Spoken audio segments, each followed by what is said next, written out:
but it is something that I definitely enjoy doing. And if I would have paid more attention in photography class, that would be Then the cool. pictures of all the naked girls would have been much better. Oh yeah. We are now live listening to the private confessions. Right. So while I was at the range yesterday, I shot off all my this ammo must have been loaded in these mags for like 2 years now. It's what is it? Hornady. Is it Hornady? Critical Duty. Yeah. They shoot soft, even the plus P ones. I don't know what's up with that. Accurate, soft, 9mm. Ah, you were doing good until you got to that little baby caliber. Yeah. The 9 Mickey Mouse? I think my next, I'm going to have to get back to the 45 AARP because I sold my Glock 41. I was going to say you just sold your 41. But I have plans because Walther's got that new PPQ 45 coming out, and I hear good things. So I think I'm going to have to pick one of them up. Okay, remember, you're supposed to be pacing yourself to Christmas. Right, I know. That might be a birthday present because my birthday is in December, so I also have to, respect the birthday. I guess Nathan didn't like us. He's a son of a bitch. Maybe he's having internet problems.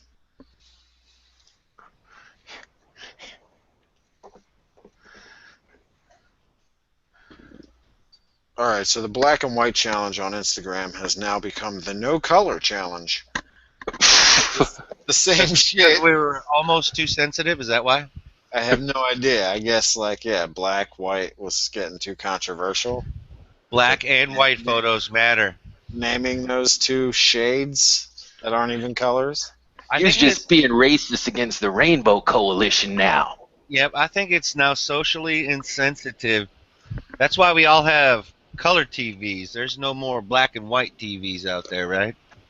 Because that's no longer socially sensitive enough. Well, they'll be changing the word color to the phrase racially diverse soon. Oh. Some kind of better background than this, what I got going on. Well, number one, you should turn that label. I'm not even going to lie. Well, that's not for this camera. I'm taking it with a different camera, so it's going to be a different angle. Well, fuck you then.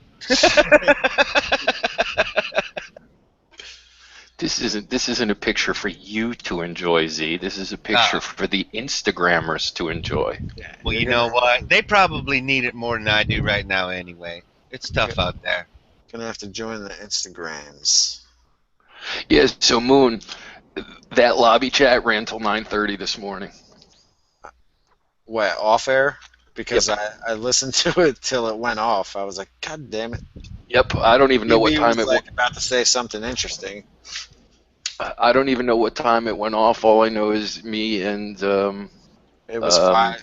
I think G-Webs figured it out like 5 a.m.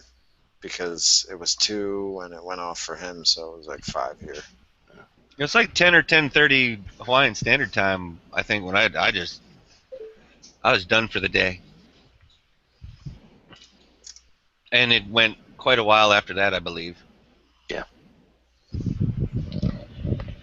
No, did you see that Edelbrock, I think it was last year, on a totally different note. Actually, let me just get you a link instead of just talking. I'll be right back. Okay.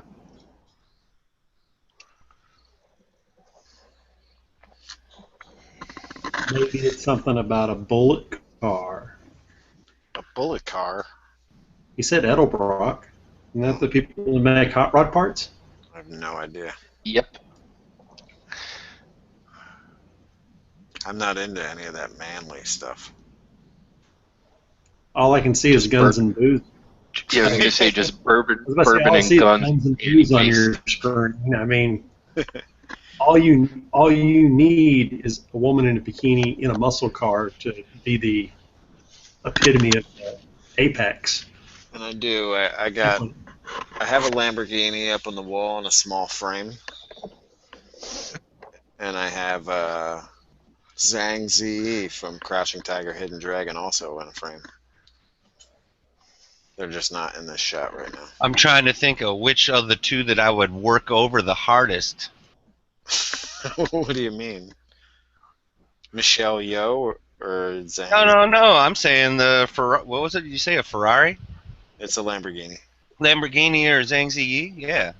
I don't know which one I would work over harder. You know, at I'm this a girl point, kind of dude, so I would do the Zhang Ziyi before she gets any older. I was about to say, at her age, and she hasn't been anything recently, having a Lamborghini might get her. Yeah. You have a shot.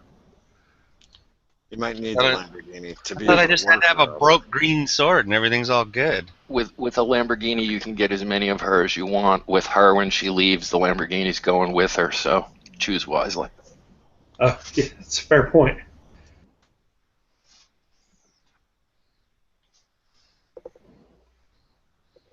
But yep.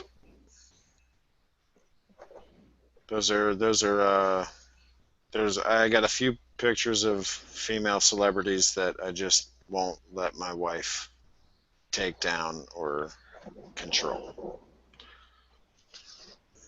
And she can have her M&M pictures and that Plain or peanut? Taintum Channing? Taintum Channing? Nice. How much did you crack that bottle yet, or what? No, I just finished off the last one, so I had to. Oh, all right. So you're smooth. Yeah, I'm feeling pretty good.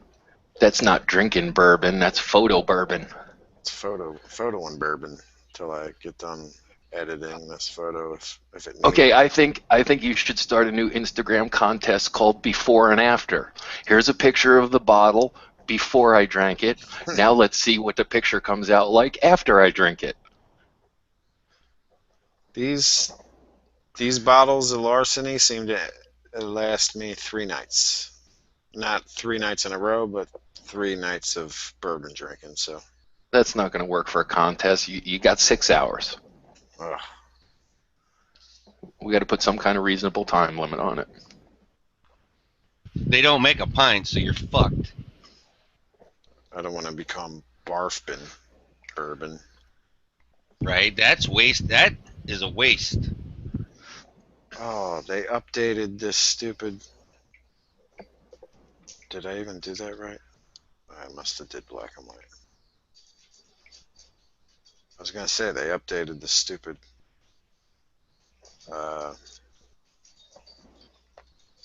editing thing on the phone, photo editor. I think it just hit the wrong thing. Alright, that looks good.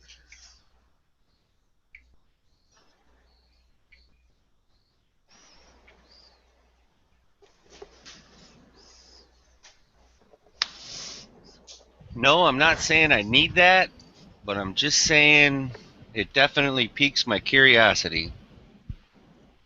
What's that? Summit Racing. Cylinder I was head. going to say, quit sending him gay porn links. That's somebody else. That is not this guy.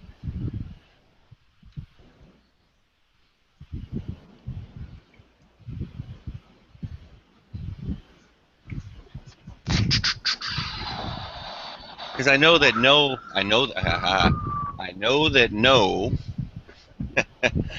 probably isn't a 40 guy, but he is a machine guy.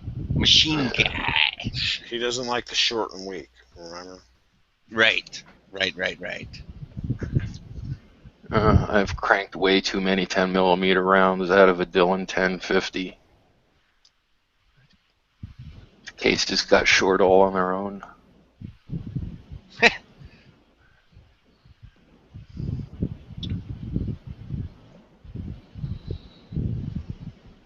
I think I should just wait for my head to fuck up before I should just I, save up for that. I was gonna say, well, the first thing is that the factory head on the 4 liter will warp someday anyway. um, Well, it's a 95, so like I'm kind of thinking I should just start putting money away for that. What are you saving for? A new head. I'm actually trying to pull up the specs on what the factory head is to see how inflated this is. I think, if anything, they were, because I saw a couple of videos on it, and they were saying that they modernized some of the flow and everything like that. So, like the chamber itself is going to have kind of smoothed out and slightly larger pathways. It's got the, what do they call that? The heart something. Yeah, the hump, the heart, it's called a cathedral in Chevys. Okay. Well, here's the thing. Here's what I want to check is you can spend the $1,600 and put the head on and have the ability to get more air in. But if there's any other restrictions, like if you do it without an exhaust, then you get no gains, or you don't Right. get the gains that they show. So I just want to see how much of an increase this is over the Oh, that's factory head. if I have my way, which that doesn't happen hardly ever. It'll go with a Flowmaster. I think a Flowmaster exhaust, and what's it, Flowmaster? And I got to get a new catalytic converter anyway, and probably some headers. A header, excuse me, singular. Okay, So if you're gonna do that, the Y headers on those 6 cylinders work great.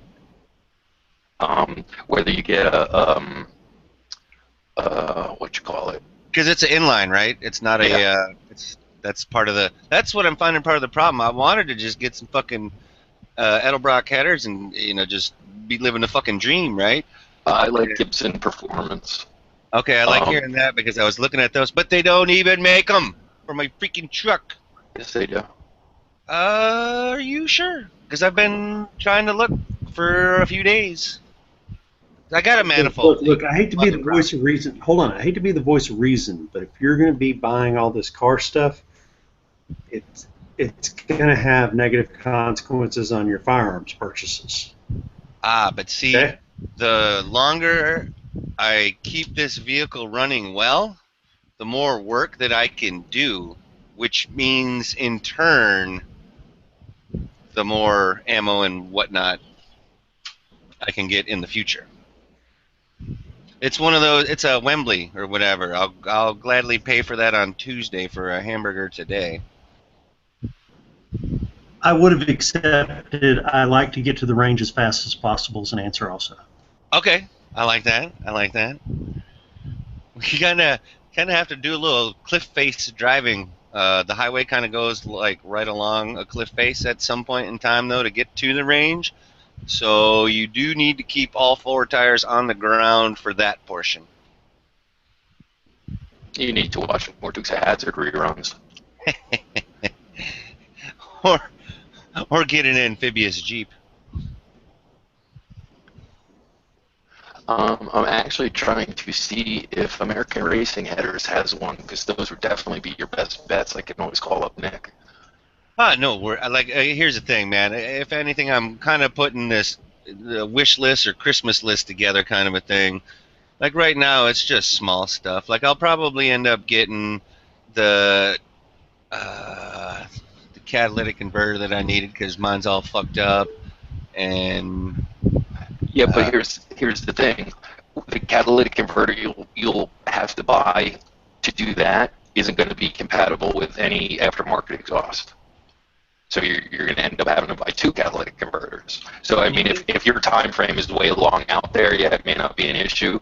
But like, I wouldn't, unless you have some urgent need to change the converter now, like you have to do an inspection or something, I would just I want to hold off. get rid of that fucking rattle. The honeycomb has been broke in that fucker, and it is just about to the point of of me just wanting to rip it off, because I don't think in my state it's required. Anyway. He's going insane. No. I did not say that. I did not imply that, and that is not an accurate description of my situation. I know, I'm just teasing you. And I'm okay with that. I just wanted to make sure that if the NSA was listening, that they don't start knocking on my door, because this is also the state of mandatory registration of your firearms. So. Oh, you're in California, aren't you? No, I'm in Hawaii. Oh, you're in Hawaii too? Yep. There's a picture I just took for Instagram. Well, thank you, Moon. I appreciate that.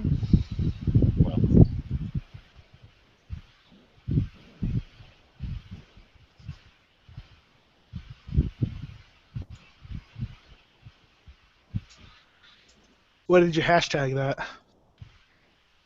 You can Crack read is whack. Oh, nice. Drink responsibly. I like that. That is pretty good.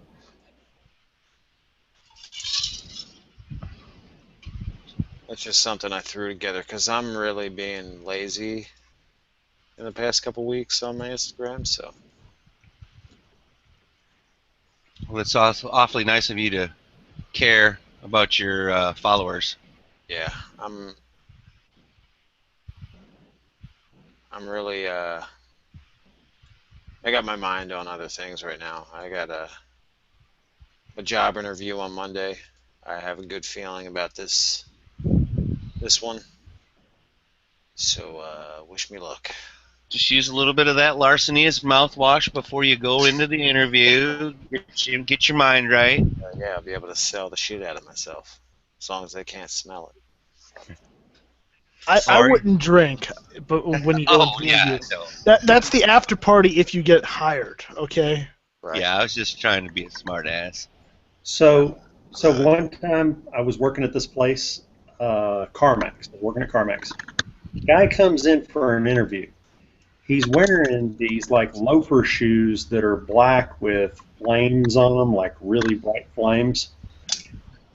He's wearing a bowling type shirt, and his tie has a picture of 4 giant pigs down it, extra wide fat tie, 4 pigs on it.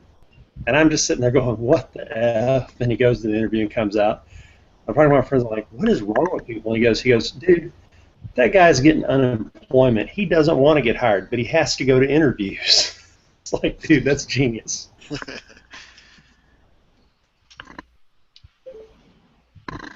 Nice, Moon. Uh-oh.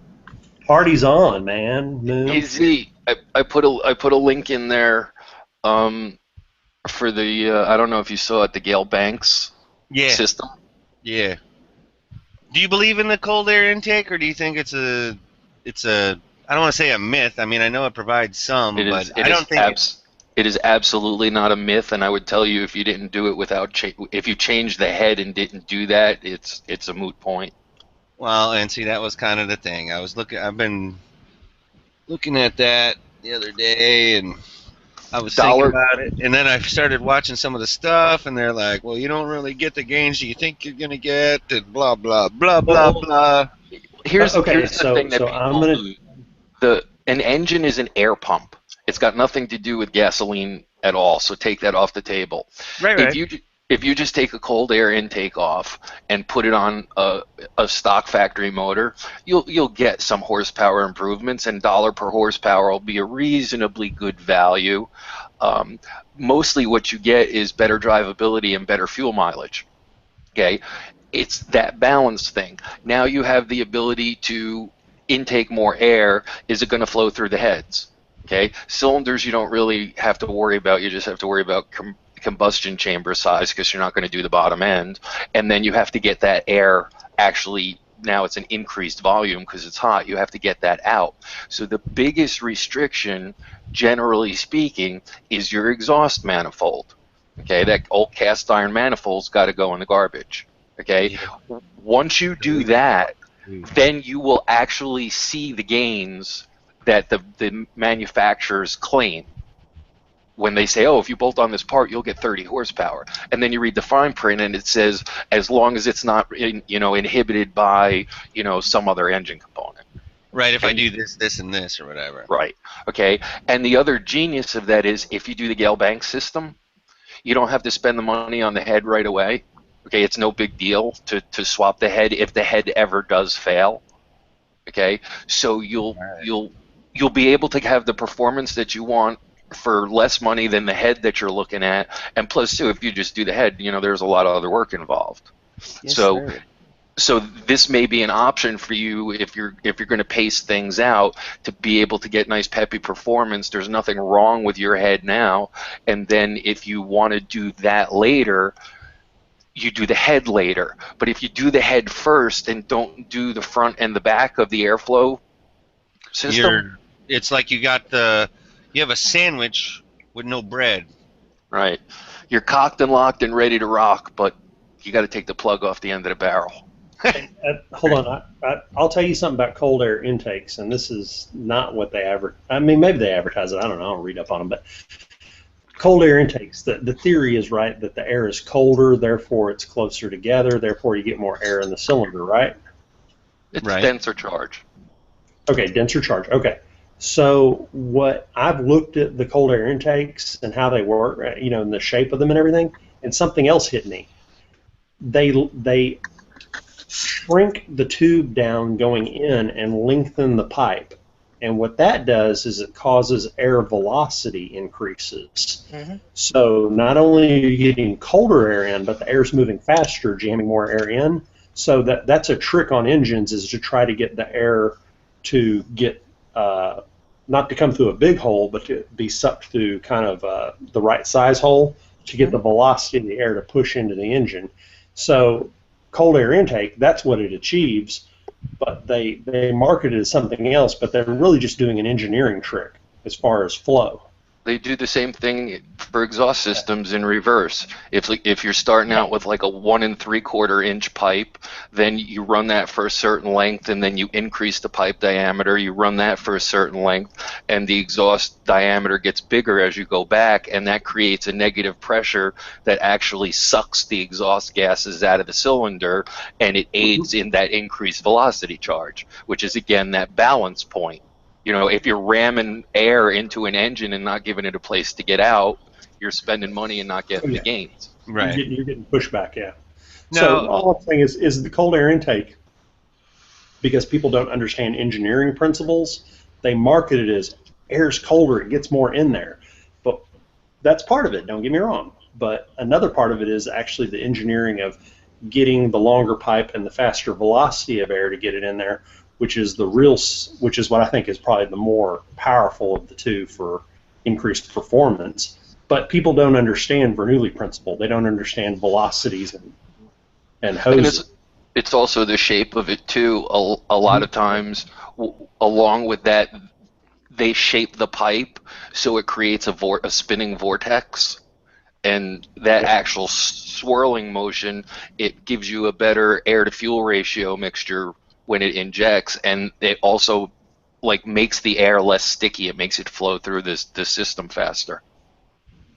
That's a good point. Yeah, so basically they're using a bunch of engineering principles to increase performance, but just sell it as cold air, because explaining the rest of it, the idiot buying it. Well, and that's Do you remember when Ford came out with the swirl port heads and pistons?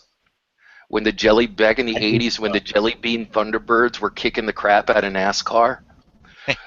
They actually machined. What did you say, Nate? I was going to say, I had a 91 Taurus SHO with a Yamaha engine. Yep, Yamaha outboard motor. Yeah, it had a Yamaha outboard motor on it. But what was neat about it was the fact that it was dual overhead cams with the butterfly valves to let in more air. So it basically had just, as soon as you got over 3,000 RPM, the second set of valves opened on it and introduced more air into the system. And that thing, I mean, it was only 220, 230 horsepower, but for Taurus, that's the same as the 5.0 Mustang was producing. It matched at 0 to 60. And cost a lot less. The same thing with the V. They did the V-Boost on the Yamaha VMAX motorcycle. Was the same principle. Well, the funny thing about that car that sucked about that car is it was a Station wagon? no. It could have been. No, actually, somebody put a show engine in a station wagon and I turned think it. so. I did see a few of them. The problem was it was a stick shift, and that stupid Yamaha engine ate the transmission plates. Oh, It literally ate the keys off the front transmission plates because it was too high revving. well, and see, that's one of the things that I'm thinking about for anything that I'm doing is like, I don't need for it to do it at the high end of the RPM. I need shit more towards the low end. Like, kind of almost like torque is kind of one of the things that I'm thinking about this for, getting off the road.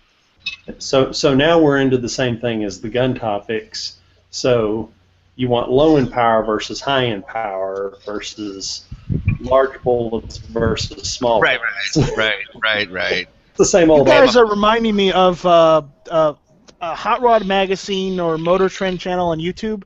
These guys, they take these really crappy cars and then put these really expensive engines and parts on them or in them, and they call the show Roadkill. I don't know if you guys have ever seen it, but Is what it you're on YouTube? describing, it's on YouTube. I can link you. Well, You I'm should going- watch them. It's hilarious. Well, I did that back in 1997 with my my 1978 Monte Carlo. I had a 505 horsepower engine put in it by my stepbrother. Nice. It was a beast. I set off car alarms every time I got to work. And they were getting pissed off, and I was like, sorry, there's nothing I can do about it. But it's the car. It's not me. It's the car. I was racing Camaros and winning on 95 like on a nightly basis. It was pretty awesome. But then I beat it into the ground pretty much. And I'll throw something in the side chat if you guys want to take a look at it. But I love that thing. I had Tiger style on the windshield. You know, the decals that people used to put on the heads of their the top of their windshield. I didn't even put it on there. It was one of my friends that actually did it, but he thought it was funny, and I thought it was awesome. But that was my favorite car. Now it's gone. It's dead somewhere in the junkyard. No. I do have plans. I do have plans someday when I have more money than sense to get a nice 350 or 370Z that's a few years old and just soup it up a bit and have a fun. Why a Z though? Just because it's not a Corvette or anything, or No. I had a 240Z when I was in high school that my dad let me drive. It was his baby, and then I got to drive it. And I just like the way they handle. To be honest with you, they're well balanced. Are you talking about the Nissan? Yeah, Nissan 350, Nissan 370Z. my mechanic friend always told me, dude, that the thing about a Nissan is, you know why it has two S's, and it has nothing to do with being the number 2 and the number 3. It's because it's double dollar signs on parts and repairs and whatnot. Now, I've owned a few Nissans, and sometimes that's accurate, sometimes it's not. They say the same thing about Fords, fix or repair daily. That's the lady Fairlane in Japan, right? Yeah, Fair Lady. Yeah, Fair Lady. There you go. I don't know why. Like, I've driven the 350Zs, and they're not the highest end. I mean, Corvettes and big end Camaros and Dodges have much more horsepower and stuff. But they're fun they're kind of like a little race car. They're well balanced. They're nice. I was going to say, that's the whole deal. It's a nice platform to work on. It's something that's affordable. You don't have to get into it deep like a Stingray or something like that. And that's kind of why I have my XJ. It's a pretty good platform to work off of. I just want to drive it. You know, I don't want to race it. I want to drive it around corners fast. I want to take it up in the mountains. I want to have some fun with it. Yep. I did that with my friend. My friend passed on now, and his twin brother, but they used to let me drive their 350Z all around here in Pennsylvania, all around the turnpike, 95, the Yardley back roads, which are pretty curvy and not a lot of police activity, so you can get away with a lot of stuff. Nice. And I had a whole lot of fun with that car. for as little as it is, it handles like a dream. In my opinion, I don't have too much experience with hot rods or Fast and Furious type cars Right, and right, stuff. You know what I right. mean? But for me at the time, it was amazing. You were Jerry was a race car driver, right? Yeah. You know, yeah. I definitely got. And see, that's the thing for this, man. Like, what's basically happening is I came to the decision the other day that I'm not gonna. It wasn't like I was gonna be able to go in and buy a new car or anything like that, but it was getting to the point where the decision, or the thought process of I need to get a different vehicle, or I need to put a little love back into this one. And that was 2 weeks ago or whatever. And I need a daily driver. I drive back and forth 7 days a week. So that's like 2 round trips to the job. So, like, I need steering dampener. I need some new shocks that I'm putting on. I need some crap, but it's nothing that I can't do. So I'm just trying to, instead of getting cheap stuff to throw on there, I'm trying to get some slightly better, more reliable gear for it, is what I'm hoping. And Prime, Amazon Prime Now, is what I want to great. do, I want to sell my minivan because I've had it a little too long now. I've had it longer than I've had most of my cars. I kept it in pretty good condition. It's fully loaded, so I think I can get a good deal, a good price for it, and I actually want to get a smaller car now. Like a car, Like a or car, like a car. I'm kind of sick of driving that big thing around. Plus, it's kind of expensive to do repairs on, and it kind of since it has so much weight to contend with, it's not the parts actually wear out faster than they would on your like conventional regular car. So I'm kind of getting sick of that. I mean, my kids are old enough to where my wife drives a Saturn or my girlfriend drives a Saturn, and we can all fit in there pretty comfortably. So and I didn't find too much advantage to having the minivan when going up to the Poconos and packing up all the stuff. So I'm see, thinking and that's about why I like this Cherokee, man, because it's not a Grand Cherokee. It's kind of right in the middle. It's not big, it's not small. It's got a little bit of stiff space, but not a lot. You know what I mean? But yeah. Moon, that commercial that I just linked in the side. What do you think of that? Oh, let me watch it. Yeah, you're gonna laugh. You're gonna remember the commercial. It's pretty funny. Just when you were saying about wanting to get rid of the minivan, I thought of that commercial and I went and found it. That's If you just like like the Jeep, there's no shortage of parts for it, and that motor is most definitely one of their better motors. They should have never messed with it. Um, and I mean, once again, if I opened the hood and was looking at that and crunching all the numbers that you were crunching, it'd have a small block in it. I know, dude, and I believe you. Believe me. I've been looking at that as a possibility too, but I don't want to get into it. A I don't want to get 380 into it for that. a 383 done with a stroke instead of a bore would let you pull tree stumps out. Yeah. Yeah, well, here's the other thing. It's a fucking unibody, man. I can't hit trees. I can't, like, one tree, one rock the wrong size, the wrong place. It's done. And that is one of, I mean, I know it's a safety thing or however you want to look at it, but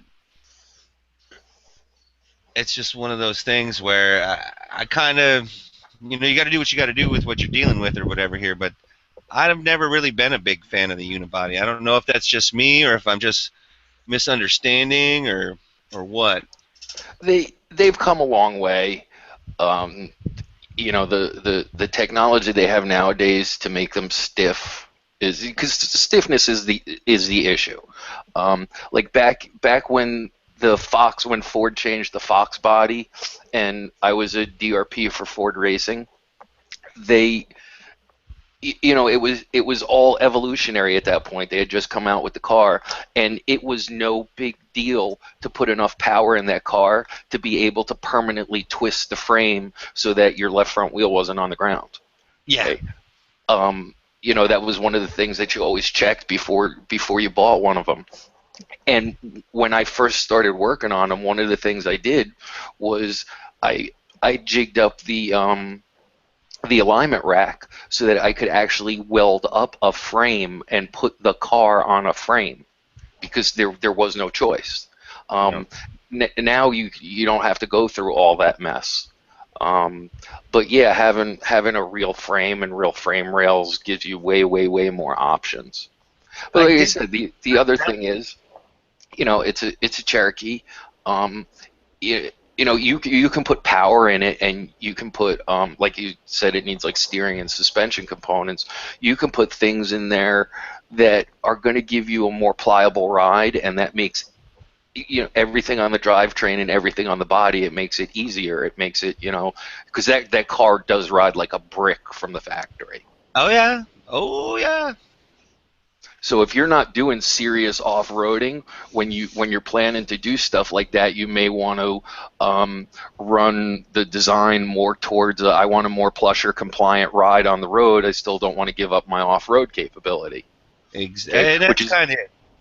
Which is basically what I did with the grocery getter. It's a 2008 Suburban. I took the flex fuel motor out. I built a 427 for it. I dropped that in there, and I did the suspension and the brakes and the transmission and the drivetrain. I basically did the whole running gear of the thing, and what I did was, I was honest with myself. Yeah, I do this much off-roading, in this kind of terrain, and this is the kind of clearance that I need, and whatever, and I stopped there. So I still have a really nice ride on the road. Exactly, because that is it right there. You just hit the nail on the head for me. It's like there's a few places that you can go get fucking buck wild out here, but the rest of it, it's either on road or dirt road or cane road, going fishing, something like that. I'm probably not going mud. I'm not getting a 4 or a 6-inch lift on this motherfucker either. I don't. Yeah. Yeah. So these those are all things I've been thinking about lately, and so working. We've been working on the truck a little bit too. Because like I'm not a big truck person. It's a Texas thing for me, and I needed it for the dogs for the rescue and stuff. Well, you had to have one. You live in Texas. You have to have some form of a truck. Right. So my friends are all like, oh, you need to put a 6-inch lift in there. You need to do this. You need to do that. You need to do whatever. And I was like, yeah. And then I need to drive around like you, where it's like I need an elevator to get in, and I'm exhausted. When I get out for the 5 minutes, I'm going to be off road. I was just gonna say, yeah, your fucking forearms are tired. Your knuckles are still white, and you're kind of shaking a little bit from trying to grab on to your fucking mutters on going 70 miles an hour down the freaking highway in Texas. Mutter was a mutter. Yeah. Right. And the other thing too is a chain, right? For me personally, I've always liked enduro, high-speed off-road stuff like Baja. That's a blast to me. The rock crawling thing, it's cool, and I have friends that do it and go watch it, but I really sort of don't have that big an interest in it. So, these guys have some seriously nice lifted, single-purpose trucks. Exactly. They're going to trailer it to the area, and then they're going to take it off the trailer and go get fucking crazy with it. The ones they're not going to drive it there. Yeah, the ones with the buggies trailer them, but the ones, you'd be surprised how many, and that's my point, is these guys drive these things during the week. Wow. And it's like, you have 30 days in a month, you have 29 days of misery and wandering, and plus two, people don't realize when you build something like that and you're driving it on the road, you're wearing your steering and suspension components out like 2-3 times faster than normal. Oh, that was what I wanted to ask you, because I think my factory lift, so to speak, on that is, I don't know. But everything that I was reading recently is I could probably go maybe 2 or 2.5 inch, which is really a ride lift. It's not a fucking off-road lift at that low amount. But what I was reading and talking to people about, because I kind of wanted to get some 31s. Right now I got some 225s, 70R15s or something like that. So I kind of wanted to go bigger, not a mandatory thing, but then I started thinking, like you just said, about well, you're going to run out your transmission. You're going to run out your gearing. Hmm. All this other shit is going to get fucked up because you wanted to, get a little jacked up or whatever. So I was just trying to, because I don't want to have to re-gear ratio shit No, no, and no. all of that crap, dude. I mean, And you have to keep your drive shaft angles and your yeah. control arm angles. All that stuff needs to stay in proper proportion. Um, One of the things I will tell you is if that's what you're looking for, I'm trying to think of the name of the company because I have them in the truck and it freaking escapes me. I think it's Fox Racing. Um, Smeggy. they have what's called Ready Lift. Basically speaking, when you do a lift, you can do spacers up to a certain amount, depends on the vehicle. You can do a spacer up to a certain amount, but you don't gain any suspension travel, and where you put the spacers in and how the spacers are designed affect the performance and the handling of the suspension. But Rancho it is. Yeah. Rancho makes a shock that's got the lift built into it that like Yep. suppose you can only go like They're a, fuck. I just was called looking at them. Ready Lift. Oh, I Hey, was you looking got at the Monroe ones. I was looking at the Monroe ones. My bad. Hey, yeah. Smegs. Just like in the Suburban, you can go 2 3/4 inches, and anything more than that, you're looking at changing a lot of drivetrain parts because of the steepness of the geometry. Okay. So the shock and the coil spring itself has the 2 3/4 inches built into it, and it's not called a lift; they just call it a level. Um, and what the benefit is you now have the extra 2 3/4 inches of spring travel and compliance, and that makes everything run smoother, and it makes all of those angles less critical. Right on. Because one of the other things that I've been looking at too is, how you're talking about those spacers, and I remember a few years back there was I don't know if it was a 2020 or some kind of propaganda piece almost, but what was happening is people were counting too much on just the spacers and not doing the rest of the shit. Like they were trying to do a super economy lift or something like that. Hmm. And fucking highway speeds, those spacers were coming partially out of the coil and then getting jammed up in some other shit and causing like serious problems. So to me, if I can get around not using the spacer and just end up using like add a leaf, new coils, the different shocks, that kind of stuff, I would rather do it that way than use spacers if I can get away with it. But I tell you what, from what I've seen price wise, the way I want to do it is way more expensive than just doing the cheap lift with the spacers. I mean, it wasn't much to it to get the short lift because I'm not trying, like I said, I'm not trying to get a 4-inch lift or nothing. Yeah, but at this point, we're back to not just talking about the lift. We're talking about the suspension compliance and the wear and tear on the rest of the drive and steering train. Right. Truly, truly. Because I don't want to have to go and just start replacing shit to replace shit either. Hmm. And it's one of those things. Like I don't know when the last time you replaced your shocks, but if you're due for steering components, you're probably due for shocks. Well, it's funny you should mention that because, as a matter of fact, today on the way to work, I thought I smelled burning rubber, and I'm like, "Well, geez, somebody must have just blew through here, because there's burning plastic, there's burning this, there's burning that, there's burning electronics or whatever, but the smell of fucking burning rubber. You know what I'm saying? Like it is a unique smell. You know what it is. So I'm looking around like, what the fuck? So I get to work and okay, nothing's on fire, nothing's smoking, nothing's hanging off or whatever. But I was in a hurry because I was already kind of behind schedule. So then when I go to leave and come back, I kind of smell it again. So I get home and I do the thorough look this time, and I'm like, holy fucking shit! You know what happened, dude? My retainer, like gasket and top for my driver or my passenger side shock in the front, disintegrated or something. The shock itself on a bump or whatever actually came out of the hole, leaned over the tire, hit the wheel well, and the shock then extended into the fucking wheel well. Holy crap. And so at that moment when I realized what had really happened, I kind of looked up, said, thank you, God, for not killing me today, because all it would have done is if it would have been a little bit lower, is it would have ruptured that tire at, I don't know, 50 miles an hour, and that could have been real interesting.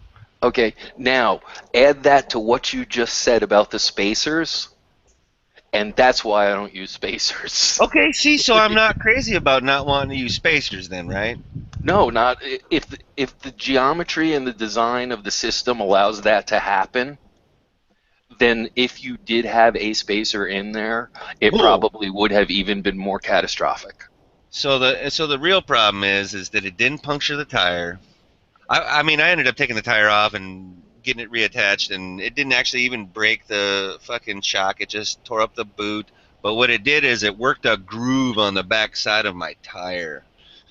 And so getting new tires is going to have to move up a little bit sooner than it was going to be, which sucks. But anyway, and the real funny thing is I had already ordered 2 Monroe Magnum severe service shocks like 3 days ago or 4 days ago. They're like in the mail from Rock Auto on the way here as we speak already, which is Rock awesome. Auto is a great place.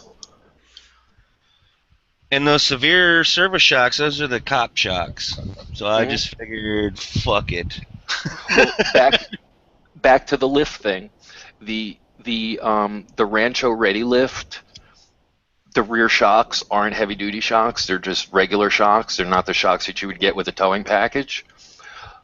Rock Auto sells a heavy duty shock for those trucks that has the required 2 and 3, or in the rear it's 3/4 of an inch.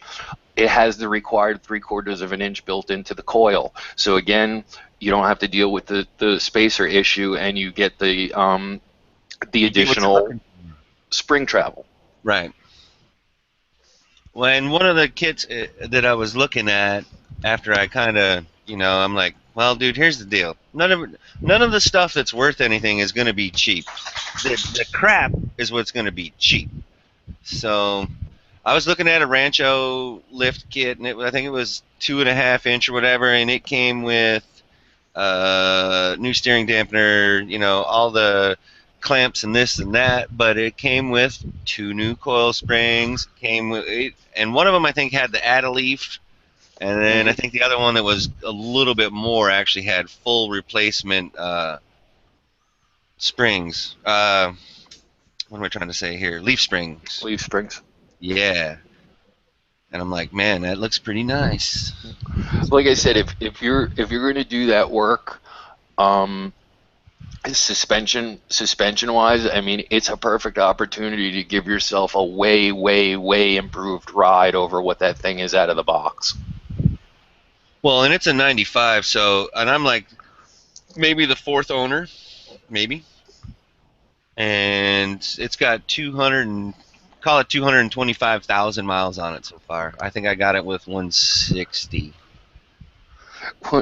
When I bought the Suburban, it had 105,000 miles on it, and it was on its 3rd motor. Woo! Those flex fuel motors are crap. Well, they burn out because of the fucking what is it? The flex fuel itself, the ethanol, right? Ethanol, yeah. It kills the seals. Yep, it eats them. Wait, you know what else cracks me up too?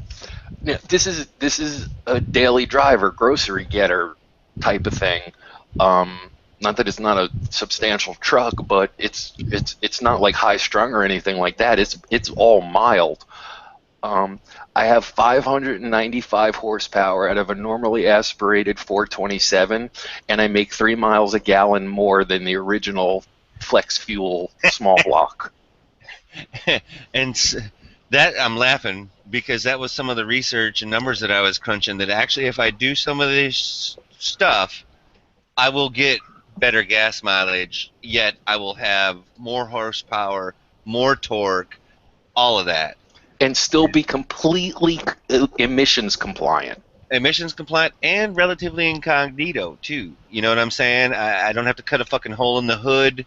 I don't have, it's not got a 6-inch lift where you're going, oh fuck, that guy, he's a nut, or not even a nut, but you know what I'm saying? Where shit is obvious, you attract attention and whatnot. I'm not in it to attract attention. I'm in it to treat it right for once, so it treats me right on the way to work. That's really. Maybe a little bit of rumble would be okay. That's I don't know, a little bit of growl would be nice. Oh, you will have some. That's unavoidable.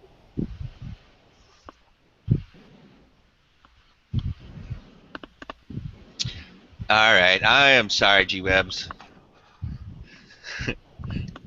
And one of the comments out there was, Hey, Edge is live we're- talking about car shocks. I apologize, but I've been having some of these questions for you for a couple of days. I've been kind of coming up with all of these. Well, I've been thinking. I knew that you had worked on, and this sounds terrible when I say it like this. I know you worked on cars.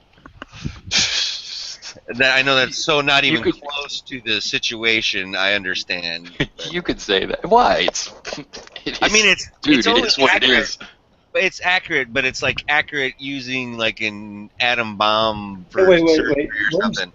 Where's Edge in this? Oh, Edge has got a chat going about knives or something, and G-Webs was basically saying Edge is live. I got to get over there. Well, Yeah. instead, let's talk about which Batman had better nipples molded into his breastplate. I thought that was last night. Didn't that come up yesterday? Alicia Silverstone had the best butt plate, period. True. And did you notice that the boys And had the Hathaway- nipples, but she didn't have the nipples on hers, which made no sense to me, but whatever. Okay, so I got it here for you. Mary F. Kill. Alicia Silverstone as Batgirl.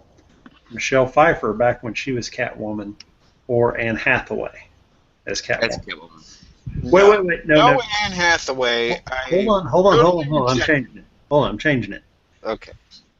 Drew Barrymore as Catwoman, Michelle Pfeiffer as Catwoman, or Anne Hathaway as Catwoman. Which one do you Mary F. Kill? Oh, I kill Anne Hathaway, like right away. I marry Michelle Pfeiffer. And what was the other one? Drew Barrymore? No, not Drew Yeah. Barrymore. The black woman. Oh my Oh, God! you're talking about Halle Berry? Halle Wow. Berry, not Drew Barrymore. Halle Berry. No, okay, let me switch it back then. I Hathaway. no, I kill her. He's still says killing. kill. Oh, you're still going to go the same way. I'm gonna kill her. Uh-huh. I'm gonna marry Halle Berry. Then again, she's crazy. It's like a toss-up.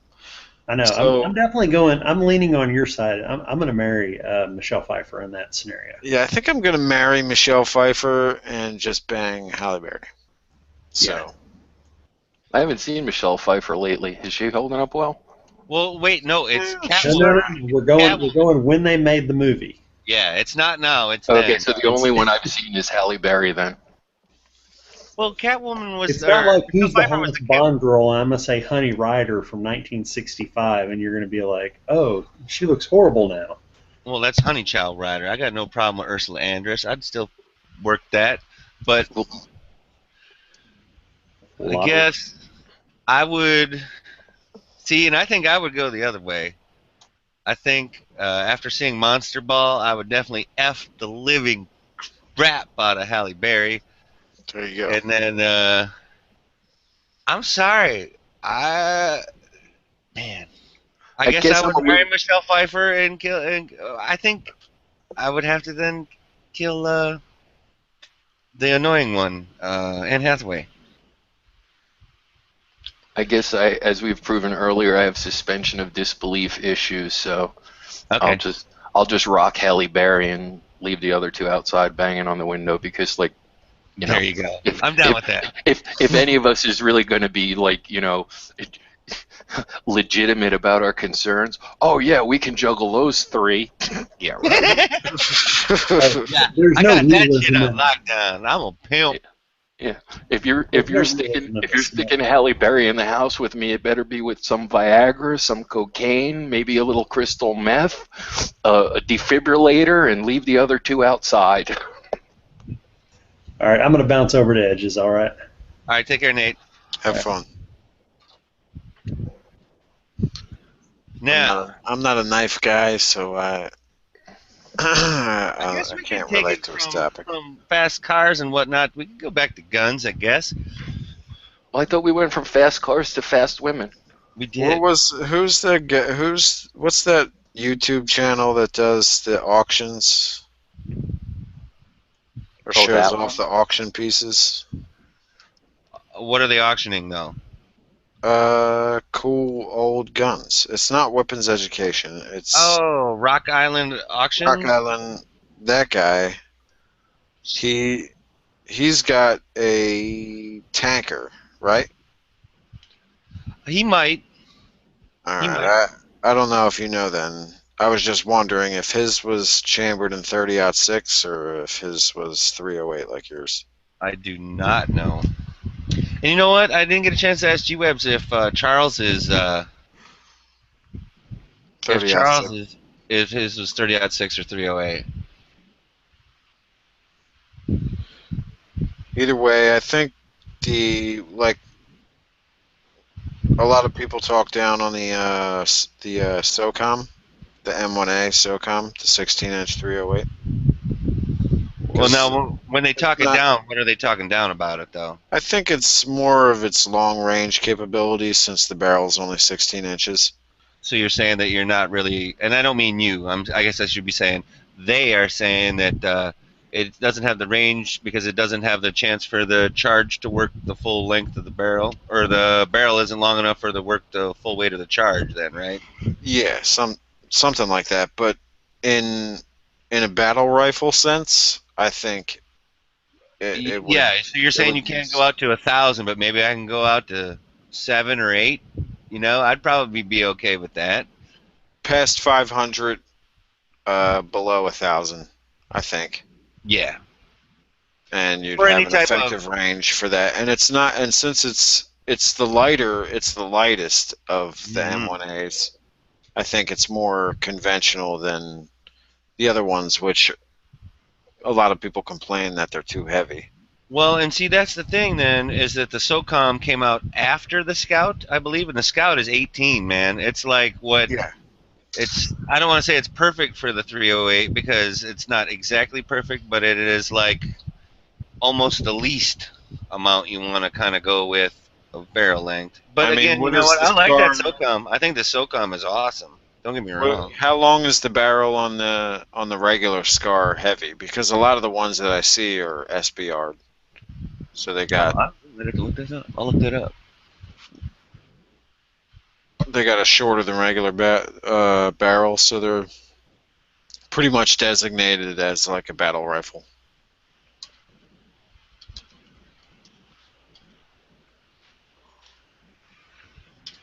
Let's see what do we got here. Blah blah blah blah blah. Wow, is it saying that it's 20-inch? Wow. Let's see. Yeah, I'm thinking that's what it is. Let's see. I also find it pretty cool that a lot of the same people that I find on like my Scorpion page on Facebook and my American Shooting Group on Facebook, they're all like the same people that post pictures on Instagram, which is pretty cool. All right, Moon. I kind of got bad news. Well, not bad news. Like the barrel length for the Scar. Scar H short is 13. The Scar H standard is 16. The Scar H long is 20. So, and if yeah, it all anything, depends on what you want. sometimes I think if they have the short one, they're not worried about range. They're worried about hole. effectiveness of the round putting down whatever they're up against. Right. You They're kind of know what more I mean? into a 30 caliber than 22 caliber. Right, because it's going to be a bigger Which is- hole. It's going to move. I don't know. It's probably going to move a little bit faster too, or does it not? I don't know. Does it not move as fast? Either way, it still moves pretty fucking fast. Yeah, Big hole. it's moving. It all depends on Oh, here it is. I got it.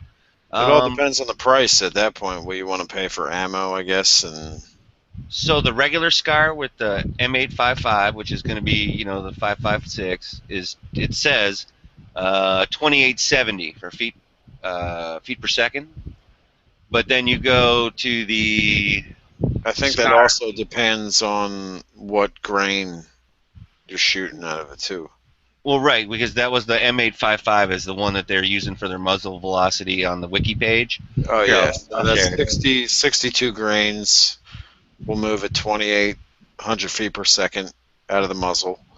And then if you go down to 55 grains, it'll go past the 3,000 feet per Yes. second mark. So then they're saying that the SCAR H, which is the 7.62 NATO, using the M80, is going to go 2,300 feet. So it's going to go 500 feet a second slower, but a 308 moving at 2,300 feet per second is still kind of fast. Oh yeah. It's still going to move. You ain't going to outrun it. Oh, here you go. I got an effective firing range, too, for the SCAR H. The short one, they're saying 300 meters. The next one, the standard, they're going 600 meters. And, of course, the long, they're going, 800 meters is what they're saying. But this SCAR, though, dude, is what, $3,000+ or so? Isn't it? Isn't it like... You can get one for 24 without an optic, I think. Nice. And I'd like to say thank you to G-Webs out in the external chat. He was telling me that Charles has the 308 tanker. I believe that's what that is. And here is the wiki page for all the other stuff we were just talking about. With the H SCAR and the S SCAR or whatever, S SCAR Go.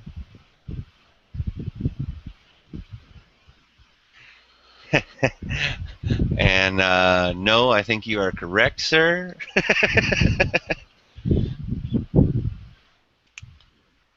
There's one guy I talked to a lot from the CZ forums that is also like a major SCAR fan, and he calls that new Bren, the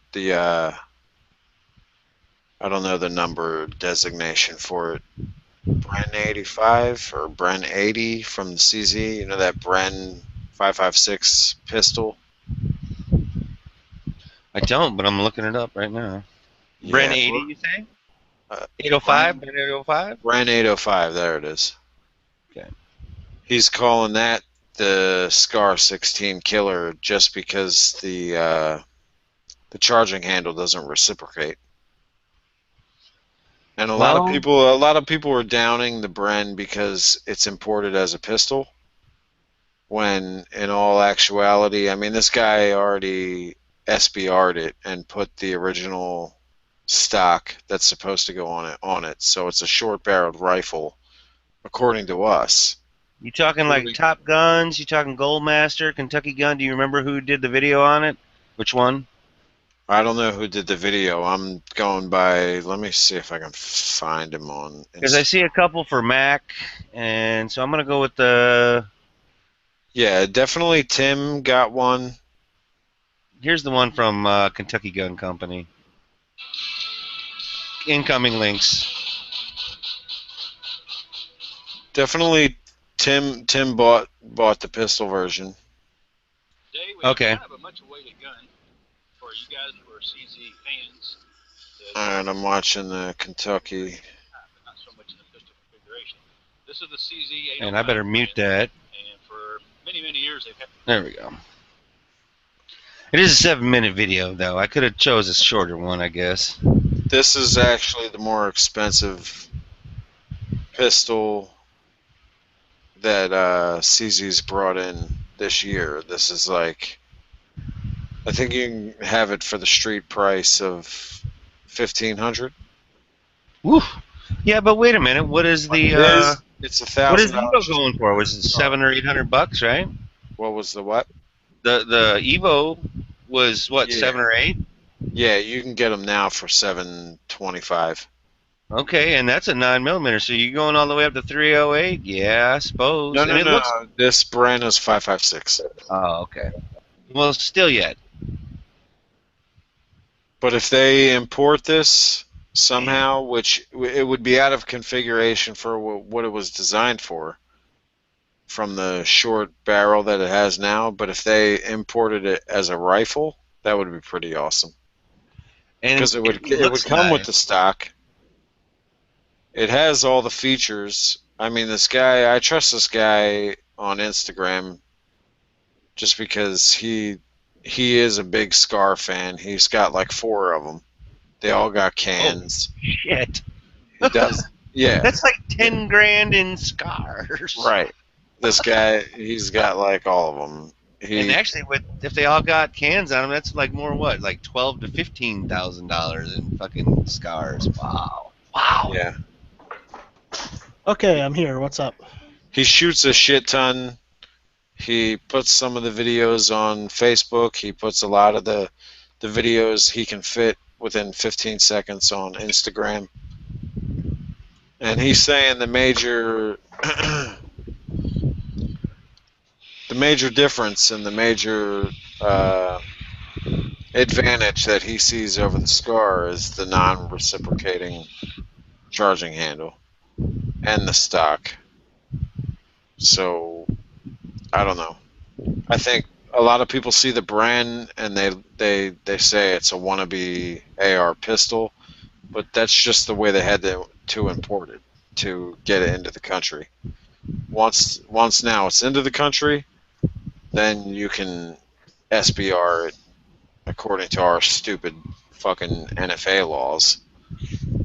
But I think it would be awesome if they actually just converted this with a longer barrel and imported a rifle.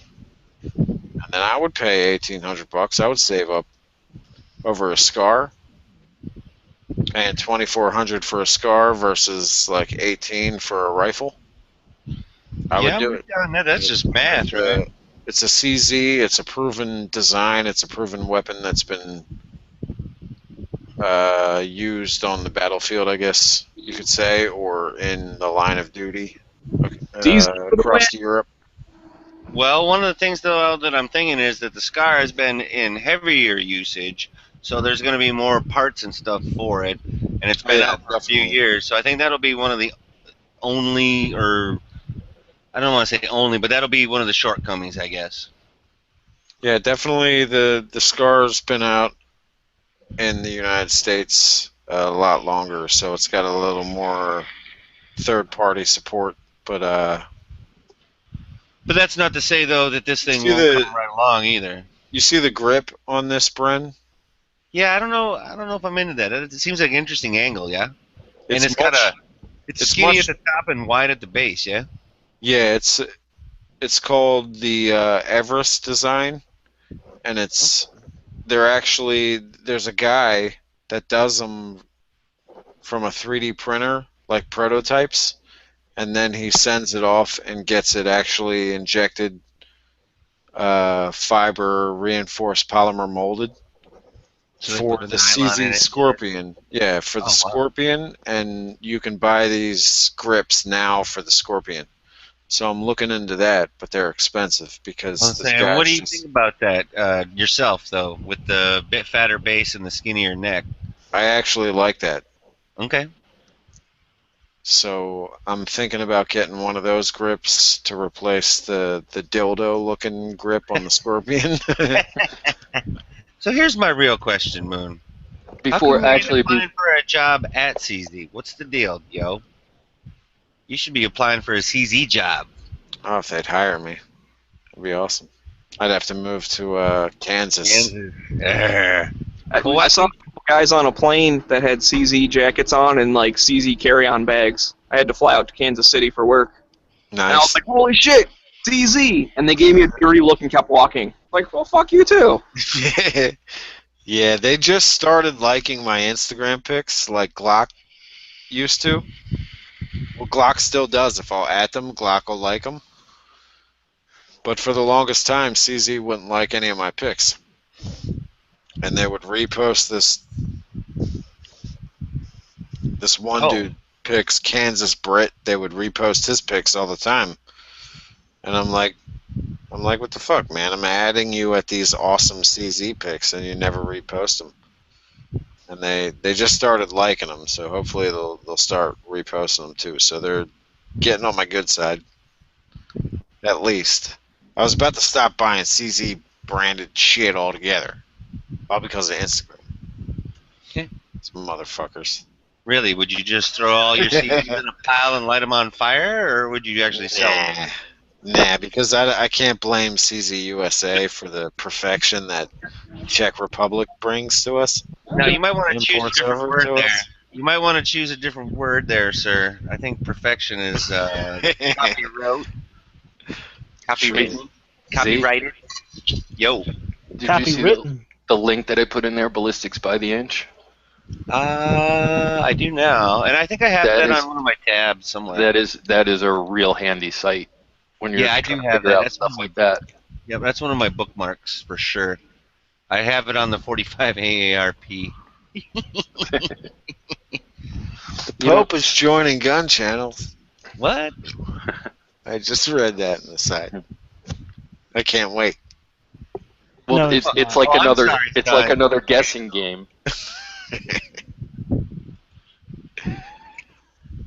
Web's probably read something he didn't like.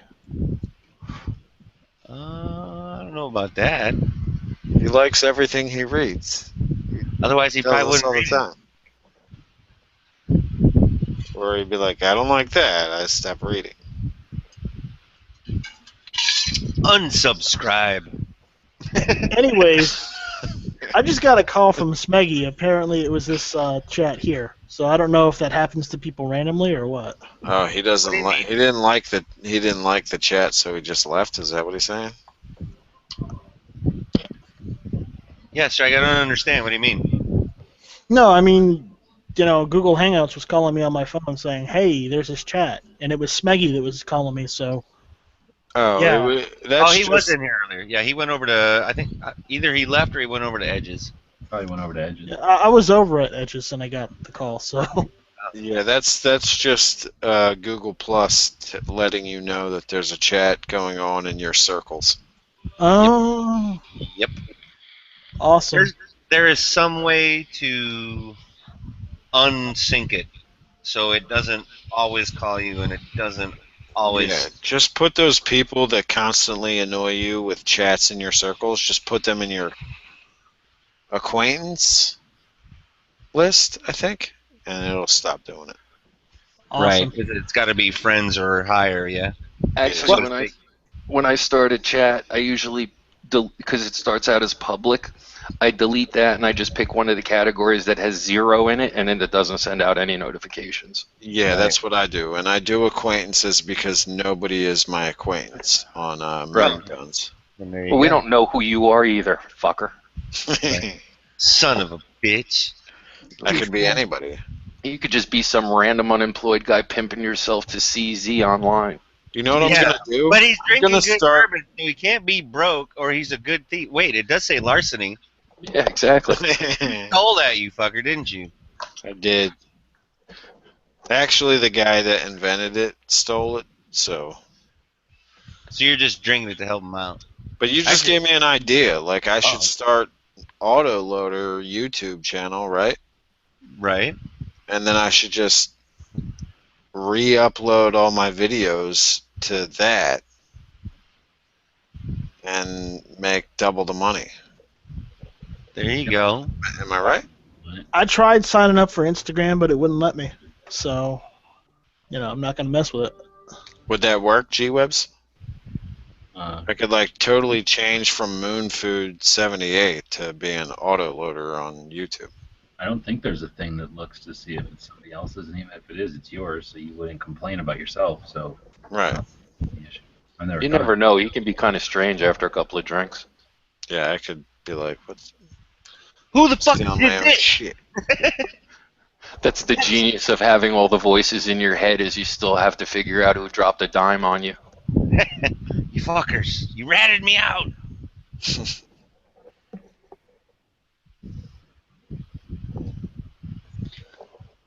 Now, Okay, G, are see, you a this is believer in vitamin C and shit like that, or not so much? Vitamin C and fluids and all that, or it's not that kind? Mr. Webbs. I Talking to me? thought, yes, I'm talking to you, sir. Yeah, I just drank a bunch of orange juice with lime juice squirted in it. Okay. Miraculously. Yeah. You like hot and cold, or then again, I shouldn't really be asking these questions on air, so I apologize. It's healthy. Right, right. No. People want to hear these kind of things. They want to know about G-Webs. Well, I wanted to know because I actually care. I don't know that the rest of the world needs to know in general, right? All you really need to do in life is eat blueberries and tuna fish. No, tuna fish is high in just mercury. not at the same time. Yeah. You could not make a good tasting dish out of the two. I mean, you might be able to, but I I don't know. doubt I it. think you could. Depends Maybe on how raw much. tuna. It depends on how much larceny you drank. But Yeah. Well, then it's going to taste the same when it comes back up anyway. I've been And- I've been eating a lot of tuna, so I don't want to die from mercury poisoning. Should I quit? Well, now are you talking canned tuna? Or are you talking fresh tuna? What are you talking? Canned.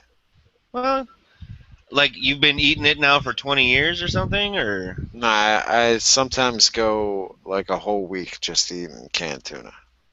Well, like the health benefits that you get by eating tuna, which is a lean protein, instead of, like a greasy burger or something, that's not going to change. You're doing well on that. It's just, and plus mercury's the cumulative thing too, so. Well, I'll tell you one thing. I hate seafood. I don't. Oh, I'm sorry for you. Probably brother. never gonna Where get. the hell do you get your tuna from? Trees? Is there a tuna Well, tree? I don't know. No, he gets them out of a can. That's I'm what saying, yeah, he but gets them out of a fucking can. I'm saying I'm not totally against all seafood, but most, like 90% of seafood, I can't stand. Oh, seeing man, I'm out here. I'm surrounded by water, right? I'm I'll eat surrounded by crab. fucking. I'll eat crab legs. I'll eat tuna.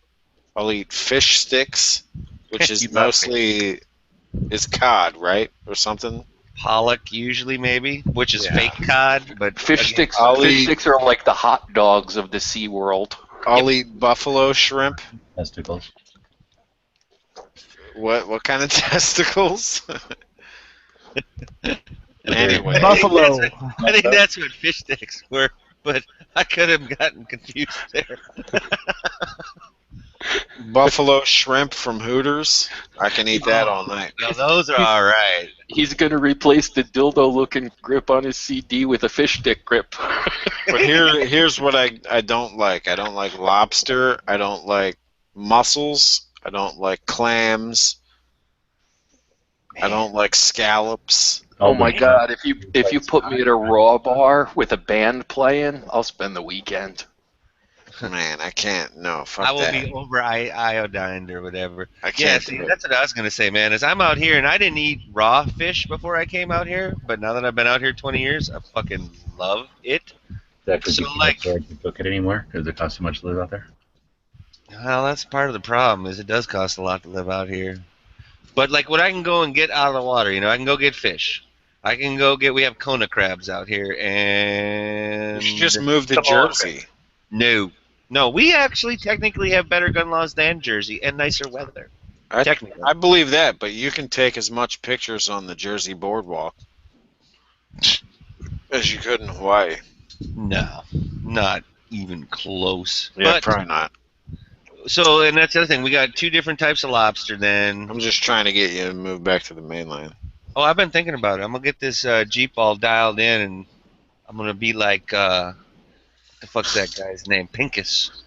I'm just gonna drive around the country. I'm gonna be the Kwai Chain King.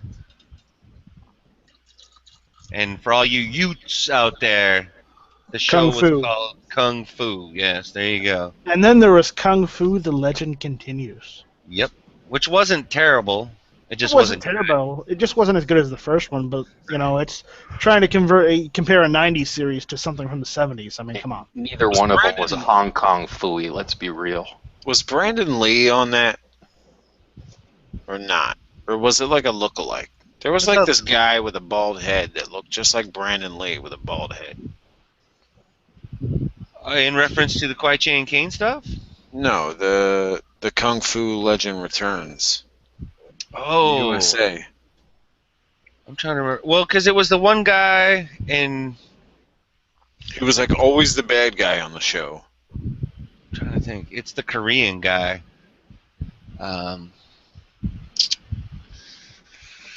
Because we were talking. Do you remember, kind of along the same lines here? We were talking before about the Action Pack on TV back in the day, right? Sometimes it was like the Hercules type of stuff, but like wasn't the one Forgotten Son or something like that? And he was like this great violin player or whatever from China or something, but he also could like whoop that ass.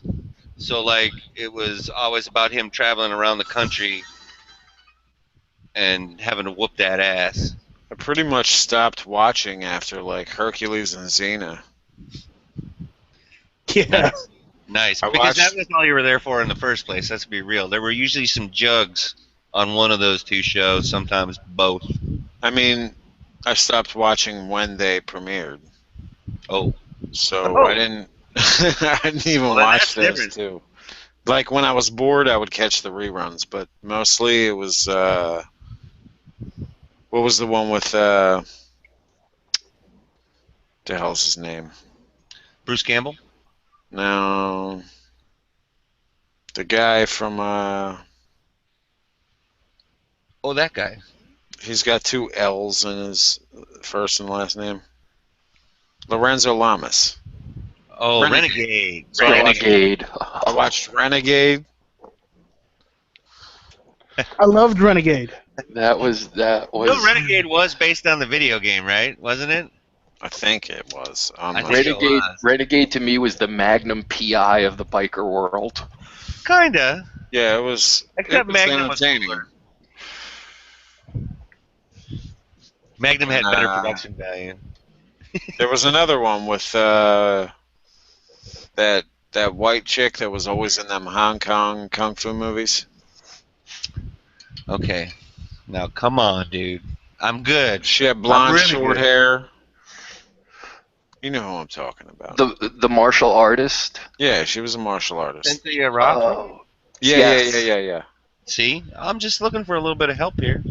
So she was on a show that I watched. I watched a lot of Highlander, the series. Series with, what was his, Adrian Quinn, or what was his name? Adrian Paul. Yeah. And then they merged. Highlander. That's what I just said. And then they merged the two into a movie, into a new Highlander movie where they had. Was it Highlander what's- Endgame or something like that? I think it was Endgame. The last one was just bad. Is I don't Highlander know. the source? It wasn't the greatest, but you had to watch it to like. You know. I watched one episode of the series and I cut my own head off.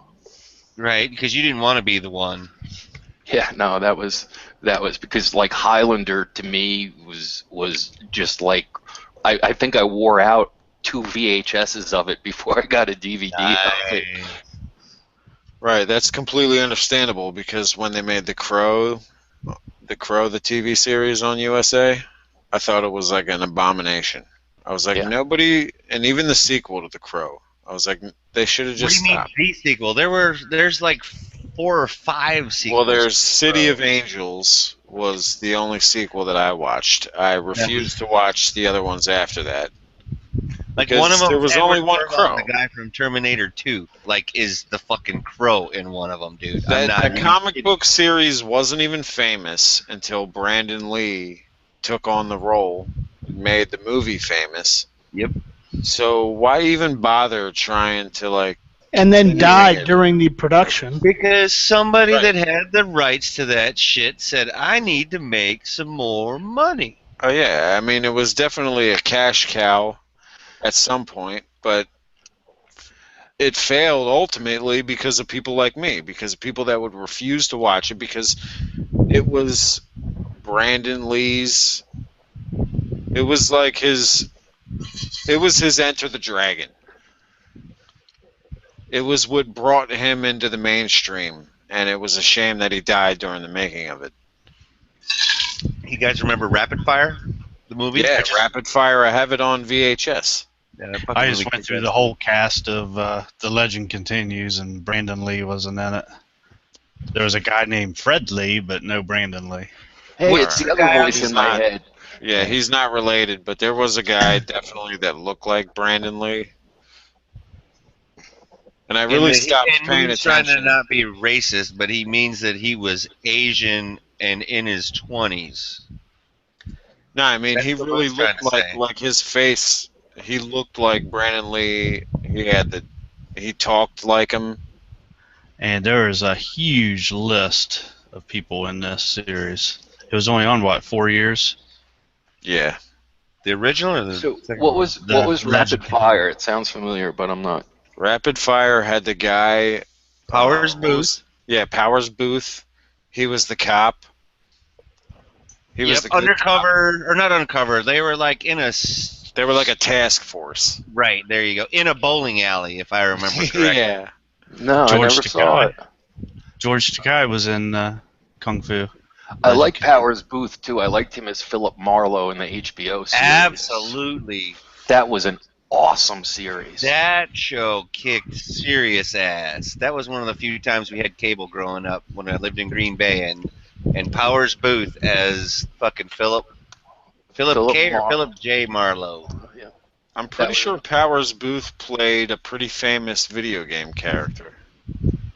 That Look and that Southern up. Comfort. That movie is pretty serious, dude. Serious. That's like the update of Deliverance. Yeah, there you go. Kim Chan, I think, is that the guy you're trying to think of? I hate Maybe. to- Let me see what we got here. Hey, Etherme, whenever you start a chat, you can leave the public tab because there's only 2 people in the lobby room circles, and they're both my accounts. Oh, cool. So I mean that way people can see it on their feeds if they've friended the account, and then after the chat's over, it'll publish itself. 2 less clicks that I have to do when you're slacking. Yep, I know. I was actually outside talking to the neighbor. Were you straightening some shit out? Oh Yeah. no, we was talking guns. G-Webs, Oh. I don't want to go back to Edges because Don't make me go. don't make me go. I don't have enough knives to actually contribute to that conversation. And I sure as hell don't have any knives in the realm that he's talking about. I'm a pole cracker. No, Hey, all my knives are cheap, except for my swords. My swords cost a little bit. Hey, Moon. Yo. Any chance of you driving by Texas like in the next hour or so and taking a picture for me? Probably not. That sucks. One of my dogs is in a disgustingly cute pose, like laying next to me, and I've tried 3 times to take his picture, and he looks like I haven't rescued him yet in the pictures. I have this new kitten, and I've yet to take like cute pictures of her. So what do you think of the You have a those kitten. You're not vlogs? putting that on Instagram? I know. Come on. The kittens they grow up in like a week. No matter how much you bind them. My cat that used to be a kitten, it's a monster. This thing is like 3.5 feet tall standing, and I didn't even realize it. Is it a Maine Coon? It's not even a Mancoon. I think maybe it might have part Mancoon in it, but it's this Like thing's a monster. it could almost kill you in your sleep. Almost. Probably not almost. It could, and it's Is he getting into the tuna, maybe? it could be. I mean, we give him tuna. Don't eat any He tuna won't. before bed. Don't eat any tuna before bed. He'll fucking gut you. It all depends what kind of tuna. He's heavier than my dog now. Well, then you got a pretty fucking small dog, dude. Well, it's the dog's a Sheltie. The dog's Oh, a shit. Sheltie Jack Russell Better watch out mix. for that dog because that cat might be able to kill that dog. Now the dog's faster and a little more cunning than the cat because the cat's gotten so fat and lazy. I mean, the cat's not so fat That means that it's the like cat Garfield. is the ruler of the fucking world, is what that means. It sounds like we need a picture of this cat with that bottle of bourbon and a gun in its paw. I know. I've been Or something. Right? Cats Love Gats haven't reposted a pic in like a year. I'm gonna look at their page right now and see what their last post was. Dude, you got it. We should make a new one.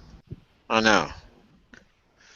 I think this is the time to take over their shit because Hijack their hashtag. 19 weeks ago was their last post. That's like 19 years ago on Instagram. Right. Who is this? So, cats with gats. Cats Love Gats. Oh, cats love gats. Yeah. Never heard of that. How do you guys even find this stuff? That's what I'm wondering. Comment on the Instagrams. Oh. Everywhere. Yeah, I can't use Instagram. Get on the grams and when I first signed up for crazy Instagram, shit. when I first signed up for Instagram and I was trying to figure out how to use it, of course, I put pictures up of the dogs. And, like, I had no idea what was going on. I think in, like, one day, probably 40 people that I have no idea who they are, like, subscribe to me. Let me go get the kitten and see if I can put her in like there. Like, who are all you weirdos out there? Yeah, exactly. I'm like, I don't even know how this works. I'm like, why are you following me? Are you following me? Are you following me? Why are you following me? Because they like the way your ass looks. I don't have an ass. I have dogs. Creeping. My neighbor's got horses though, and I think he's got a donkey. He's got to keep those coyotes in check, don't he? Man, that was one of the craziest videos I think I found about 6 months ago. I don't remember if it was a donkey or a mule. It was probably a mule. And that fucking thing took that coyote by the back of the neck, threw it up in the fucking air, and then stomped the living shit right out of it. I didn't realize that mules and coyotes didn't get along that well.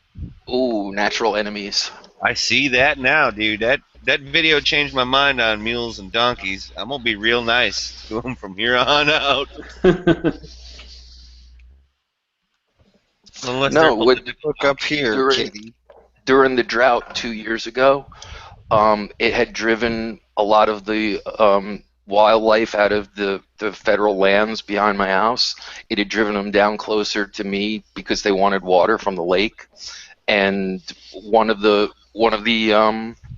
dogs got in a tangle with a coyote, and I was picking somebody up from the airport. I came home and I couldn't find him. I was short a dog, and I found him outside laying in between the air conditioning compressors.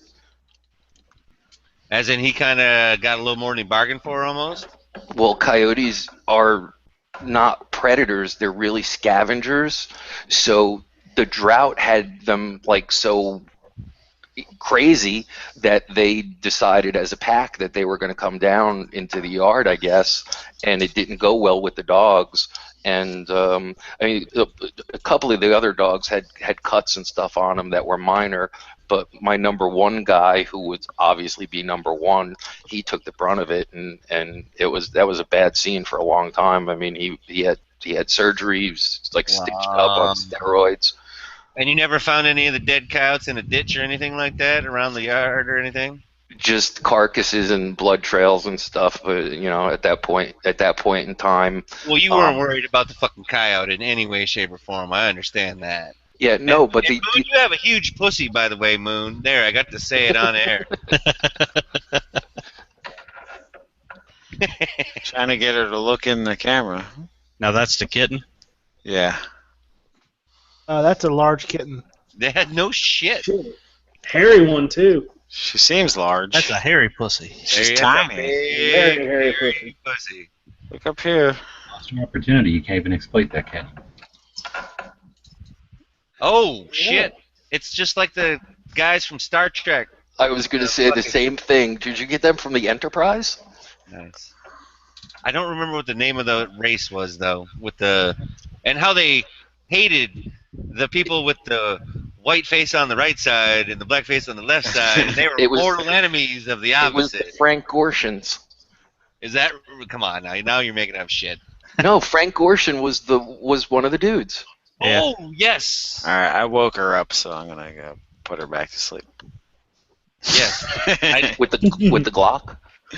Yeah, You're I'm saying gonna- it was the Riddler. Yes. Okay. Yes. You are correct, sir. But you knew that already. Hey, don't pull a knife on that cat. What the fuck is wrong with you? The cat was eyeballing him. Well, obviously for a reason he thought he was Yeah. gonna pull a knife on him. Yeah, teach them a lesson when they're young. He has to shave it. Did any of you guys, it was just this morning I think it was, did any of you guys get that meme of the couple laying in bed and the caption is, honey, I shaved my vagina tonight, you know what that means? Yeah, the fucking drain is clogged. Wow. Nice. That's funny. I'm sorry. I may or may not have had to do that at some point in time, and that is why I'm laughing so hard.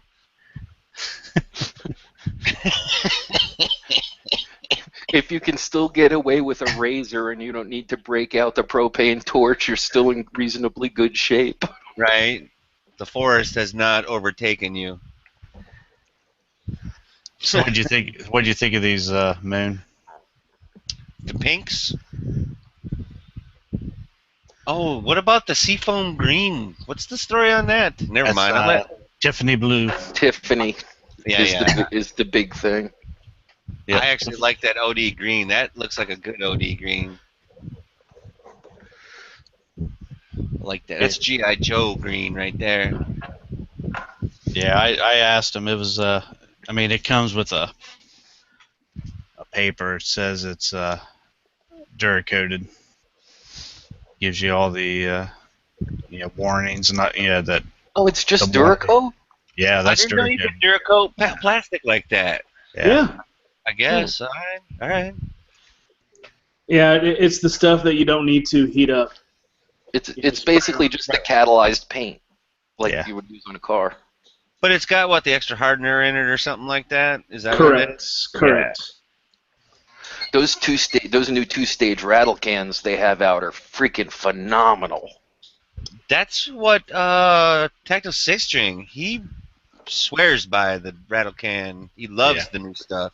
Dude, depending if I'm doing a small job. Tactical 6-string? Who is that guy? Wow. What's up, Slurpee? How you doing over there? That was on purpose because he hasn't been around so long. He's just been busy. He's been riding that motorcycle all summer long, wouldn't you? Fuck that. Take a break. Well, Was he trying to get into an accident? Maybe he's out there just knocking down the pussy. Maybe. That would be actually a good excuse. That's the best excuse. But we all know that's not happening. You don't know that shit. He could be very persuasive. He might even be charming. I don't know. I think he's very charming. He almost had us like hitting it on the. That or he might just be paying for it. Man, you have a low opinion of people. Don't project, Boost. Don't project. Now, just because I have to. Yeah, Pink, those Glocks are very tempting, but since they're Duracoated, I can't. Yeah, I know.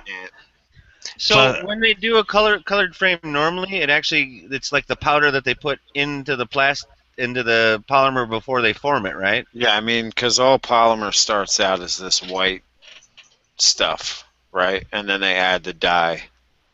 Right. That's what I thought.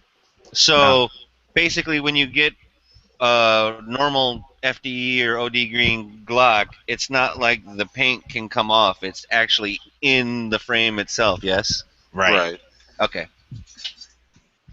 Now, if I went with the raspberry, I'd probably get one of those X-Works that I showed you last night because it was Yeah, it was a brighter pink. So plus they had them in the 43s.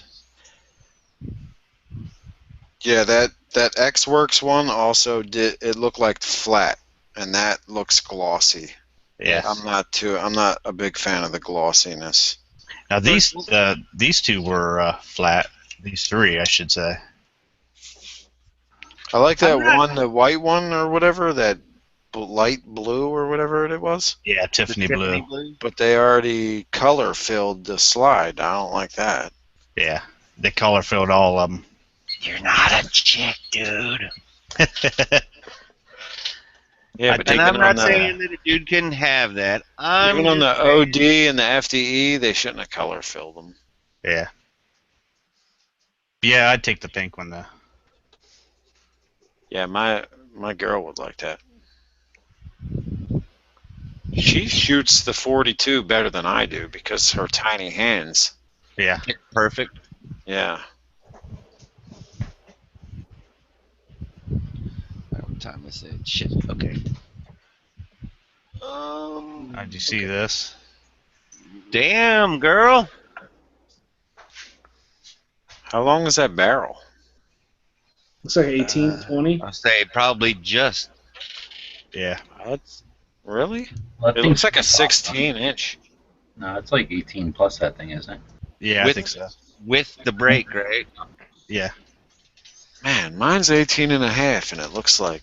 Man, what's really she got long going on that compared to pump that. action part? What's the story on that? I don't know if I can zoom in enough on that. It looks like a flex. Yeah, it's a flex. Oh, okay. Yeah, but basically where her hand is, you can have pressure points or pressure spots for a light, and there's Picatinny rails molded into it. Yep. Yeah, she looks like she's about to lay down the fucking law right there, buddy. Man. She went through a whole fucking box of shells with that. Nice. I mean, Regular yeah, bird high shot. brass? Yeah. Oh, bird shot. Low brass, bird shot. Yeah, she was going to town on that one. Well, she still wanted to have fun. Come on now, you know. Yeah, You 'cause don't need to go out there to hurt yourself. I took that one, and I took that Sears, that Model 20, and that Model 20 about took my fucking arm off. I mean, it fucking kicked. What's a Model 20 Sears? It's high standard. Here, I got a picture of it somewhere, right here. Thanks, bro. High standard, like from Texas High Standard, or am I thinking of ATL? AMT, excuse me. Oh wow. What kind of? And what were you shooting out of it? You were shooting double up. Buck. No, I was shooting the bird shot. Oh, really? Really? Yeah, and it fucking kicked. That wood must be light. Yeah, I took a shot with that, and I was like, "Holy shit!" And she was like, "Holy shit! I just saw you jump back on that." You know, like I'm not shooting that one. It's funny. I'm reading the caption there. But you almost did. Yeah. Sorry. I remember being a kid and going to Sears for the wall of catalogs. They had a gun catalog, they had a boat catalog, they had a tool catalog. You could buy. My first Bridgeport came from Sears. That's a choke, by the way, Z. I missed the old Wish book. And you say that's a choke by what? That's a choke. Yeah. That's a. What model is that? 20. Yeah, 20. That's a nice shotgun, though, dude. I ain't gonna try and say it ain't. Oh, it But is. It's interesting to hear that it kicked like a mule, though. That's interesting. Yep. But I gotta admit, man, my Mossberg 88, which is not any of these guns that were up here, it don't really hurt. It don't feel bad. Now, granted, when I had that Model 59, the semi-auto from Winchester, that thing was like a dream to shoot. That's how my 930 is. It kicks maybe a little harder than an AK, but not much. I still haven't shot an AK. I know that's probably blasphemous in this panel and everything like that, but Hey, that's okay. Everyone has their deficiencies. Right. And I'm not saying that I won't shoot one. Yeah, that's pretty much blasphemy. I mean, you should buy one already. That should be your next purchase. Maybe. Maybe. It shouldn't be a maybe. Or just do it in April when it's April. There you go. Now the How about Taurus May K, G2? brother? There, I hashtag that shit right now. May K. Put it down. Oh, that's a good one though. Yeah, May K. Everybody tried to make it Maker Off, but May K is May K is where it's at, dude. Dude, you just came up with that and just pwned everybody that thought of these months for like weeks. Isn't May K those women that drive around in pink cars and paint makeup on their faces with trowels? That's Mary K. That's one more letter in there. That's Mary K. Cosmetics. I think. What were you saying about this Taurus? The Taurus and the 19 is what she was shooting mostly. Oh yeah. I keep clicking on the triangle and the video's not playing. What's up with your defective screen? There's nothing like a Gen 3 Glock 19. That was a Gen 4. I still haven't gone down the. I have a Gen 4. I only have this one Gen 4. I've only put 100 rounds through it, and I did really good. So I'm not gonna put like a. I'm not gonna say it's as good as my Gen 3 right now, but I did shoot it very well. Moon, you think that 30X is the same size as a 19? Does that sound right? Yeah, it's like a centimeter off. Like a just centimeter smaller. A little smaller. Okay. It's like a millimeter smaller on the muzzle, millimeter smaller on the grip. It's almost the same size as a 19. Okay.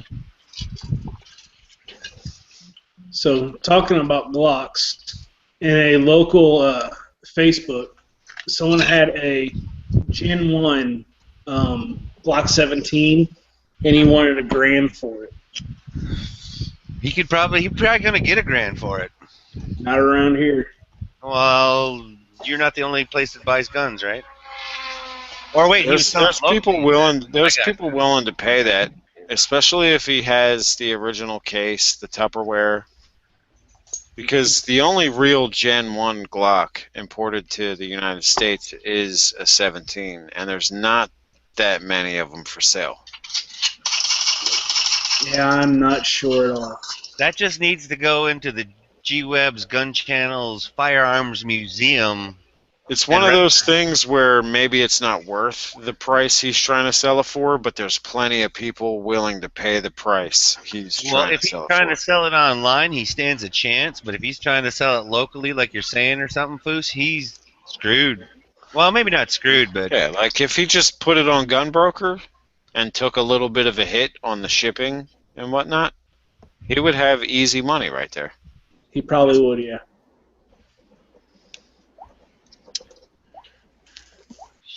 The G-Web's Memorial Museum and Living Room. Right. I got a barbecue. I will catch you gentlemen at another time. Aloha. Later. What do you have, Frank, besides us? How rude. Actually, I'll probably see you guys in about 2 hours if you're still here. The meat's definitely going to be overcooked if it's that long. Oh no, they're already there cooking and having fun and shit. I just decided I wasn't going until now, because I'm that guy. All right, guys. Aloha. Have fun. Have Later, fun. Z. Peace.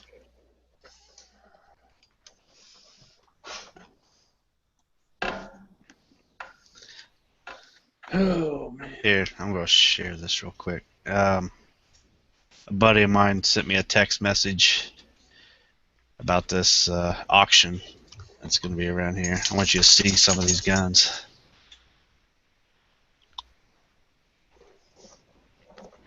Yeah, I went to the range the other day and shot my Glock 19, my Gen 3 one. I shot that better than my CZs. I was telling them yesterday. That's crazy. I know. Well, I mean, my daughter I mean, absolutely loves shooting at 19. But she was like, yeah, I probably wouldn't carry it though. It just reaffirms the fact that every time somebody asks what gun they should buy, I tell them a Glock 19. Yeah. And I can't argue with myself on that one. Now she did like that Taurus. I think it was because it was small. It was small and fit in her hands real well. It's the right price. Well, it's like $200, right? Yep. Yeah. But you see what the top #1 gun is on this auction? Colt Python with a box. Yeah. It doesn't say what finish, barrel length. Are there any details on it, or the whole listing? I could probably get the picture up. I wonder if it's the Did that pop Tanners. up? Yeah. I could see a bunch of different pictures. Hang on. Let me click on me. Let me see if I can. Is that first one, upper left-hand corner? Let me. There it is.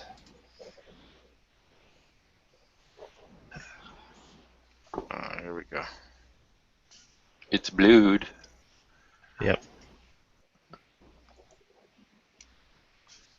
Well, what inch barrel is that? 4, you'd say? Yeah, 4-inch barrel. My dad must have the 6-inch of the blued Python. That gun had some of the best bluing I've ever seen come out of a factory. Oh yeah, it's beautiful. Yep. But yeah, let me show you some of these other. Get the screen share back.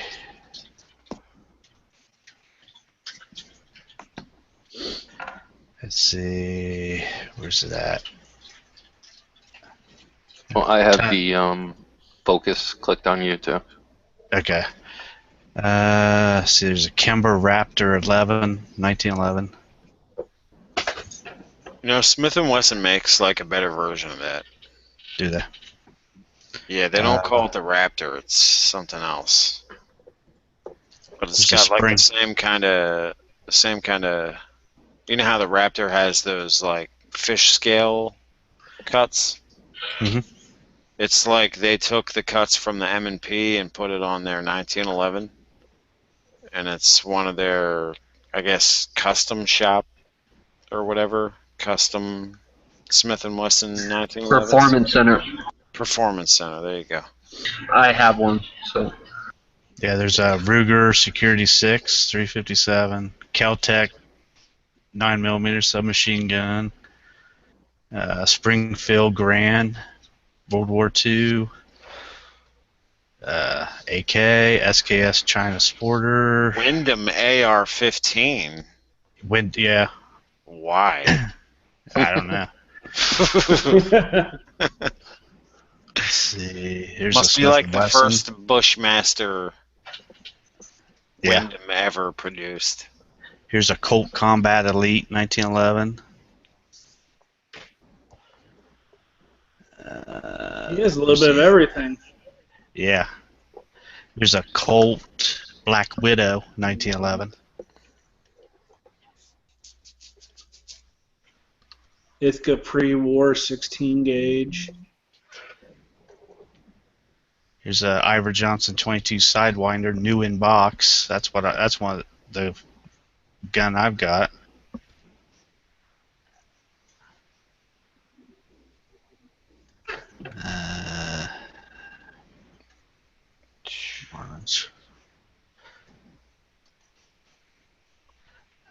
Couple 16 gauge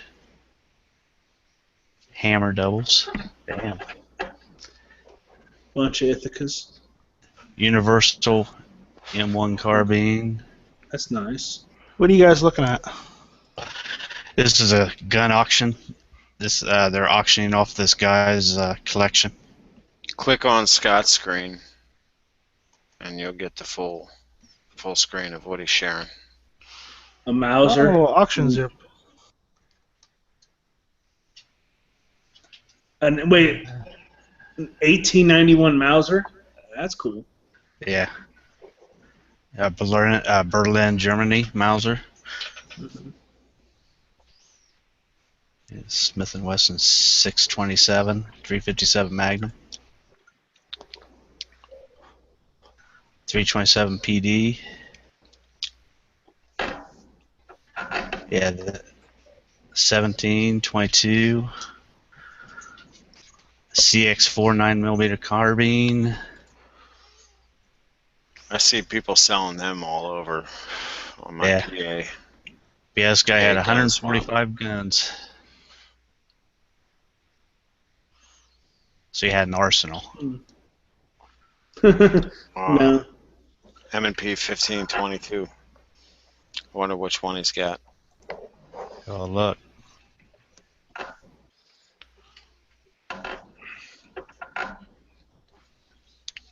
I sold my Magpul version for underpriced because nobody would believe that there was a difference between the Magpul and the regular version because they're fucking jerk-offs on PA gun swap. Oh, it looks like the original. Looks one. like regular, yeah. Yeah. Like people think that the Walmart ones were just the same as every mom and pops, and they weren't. Yep.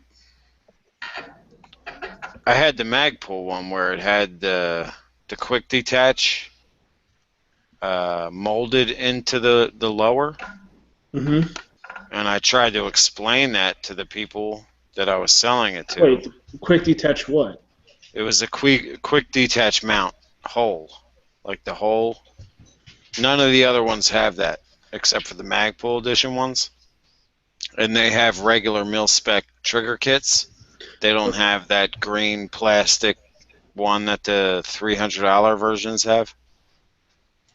So it was $500. It was $525 or whatever when I bought it. I was trying to sell it for $425 or something, and everybody was like, "Oh, I can go get one right now for $329." And I was like, "Well, you can't get this one for $329." And they were like, "Yeah, right." And they kept sending me links for the fucking regular one without a muzzle brake, without the threaded barrel, with the detachable stupid sights on it. And I was like, dude, that's not the Magpul version. It's not the same. But nobody would listen. I ended up selling it for $350 to some person that understood the difference, but I held back all my magazines, so I have like 5 15-22 magazines laying around that I don't have a rifle for, but I figured I'd buy it again. Here'd be a nice side-by-side to get. It's got the external hammers. Yay. Love the external hammers.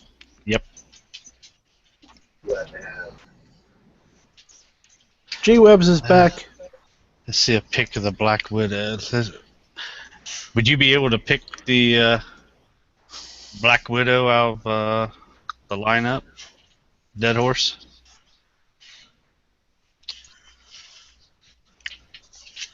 He says yes.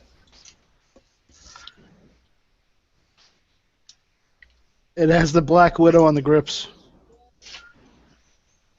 Let's see. Would be that one. You guys, here's 3 1911s. Yeah, the Colt Black Widow actually has a Black Widow on the grips, a little Black Widow spider on the center of the grips. Let's see. Here's a Colt. And the last Black Widow I saw here sold for like $2,200. That was in mint, still in the box. Damn. Okay, that's 1911 22. I would definitely bid up to like $1,500 if it was a clean Black Widow. Oh shit! Right here it is. Oh shit. You want to click on it? Yep. There it is. It's engraved too. It's got a spider web trigger on it. Yep. Damn. That gun right there, I could sell that gun for probably 2,800 tomorrow. Like, no problem. I would definitely bid up to like 15, 16, 1,700 on that. Where's this auction at? Is it an online auction, or do you got to be there in person? Yep, it's got to be there in person. It's in Ohio, southern part of Ohio. Oh god. Damn, that is nice. Wish I could get a better picture of that. If I bought that, I'd probably end up keeping that gun. I've been actually looking for one for a while. Well, hell, it's a Colt. You'd have to keep it. Well, out of the Black Widow, if I remember right, they only made 500 of them, and they're all individually marked 1 through 500. And the last one that was here was for 2,200, and I was going to buy it, and the guy sold it like halfway on my way to go get it. He was like 2 hours away, and I was an hour into the drive, and he called me and said, "Oh, it just sold." And I was like, "Oh my god."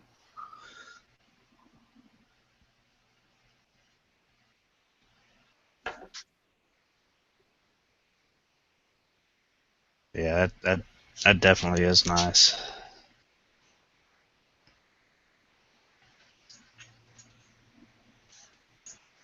And then Colt also has a Rattler 1911. If you ever see one of those, I'd be interested in picking one of those up if anyone ever sees one, the Rattler.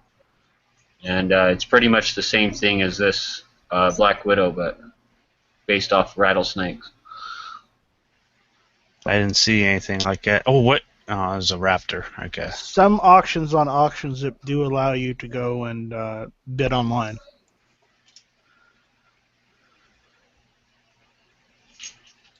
Here, let me. It just depends which ones. Yep, there's a better pick. It's got a skull and crossbones up here.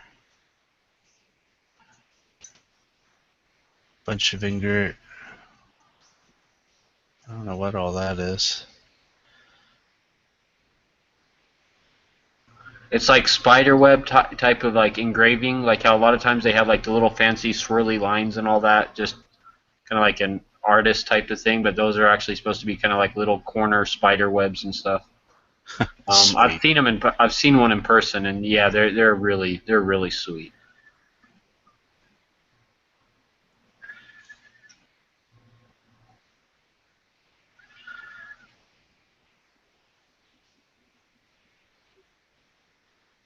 Yeah, I'd definitely take that. I'm trying to remember what magazine that was for, because like basically when they came out with this gun, they had it in a like a magazine basically, and I think they costed 3,200 new, something like they were over 3,000, and like there was only, I think they only made 500 of them, but you had to order it out of a certain catalog or magazine, and I can't remember what it was originally in.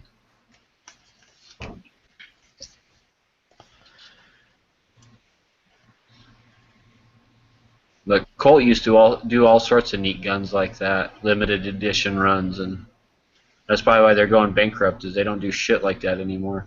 Yeah.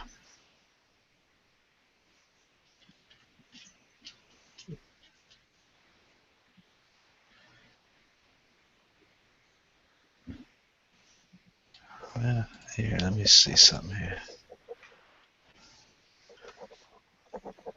Hey, Moon. You there?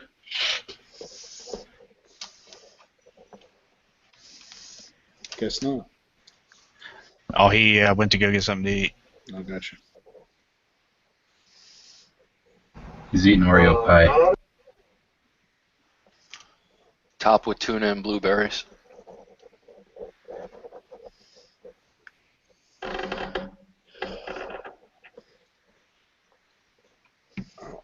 Man.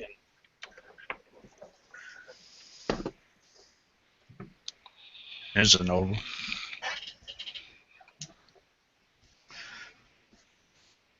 What is that? What was that? It's an Ivor Johnson. This one, is that the same thing? Yeah. No, it was different.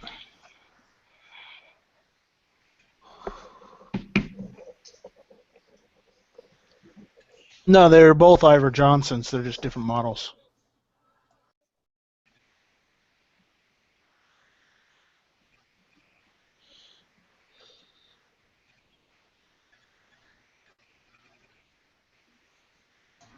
It's like one of the first CCW guns right there.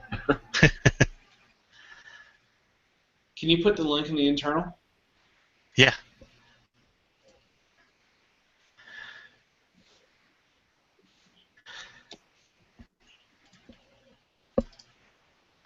Okay, that would go really well with the Henrys that I'm eyeballing. Is that 45 Colt? I don't know.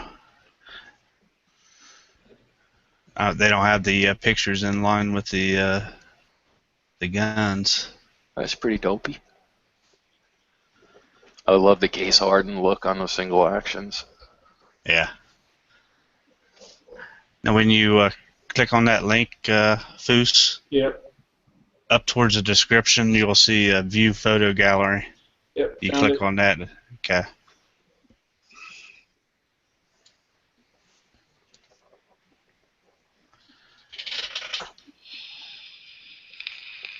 Is that a Colt Mark IV?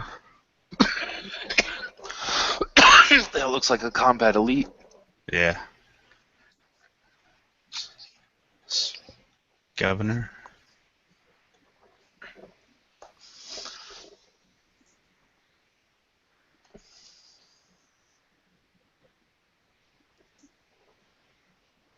Must be some of those old Mausers.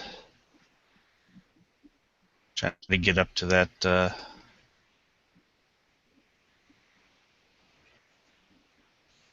Python.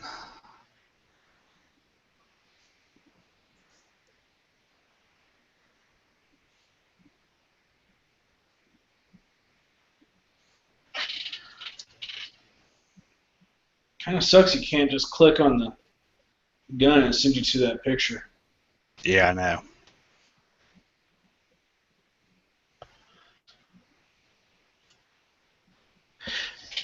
Yeah, I'd hate to drive there and try to bid on one of them because I know damn well somebody's going to be there with $2,000 trying to get that Black Widow.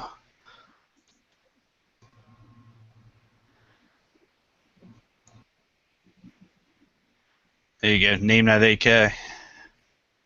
Well, I guarantee you, if you got that Black Widow for like $2,000, you hunt her tomorrow, like in an instant. Like Yeah, you the just AKs don't are see those ever for sale. It's got a thumbhole stock on it. Yeah, What is that, an AK or is that like a? That's an Yeah, AK.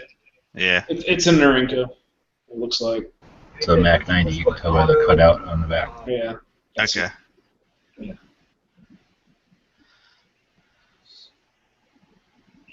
So are those rare, G?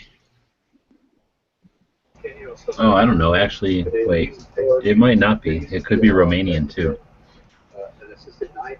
Okay. It might be an old SAR or something. It's got a rib magazine and it don't look painted. It looks blued. Plus, it don't look Chinese.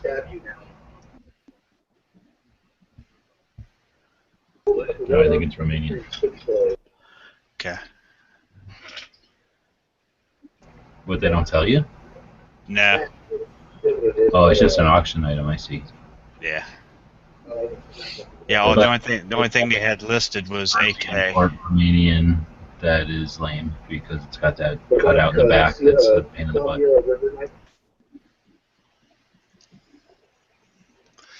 Hey, me, could you click on the link so I can find out more how to participate in the compensated heart disease clinical research? What the fuck is Yeah, I'll that? pass. Compensated heart disease.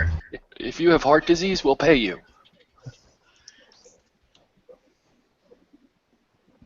Well, they're going to compensate you for getting heart disease so they can research.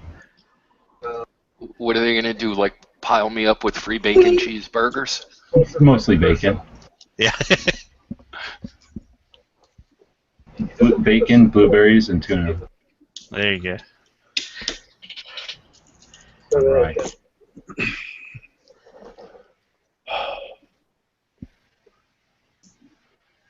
That one's blurry. Now, is that the Grand? Yep. That wouldn't be a bad one to try to get either. You can tell it's a Grand because it's not an M1A because it doesn't have a cutout in stock.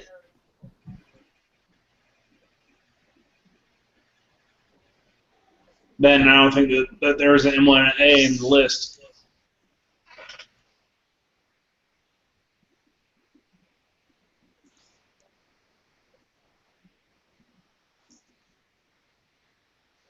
It's Charger, isn't it? That is a contender. Or, yeah, but it's got all the different barrels. Yeah. A bunch of different grips and whatnot. Yeah.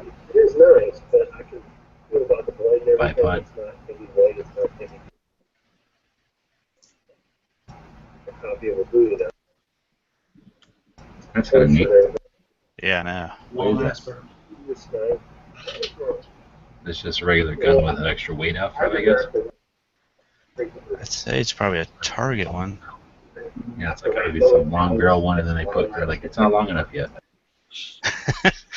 It's a compensator for that massive 22 recoil. It's true. There's probably some 9mm shooter, and they're like, this 22 is abusive to my wrist, so I need something to help me with that. Now, Absolutely. whose emblem is that? Is that Beretta? That's Ruger. Ruger? So, let's see. Mark something. Crap. Mark 2? Or Mark 11? Long barrel 22? It's probably a Mark. Well, it's the long barrel for sure. I would have said a Mark 1, but I don't remember how to tell the difference. I thought a Mark 2 has a different. Or Mark 2. Okay. Mark It's got MK11, so. Yeah, that's it. At least the long barrel parts for sure. That's definitely a longer barrel. By like 3 or 4 inches. It's kind of cool looking. Oh, you don't want that, but if you want, you can bid on that and then have it sent down here. Hell, my local gun shop just had the 40. That looks like it's a SIG one. I don't want that one.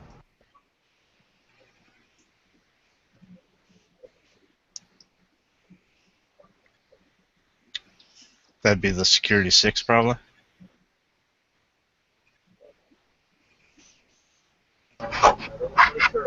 The description for that Keltec is a Keltec 9mm submachine gun. That's kind of funny. There we go. Freedom Arms? That's what it looks like. Yep.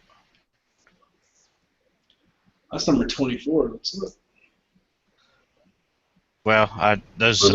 Yeah, Freedom Arms. Yep. 454. Ooh. Probably 45 Colt. It's 454, 45 stainless steel. Yeah.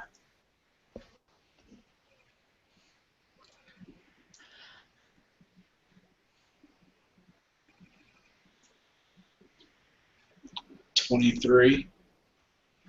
That's Yeah, Colt positive 32 police.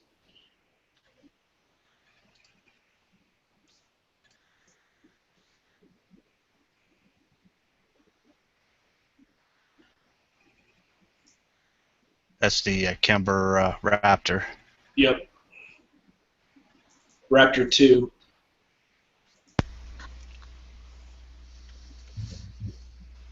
Wouldn't mind having that one either.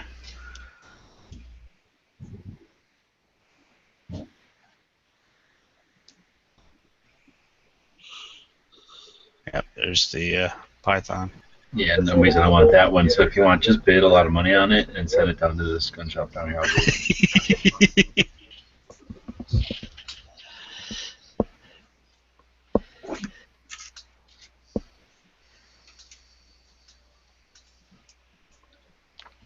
Yeah, so they didn't they didn't put pictures of everything because it went from the Colt Python down to number 22.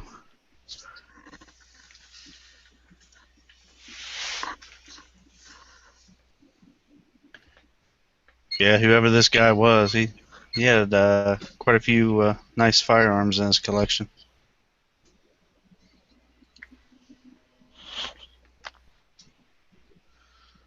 I guess if you're old, that's going to happen.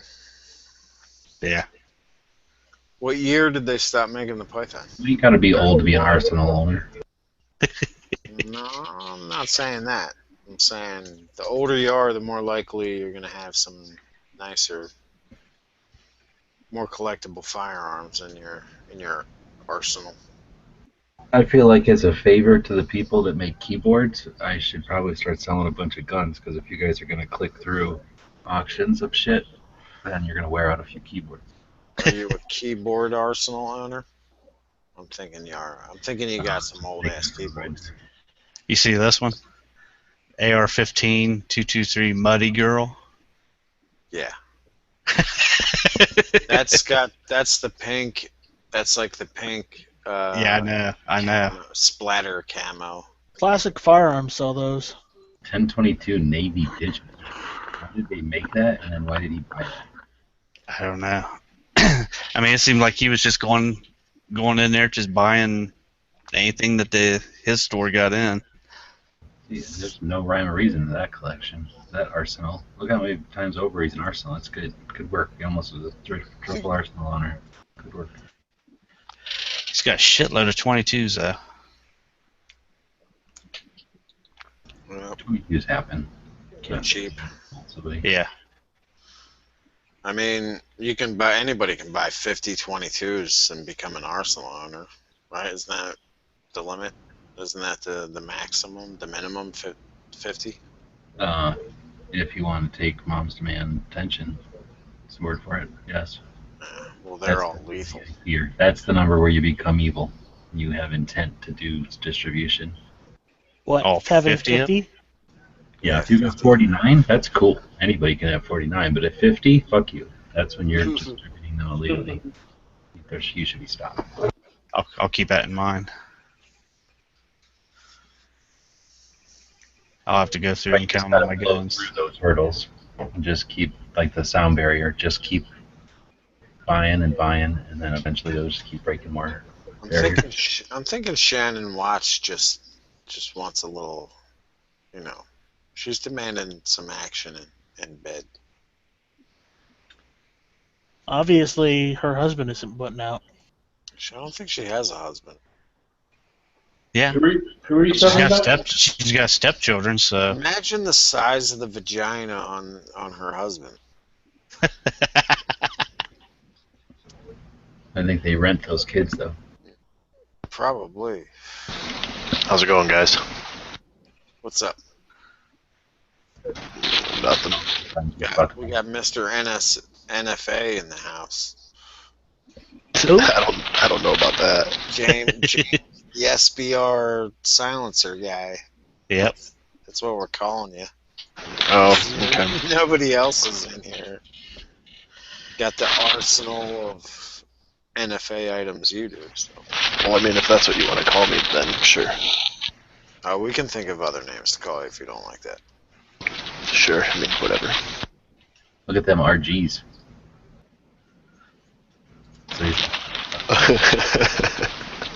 All this?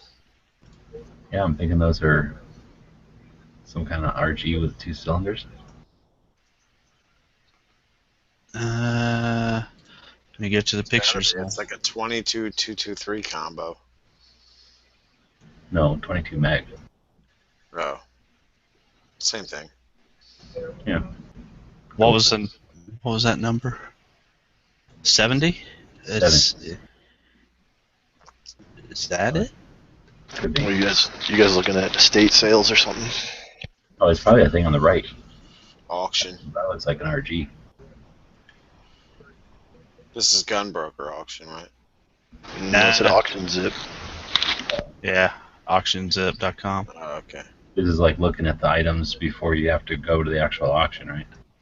Yeah, This is pretty cool. Except every time I do this, I'm like, oh, I'm getting this one, this one, this one, this one, this one, and this one, and this one. And I go there and I get like one gun. I like that cowboy revolver. What was that with the? It had like a stainless cylinder. That's number 70. If that's that one that G was just talking about, the RG66 combo. Titan Scout. Okay, It's like an aluminum cylinder, probably. probably. That's what you said. Magnum, 22 and Magnum. 22 and tag 22 magnesium. You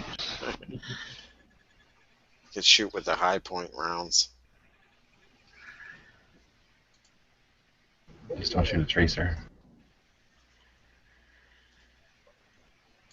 Let me switch. That's hot lead. I like your webcam there, Moon. Thank you. Should I call you the alcohol guy? You can on the weekends. Okay, that's legit. I'm about to go on 10 days of vacation, so I'll be joining you here in a couple days. Nice. I'm about to get a new job, so I might be absentee during the week. New interview. Yeah. Interview on Monday.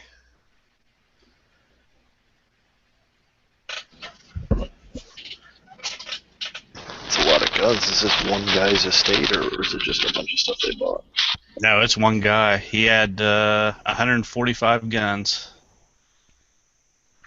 Good for him. Yeah.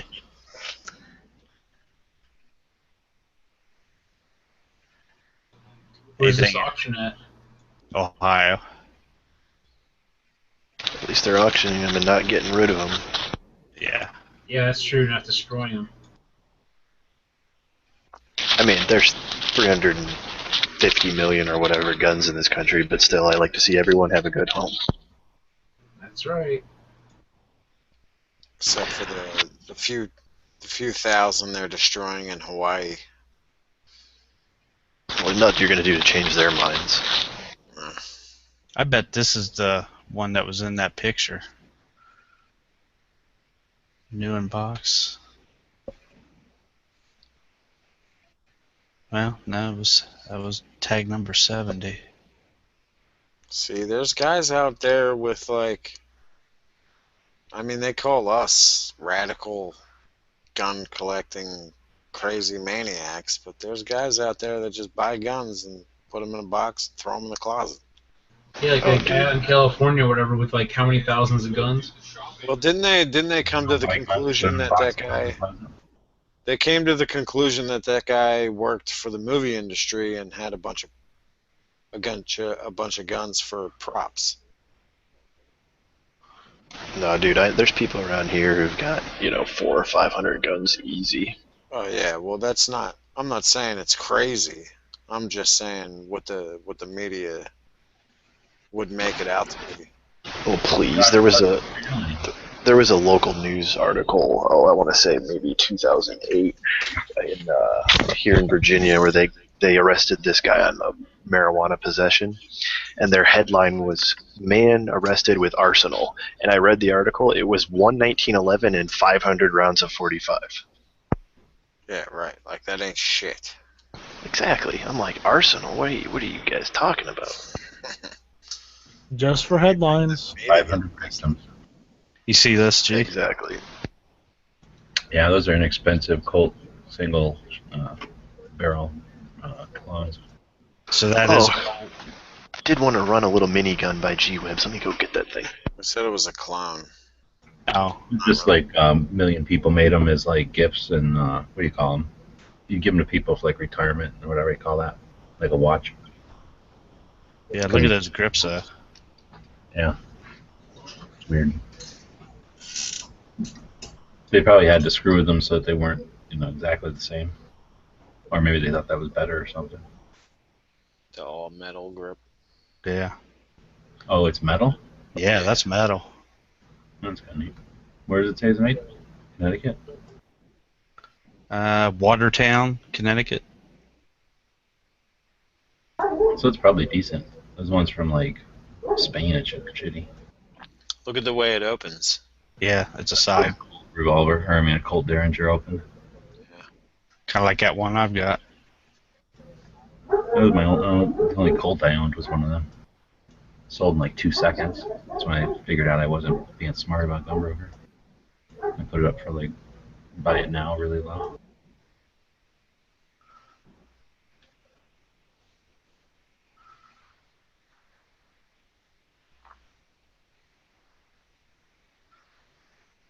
I almost want Glock to just put out some Gen 2 19s. Is that auction you guys are looking at? Is that something you can actually bid online? I didn't quite catch that. Nah, you got to be there in person. It's just showing you the lots that are going to be at the real auction. Oh, okay, that sucks. Yeah, I haven't seen very well. There might have been some auctions out here somewhere in Illinois, but it's kind of more rare, you know. Plus, with the whole waiting periods and stuff, they kind of screws things up. Yeah, see, I can go to this auction, buy it, That little revolver there? take it straight home. And that's how it really should be. You don't like that thing? Oh, I like it.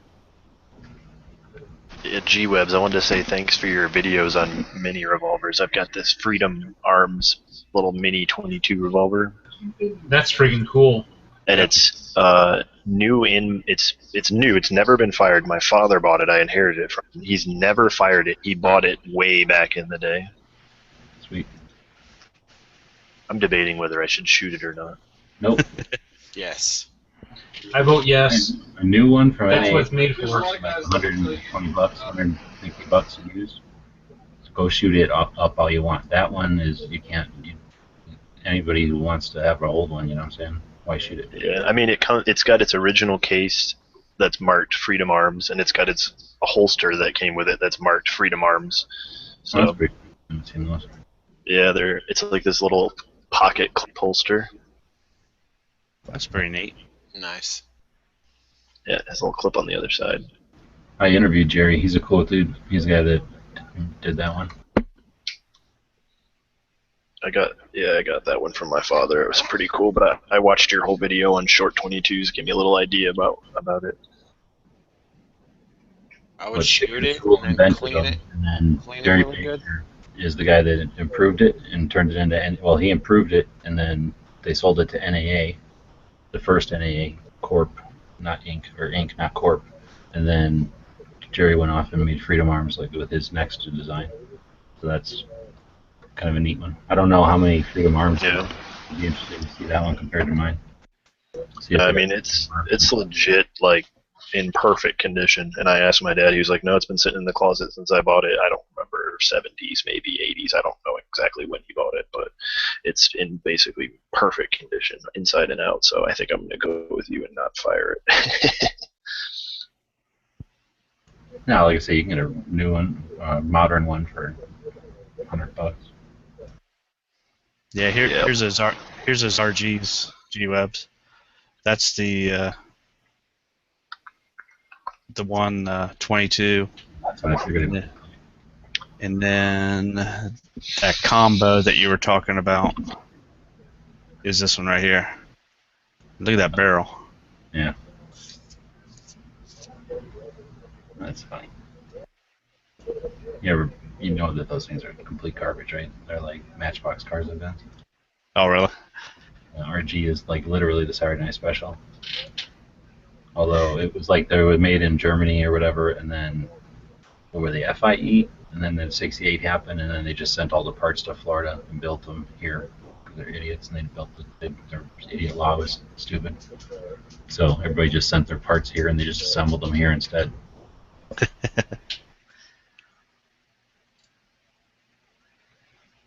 I never got into that because it came from Germany and stuff. When I started digging into it, I had like the Ring of Fire better just because it was all U.S. But there's a couple of different patches. The RGs are like one of the Florida. Like I could do the same. You could do the same kind of research from the couple of companies out there that were all the same company, really. And again, just because the stupid law made them start building the guns here. You see that trigger guard? Yep.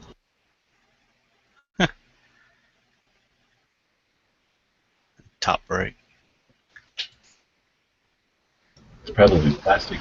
That trigger gun. Oh, is it? I don't know. I haven't seen that particular one, but they're not expensive guns. I think they were like $20, $30 guns or something.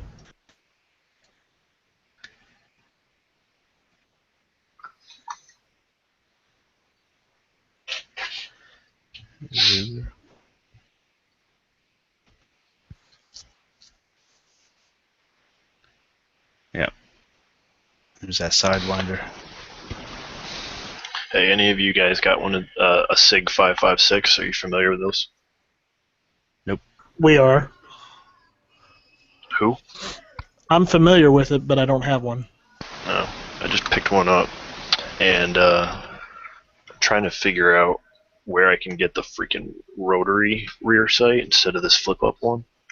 I was looking online. Doesn't look like very many places sell them. They don't. That's the problem.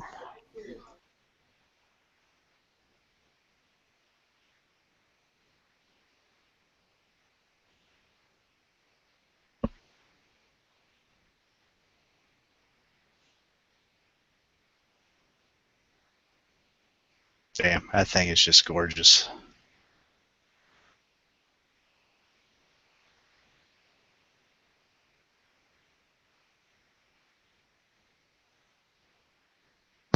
Well, spider grips are pretty cool.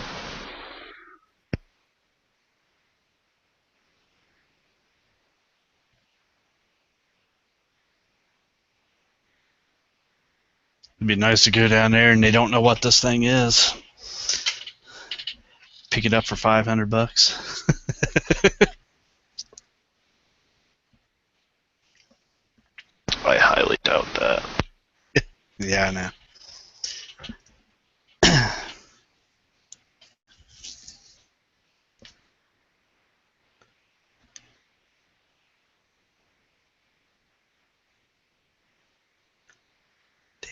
Damn.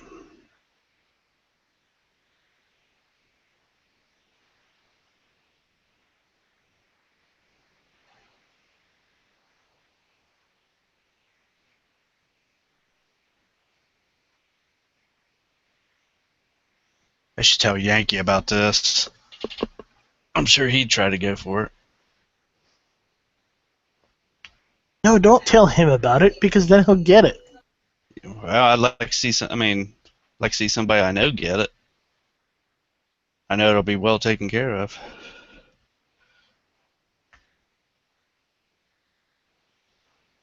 Until he decides he doesn't like it anymore and he sells it. Yeah.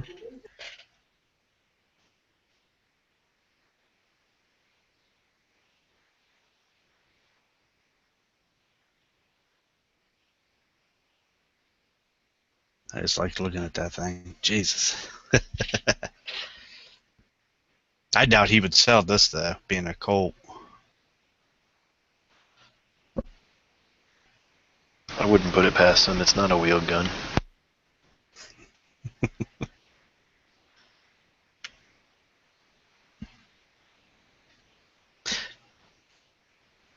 Oh well. Anything else interesting to talk about tonight?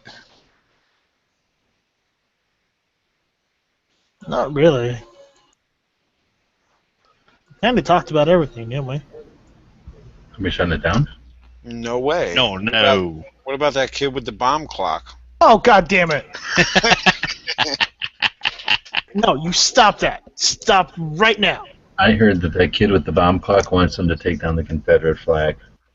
That's what I Did you guys see the one about the kid that rescued the blind kid from getting bullied, beat up, Oh, yeah. He got kicked off the football team for it. and suspended? Yeah. It's The fucked kid up. who beat up the blind kid did? No, No. the kid that rescued the blind kid did. That's vigilante justice. Next thing you know, people are standing up for themselves, and then what do you got? Individual- Questioning authority. Do you got a link to that story? Yeah, hold on.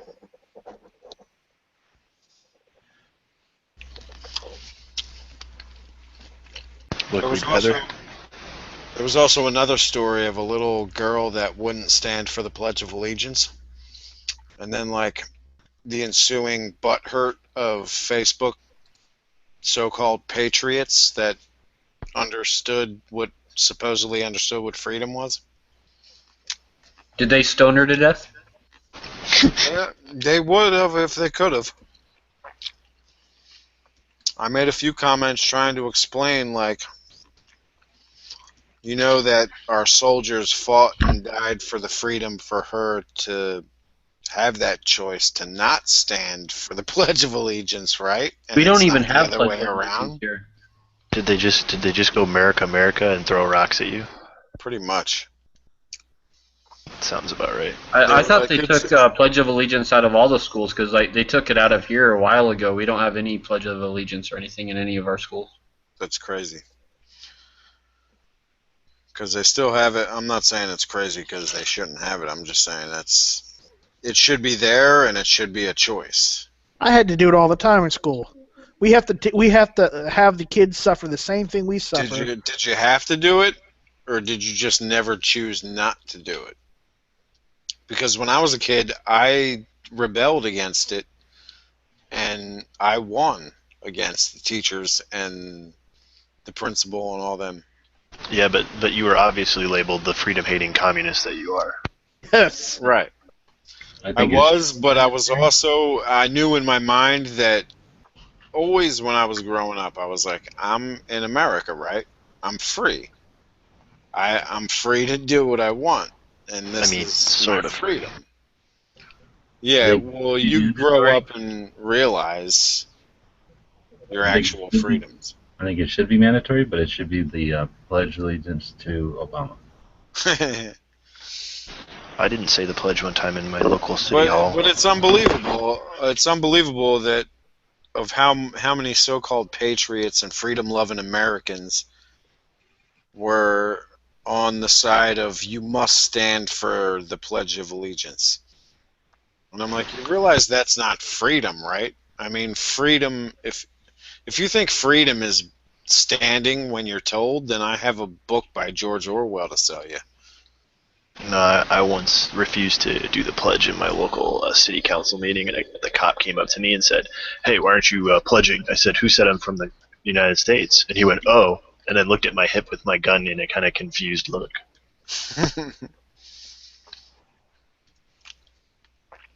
I mean, there was even vets on there that said, I don't have to agree with her, but I fought for the right for her to choose whether she wanted to or not. And those people were right on. Why don't we talk about some more important things, like the kid with the clock? Yeah, the kid with the clock is more. No, stop that. No, he's. I heard he was gay and was getting married, and Kim Davis refused to marry him.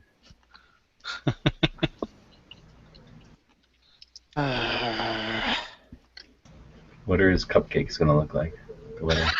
They're going to have little Confederate and Rhodesian flags on them. It's going to be cupcakes topped with bacon. Ooh, that's a little low there. He won't be able to eat his own cupcakes at his own gay wedding.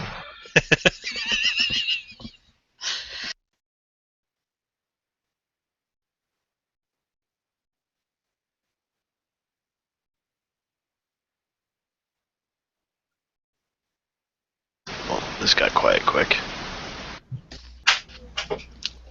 We can talk about Syrian. Something that I didn't want to have to buy, so I'm having that like buyer's remorse. No, I guess whatever you call it when you like have to buy something that you don't feel like buying, and you're thinking about all the other things that $600 could have bought. Oh yeah. Like property taxes. Yay. Or rent for the state.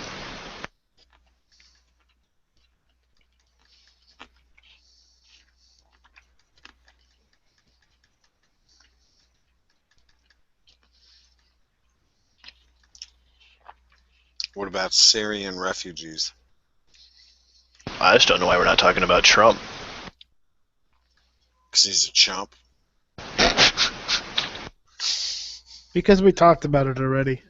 Oh, I'm sorry. I came in too late for that.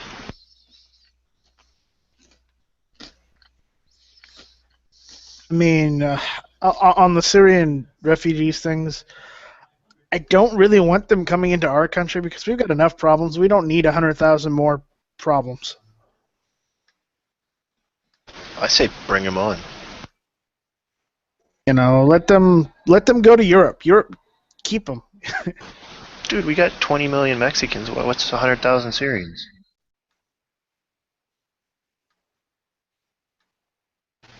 Would you guys talk about Boner resigning? He did mention he was resigning, but he's not resigning right now. It's like October 30th or something. I did get a Gun Owners of America email about him resigning. Yeah, I saw that. Like, what did that have to do with Gun Owners of America? I don't know. 'Cause if you read your email, you'd know they want someone more pro-gun. Yeah. Well, they're not going to get that, so. Yeah, I know. But I like how they had a picture of him crying in the email. Dude's like always crying. You got like 50 stock photos of Boner crying. I wonder what turd bucket they're going to put up next. You probably don't want to know.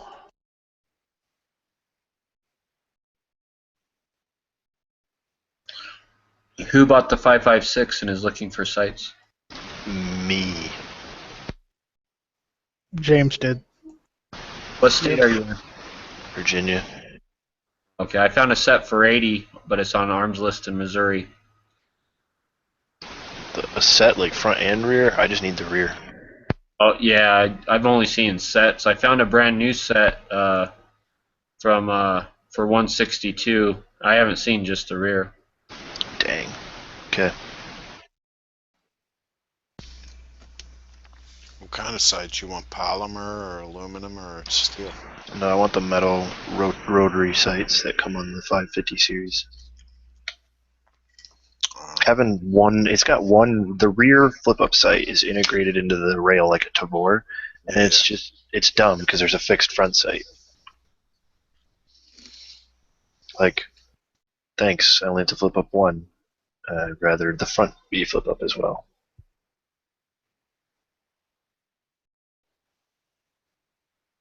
It's a SIG, right? It is. It's a piston or no? It is. And it doesn't have that flip-up gas block sight? Nope. It's got a fixed front sight. That's weird. It's the Gen 2 one where they fixed all the issues they were having with the Gen 1s. Apparently it's a rock solid gun. For the price I paid for it, I hope it is. You didn't overpay, did you? Oh no, I way underpaid, dude.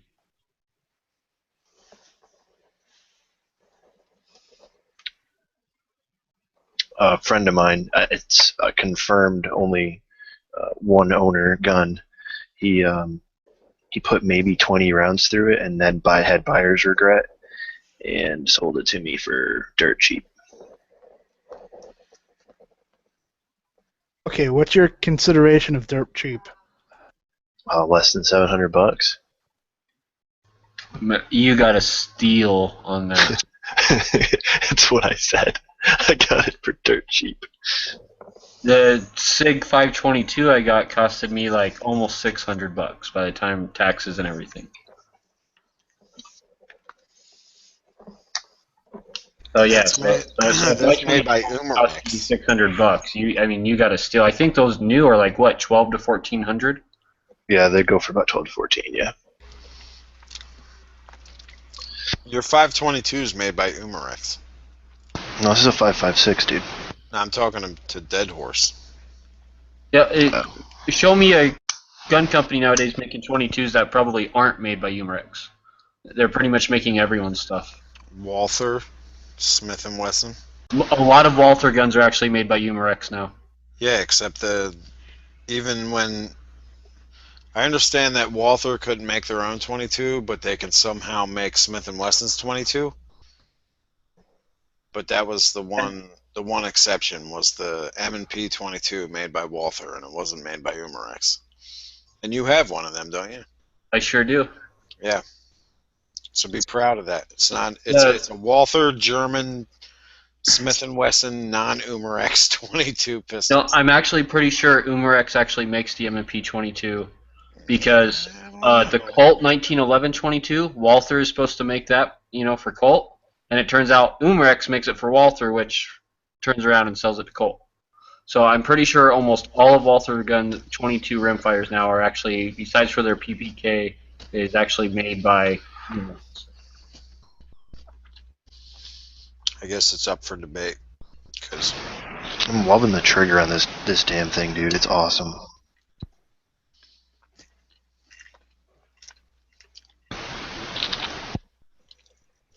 It reminds me of a FAL in an AK more than an AR.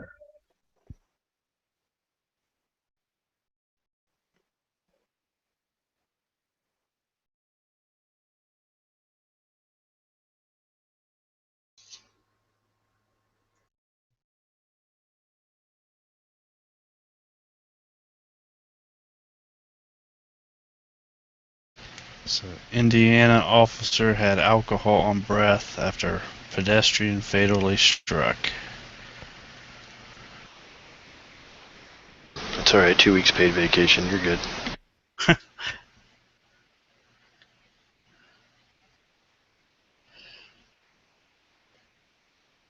Yeah, I'm seeing a couple stories on that.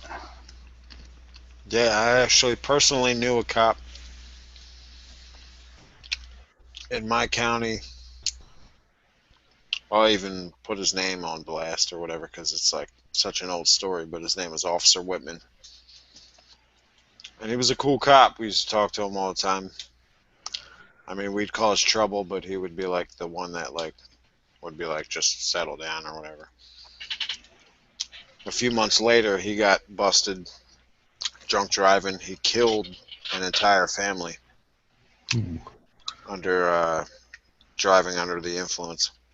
And he got 6 months paid vacation. No jail time. That's one thing where I think there's definitely a double standard. In my hometown here, if the cops are caught drunk driving, they pull them over to the side of the road and give them a ride home. They don't even make reports about it. Yep. But since this guy was like such a high profile case, since like the whole family was killed and he survived, they didn't have a chance to just drive him home. But he did walk away with 6 month paid suspension. And I think he resigned after that. I don't think he's still a cop. So we're having a super blood moon? An uber blood moon. Isn't it supposed to be like a super blood moon eclipse tonight? Wild. But yeah, it's about an ultra rare super blood moon eclipse. Yeah. Yeah, I think it is tonight. Yeah. I'm reading the article now. So that means Nibiru is nearby, right? And the aliens are coming?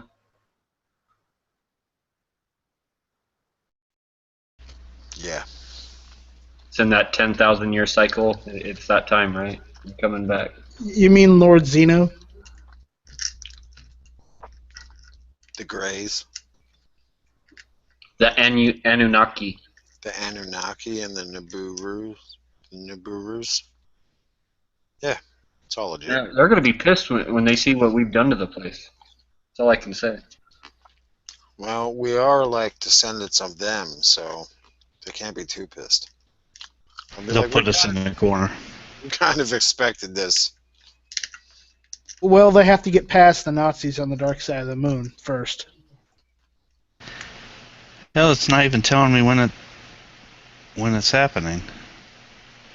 It don't look full to me right now. Well, if they tell you when it's happening, it'll ruin the invasion plans. Probably already happened here. Missed it. No one cared. Eclipse when the moon is in a position where it's relatively close to the Earth. One of the closest times it'll be to the Earth. So it's a really big moon, and then it'll be a lunar eclipse. So pretty cool. Okay, I think it's going to be Monday. Monday? Okay. I think it's worth taking the kids out because I don't think there's another one for quite a while. At least in the on this side of the planet. Oh, Sunday. Yeah, it's like 80 years or some shit. Yeah, this article says Monday, though. I mean, after that. Oh. Well, I thought G-Web said Sunday. Yeah, it all depends on what time it is at night. Yeah, Well, true. he's saying Sunday, I think. So he's just trying to remember, I just texted it for him. Sunday night, Monday morning. Whatever. What are you eating, Moon? Tuna. Nah, I'm eating tempura chicken. All right, cool. Because it's basically in my ear, so I may as well know what it is. Sorry. I mean, Oreo pie. Crunching. I mean, it's cool, bro. Eat what you want. I just wanted to know what you were sticking in my ears.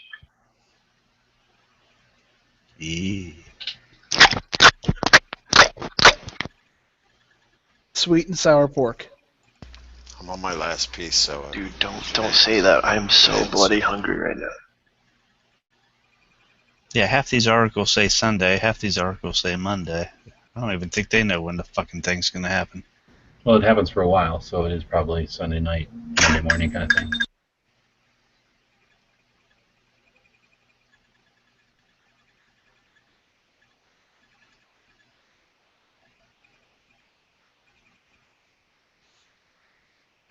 Okay, let's see what else is on there.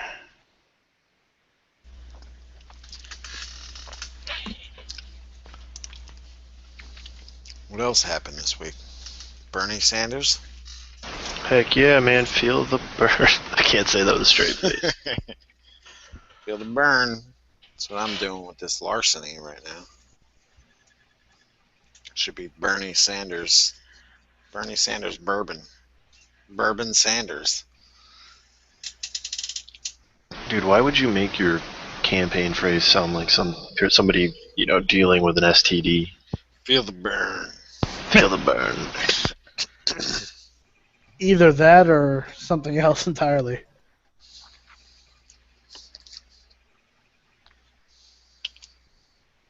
If he becomes president, I'm just going to sell all my guns.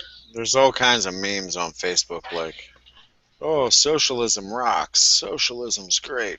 Vote for Bernie Sanders. I was like, remember when you pussies were too afraid to admit you were socialists back in 2008? It's pretty Like funny. I said, if he wins, I'm just selling all my guns. Whoever's first in line gets them. Let me know. I might want some. Okay.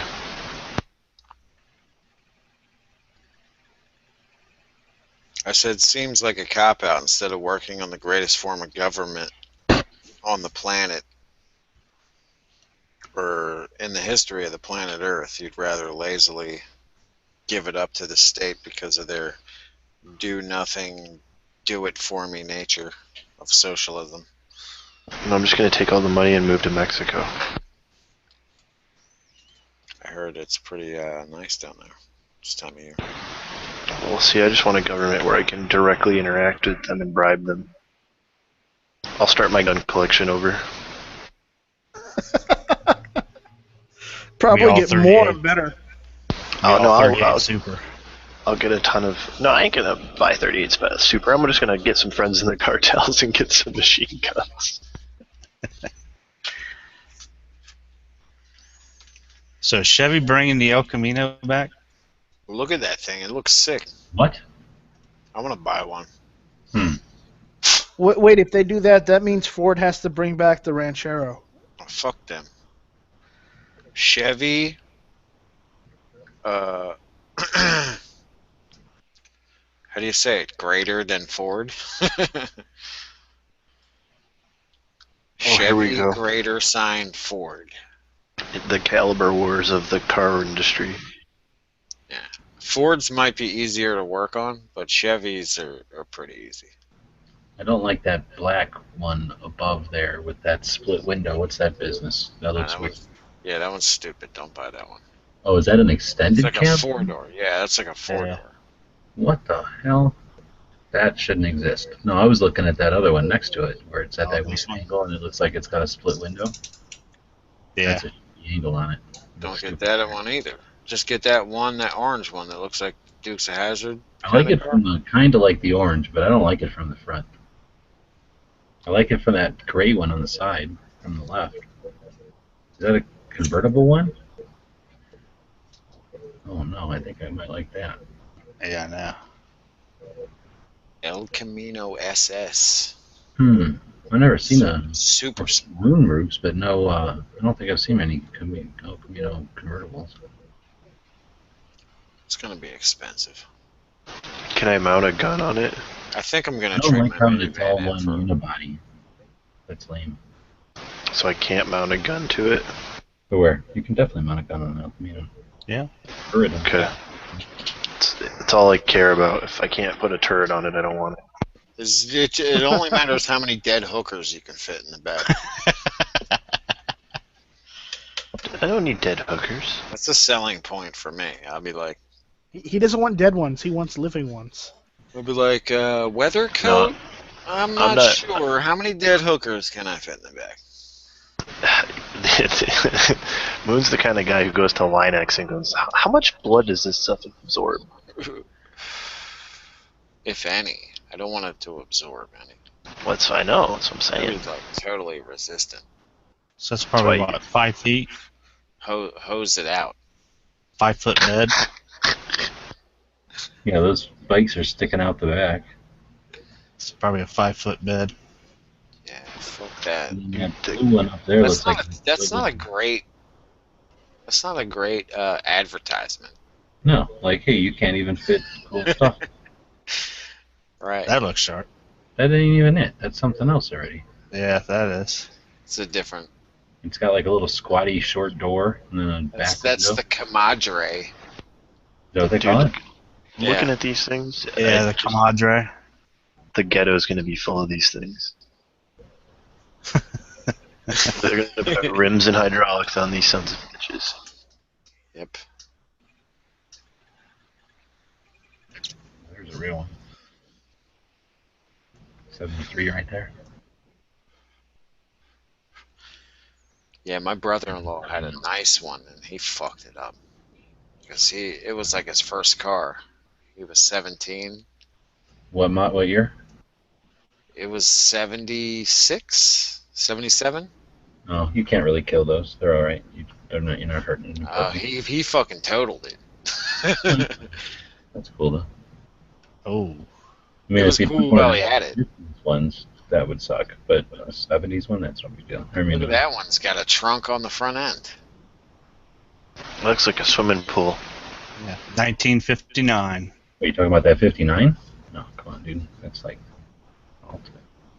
Yeah, No way. that is ultimate. The trunk is on the front of it. It's just that's a V8 at its Not place. in a good Porsche way either. It's so that way when you're at a stoplight, you can keep an eye on your stuff so nobody steals the crap out of you in front of your car. It would be cool if you could switch the steering wheel around and like totally change from reverse to drive and like switch the way the car goes. What if you just you got rid of all the interior seating and then put a steering wheel caddy corner one side and then the other side, and then you just have like one of those round ottomans in the center, and you could just spin around and you would There you go. park. I like and the when way you think. you drive right out the other way. Hell yeah. You're always with your trunk to the curb that way. Confuse the shit out of everybody. Nope. All right, guys, In the I'm middle out. of driving, you can pull up to See a you light, later. Nice try. around on your ottoman, and go backwards.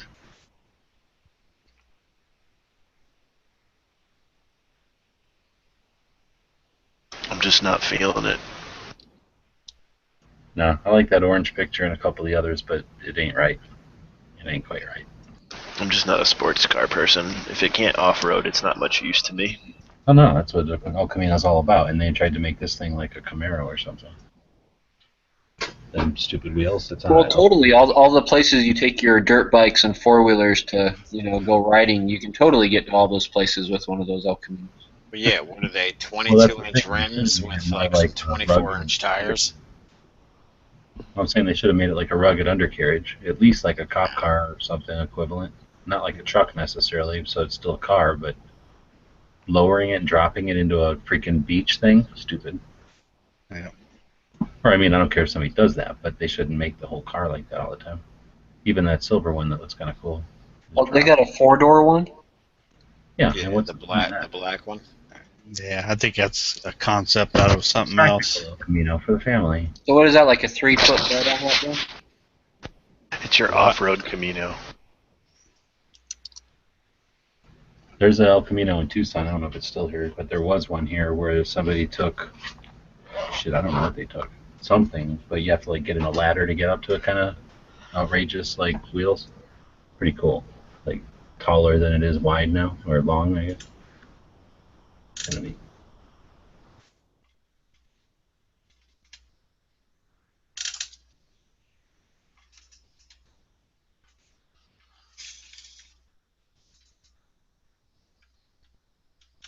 All right, Edge is over.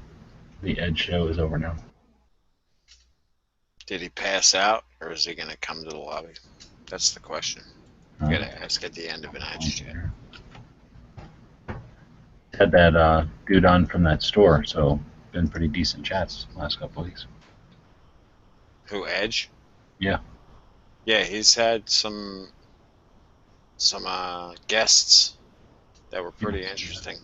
Yeah, he knows what he's talking about, and he's into it. So yeah, it was like nonstop chat the whole time. It's pretty good.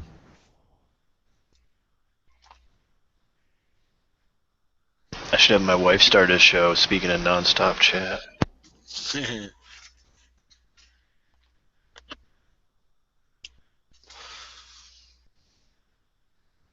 Oh wait, these are recorded and put on YouTube. Crap, it wasn't me. Is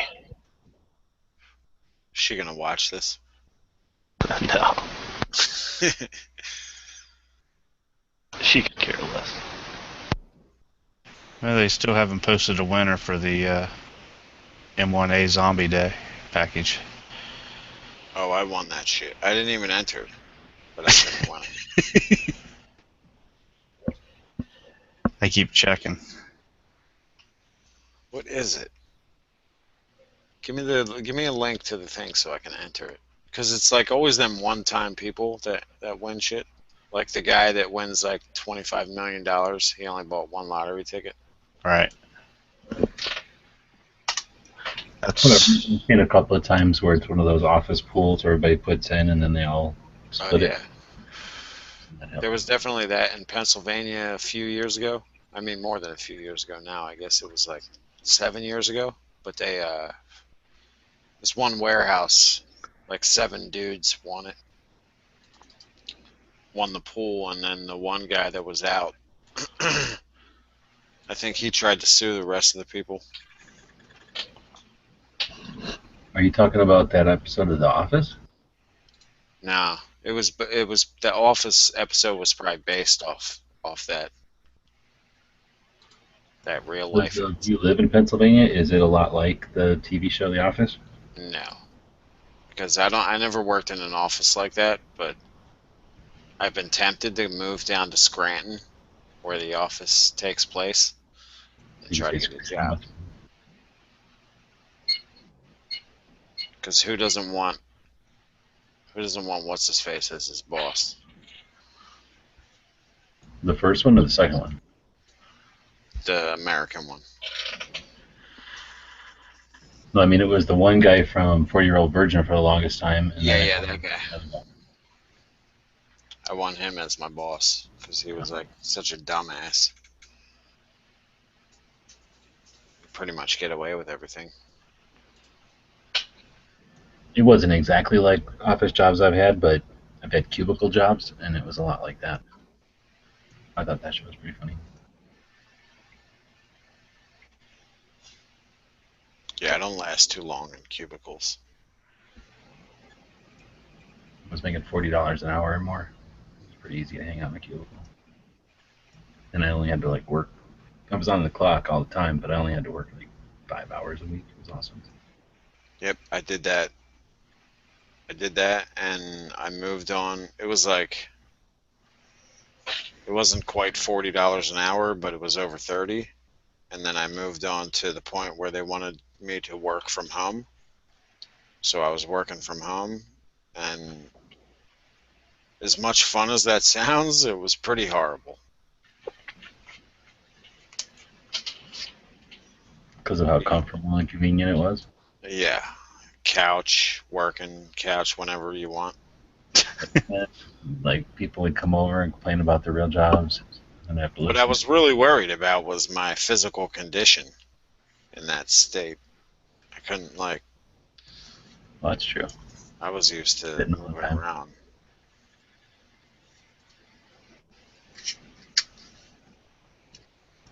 I have found that definitely has a relationship. You sit around, you get bigger. Yeah. I'm glad Moon stopped eating. I'm hungry. Larry Vickers hungry. Hungry like the wolf. Like, you're gonna sell out for a beef jerky? Gonna sell out to some Dude, fire seriously. fried chicken. Dude, I'll eat some fire clean chicken. Sounds good. It just gives you the shits the next day. It makes you regular, from what I hear.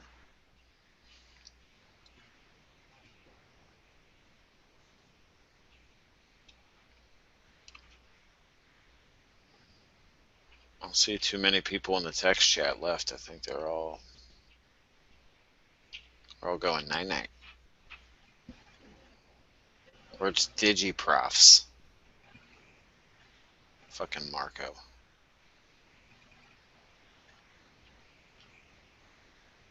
Is today Friday? Yeah. Shit. Yeah, because I gotta go back to work tomorrow night. Oh man, vacation's over. Yep. I gotta apologize for Tuesday when you wasted a whole lobby chat on nobody joining.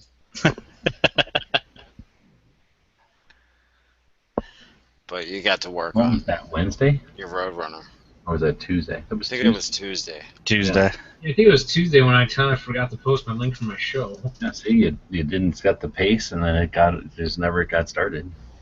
But I think Wednesday and Thursday were pretty rocking, weren't they? Yeah. Yeah. I still got to watch Rick's show, though, because I got an alert on my cell phone that said he uploaded a new video. And I was like, cool. I watched it while I took my mom to the doctor's. What did you think about that? It was pretty good. I liked it. Good. You had, who was that chick from Three Gun? She's like... Her name's Neil. She's the general manager of Three Gun Nation. Yeah. So she gave a lot of good insight for Three Gun and even the history of Three Gun as a whole. Right. The thing I kind of screwed up on that whole thing was I wanted to really cover more about the Brownell's Lady Three Gun event, but I didn't know all the right questions to ask on it, and that makes it kind of more difficult to do so and stuff like that. But it gives you like an incentive for another show, another topic for another show, another guest. That's right. I'm working on that actually because the lady who runs the Brownell's Lady Three Gun, Lisa Rain, she was going to try to set me up with another guest so I can try to get a little bit more info out there for them as well. That was one of my purposes. It was a good opportunity to ask about Three Gun stuff, and that was very beneficial in itself. But I missed the main message I wanted to cross. Sometimes things just kind of roll into different things, So that's not what happened. Yeah, it was pretty good. Other than the fact that every chat about Three Gun that I listen to on YouTube, it never mentions any matches in PA for some reason. I know of some two-gun matches in PA that you have to be a part of a gun club.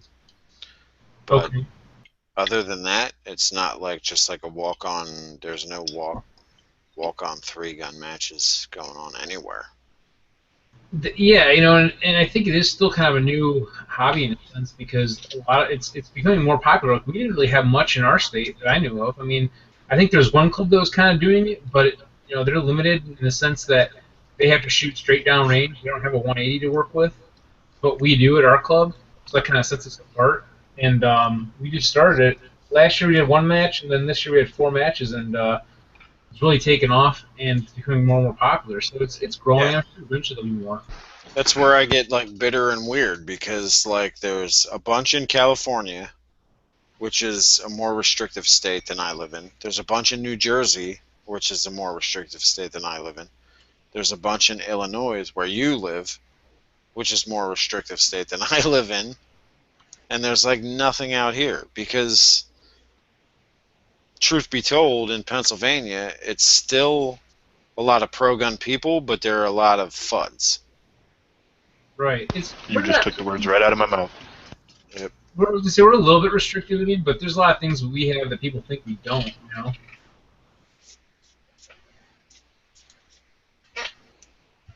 In other words, you know, the whole state isn't Chicago. Oh, yeah. Yep. I understand that. I mean, you got like a majority of red, suburban, and rural Oh, yeah. leaning people, but the city doesn't speak, even though the votes speak for its state, the city doesn't really speak for its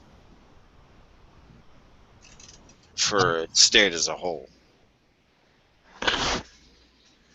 Yeah, well, hopefully the more and more that people hear about this stuff, whether it's in your home state or not, it'll become more popular and more people will want to get active and make it happen. Because what it really comes down to get more matches to happen is people that want them and people that will volunteer to make it happen, because it pretty much relies on volunteerism. Yeah, I tried to inquire and try to get stuff started at my local outdoor range, and they don't want no part in it. They don't want Glock matches, they don't want two-gun matches, they don't want steel shoots, they don't want any kind of that.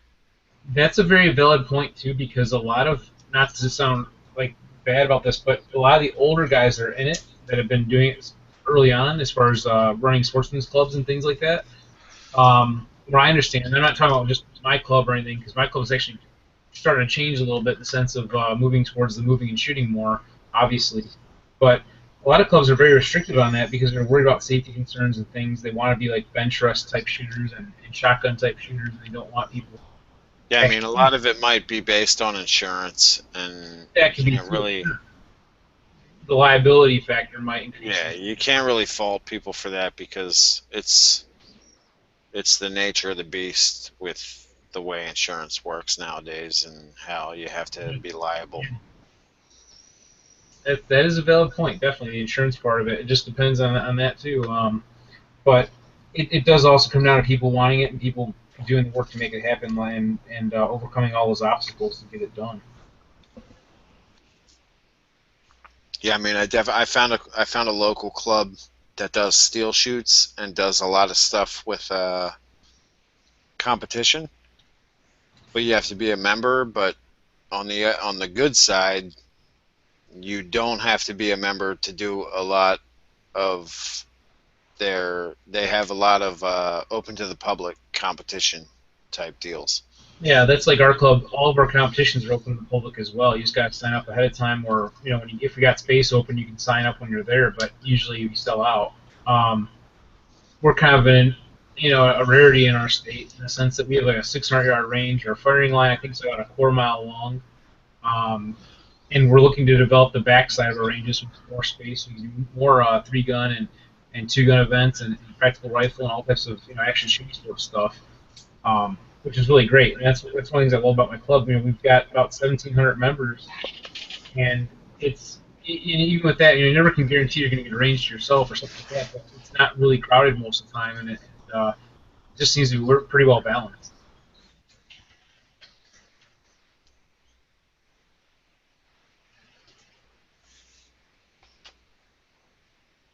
Yeah, I'm pretty much confined to the indoor range that I'm a member of. It's not a big deal to me because it's like $300 a year. If I were to go to the range and spend the regular fees without buying the membership, I would spend well over that in a year. Oh, so easily. It pays for itself. Yeah, and I think that even like our club, with the fees that are associated with it, I think if you balance it out, it's about the same as if you were going to go once a month or more to a local range. And with the indoor range, I look at it as I still get the trigger time, even though I'm not having as much fun as I could at an outdoor range. And there's not a whole lot of outdoor ranges in PA that allow for like steel shooting. Right. Or like super long range shooting. So it's the only reason I haven't bought like a long range 308 rifle or something like that. Right. Because even the game lands, my closest game lands is an hour drive away, and they only have, I think it's up to 100 yards. And it's just a bunch of guys sighting in their deer rifles and stuff like that. And they look at you funny when you bring your AR-15 or your AK-47. Yeah, nice. You can always go to that range that Jack Reacher goes to. Oh, that'd be awesome. Is that in Pennsylvania? Yeah, it was supposed to be in Pennsylvania. With like the reading stuff too, by the way, a lot of the guys are real serious into it. They just travel anyway to go to these matches, a few, here and there, whatever it is. I know there's one coming up in a couple weeks, like down in Kentucky at Rock Castle. Yeah, I thought about going down there just to check it out. It's expensive though. I tell you what, like our club, because we're just starting out, and it's just like I think it's considered like a club series event. Because we are affiliated with Three Gun Nation as well. I think it would cost about $60 for a person to come out and shoot the match that's not a member. But like some of these other ones, you're looking at like $300 or more sometimes. What? Yeah, I think it was either $260 or $360. It was Blue Ridge Mountain or something like that, or whatever it's called, down in Kentucky. Did I pay $15 to shoot 3-gun at the club I go to, and I'm not a member. That's pretty good, then, for sure. Yeah, that's how much it is for the gun and rod club. Every third Saturday of the month, you can pay $15 to do the steel shoot, or I think it's like 10 if you're a member, $15 to do the 3-gun or the 2-gun. So it's not that bad. You just have to wait once a month and do, and even that's not that bad because you can't.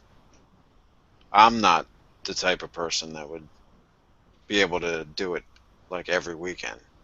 Oh yeah, here's what it says. Like it says registration fee before August 10th. It's like $310. After August 10th, $360. And just kind of skimming through it. I think there's like, basically, just sounds like a regular match. I think, I don't know, but they must have like a pretty awesome prize table if you're paying that much for it. I can't imagine. I mean,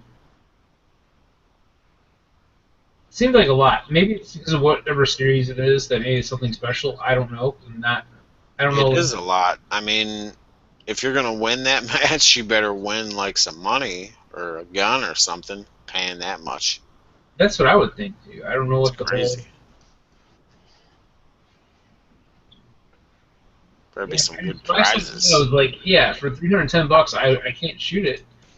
Can't afford it right now. I just put the link in the side chat for you guys. It's like brm3g.com.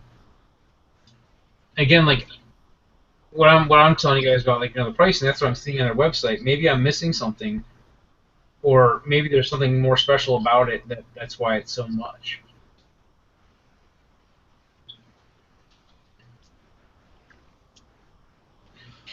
It looks like they have 9 stages. We run about 6 stages right now, or ours.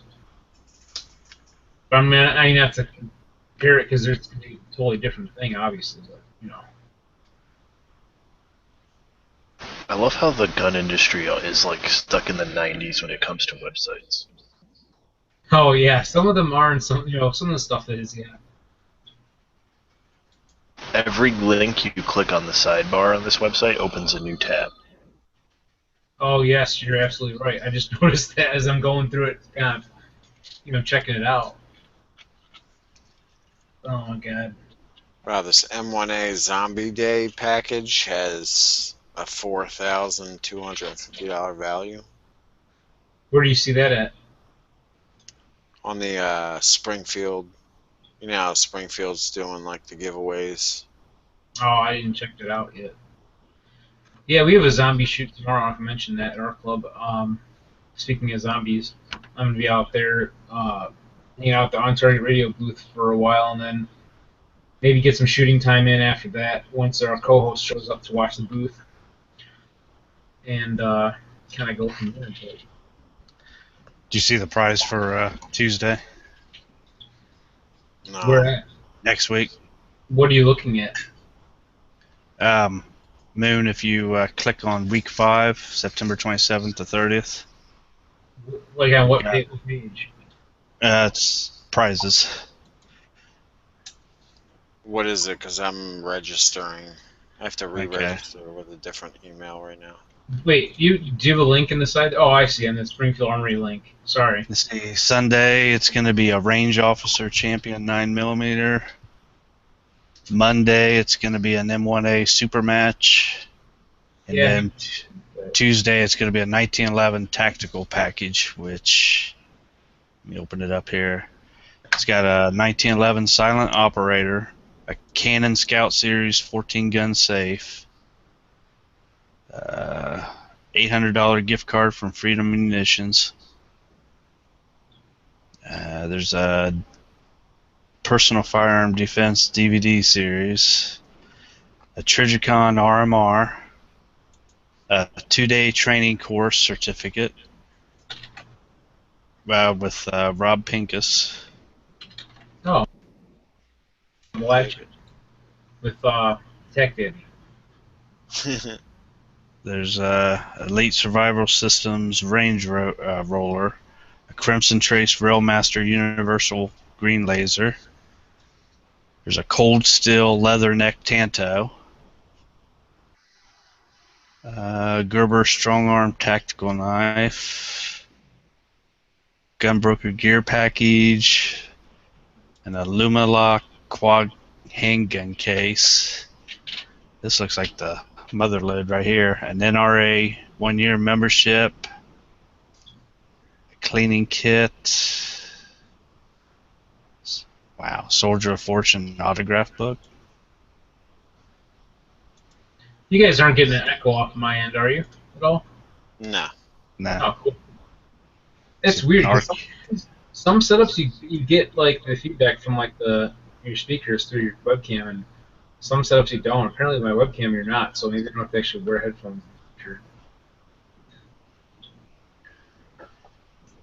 I hate when they ask you your birthday and you have to scroll way down, let you know how old you are. Yeah. Kevin F. from West Virginia won Zombie Day. Fuck that guy. Uh, I mean, congratulations. Yes.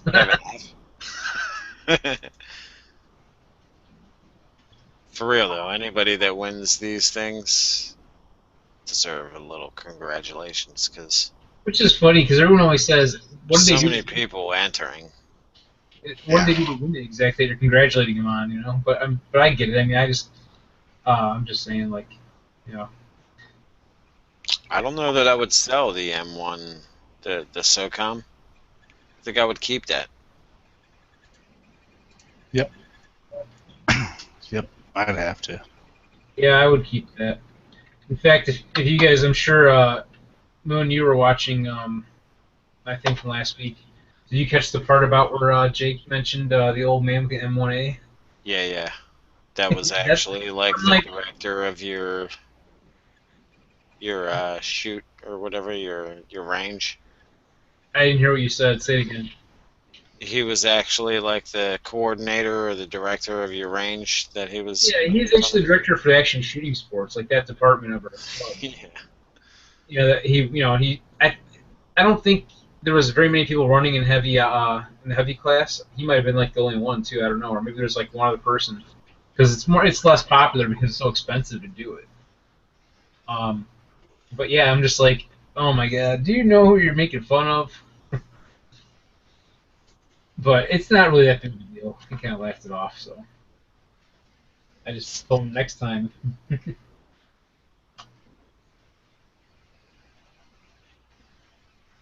Yeah, a little bit of foot and mouth. Yeah, Jake Big has a deal. tendency to do that a lot, but he's a pretty cool guy. They just did a video too. You guys want to take a look at this? Like he took a Devil Dog Arms rifle and they basically beat the shit out of it.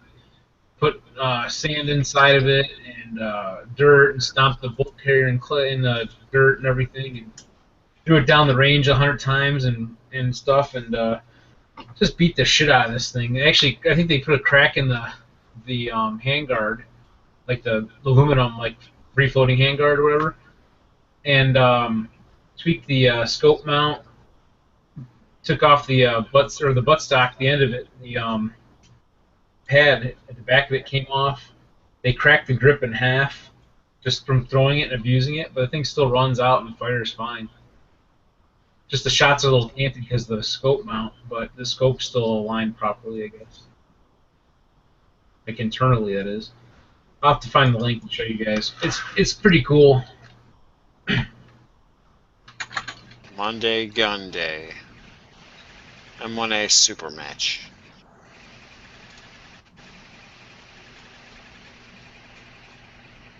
The super match is like the best rifle or the best gun they've even given away. You think so? Oh yeah. I don't even know how to vote for it. It's just like it gives me 3 options, but it doesn't. Well, you vote the you know where it has the two 1911s, the Marine Corps operator and LB operator. If you go up top where it says vote, click on it, and you vote between those two 1911s. I got it. Actually, was it Saturday? Yeah, I think today they're. What do you between, guys? I think I like the LB. Yeah, I like the LB too, but it seems like the MC gets more votes. Yeah. I'm voting for the LB. The LB has 8-round mags. That's why I've been voting on that. But I think they're giving both of those away today. Your vote has been recorded. You can vote every hour. Sweet. Yeah, I noticed that. I just wanted to say I've got a gun channel's neighbor out there in the chat. He's in my same county. Oh, that's cool. So this video I was talking about here is called "Why the AR-15 Sucks." That's what he titled it. You know, to get people's attention, pretty much. I think that's his idea. But yeah, he's a pretty funny guy. So I don't know if you guys see this, the screen share and all that. Yeah. You see, like the grip is kind of hanging off on the bottom there, cracked in half and stuff. You know, that's what it looks like after they beat the crap out of it. But you know, he was like throwing it down range and everything, and there we go. That's just like he did a bunch of that basically, just throwing it from even further back than that.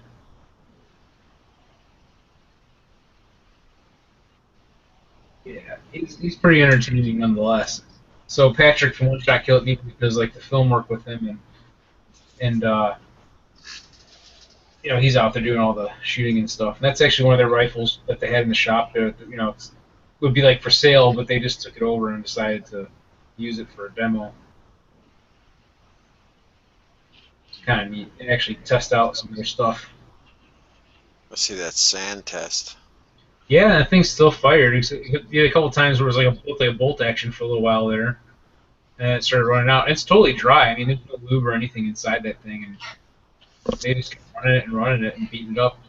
And he shows the crack in the handguard, and just like I don't think it tweaked the handguard other than cracking it a little bit. but the scope mount was a little bit off because they'll show in the end of the video like where it's kind of like, here's vertical, here's like the front sight post, and you can see where the scope is just like slightly to the left. So the shots, like, whatever yardage you're shooting at, 25, 50 yards or whatever it is. Is that an ACOG or is that one of them Ediball? That's the edible sites. Okay. Because they're also a vendor for them, or a dealer for them. So they're testing out the Ediball as well to kind of show how tough it is and stuff. And the little micro red dot on top still works fine. Yeah, they came out and shot three-gun with us for the first time, this month here, a few weeks ago, wherever it was. And now he built like a three-gun rifle. He didn't really have one that was exactly for doing three-gun. Except I don't know if he'll probably figure out what scope he really wants to run, because the scope he's got is like a 3 to 9 or something like that. Some crazy thing. But yeah, it looks pretty nice as the one he's got the other pictures of on his Facebook. But they might be coming out tomorrow to shoot the zombie shooting me. I'm not sure. They were talking about it. They're all up in like Wisconsin. I'm down here, so they're about almost 3 hours from the club. But it was still needed. They took the trek down. They loved it. They had a good time, and they want to come back in November when we have our last match for the year for a three-gun.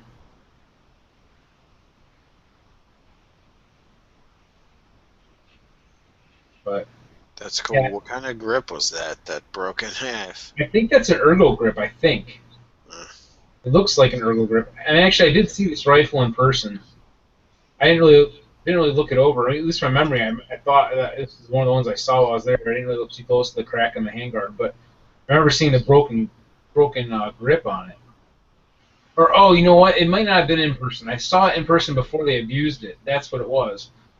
I saw it when we were doing a live chat. He was showing me how the grip got cracked on it. I think that's what had happened. Like, after the chat, we were talking about it. But, yeah, I did see this one in person before they did this to it.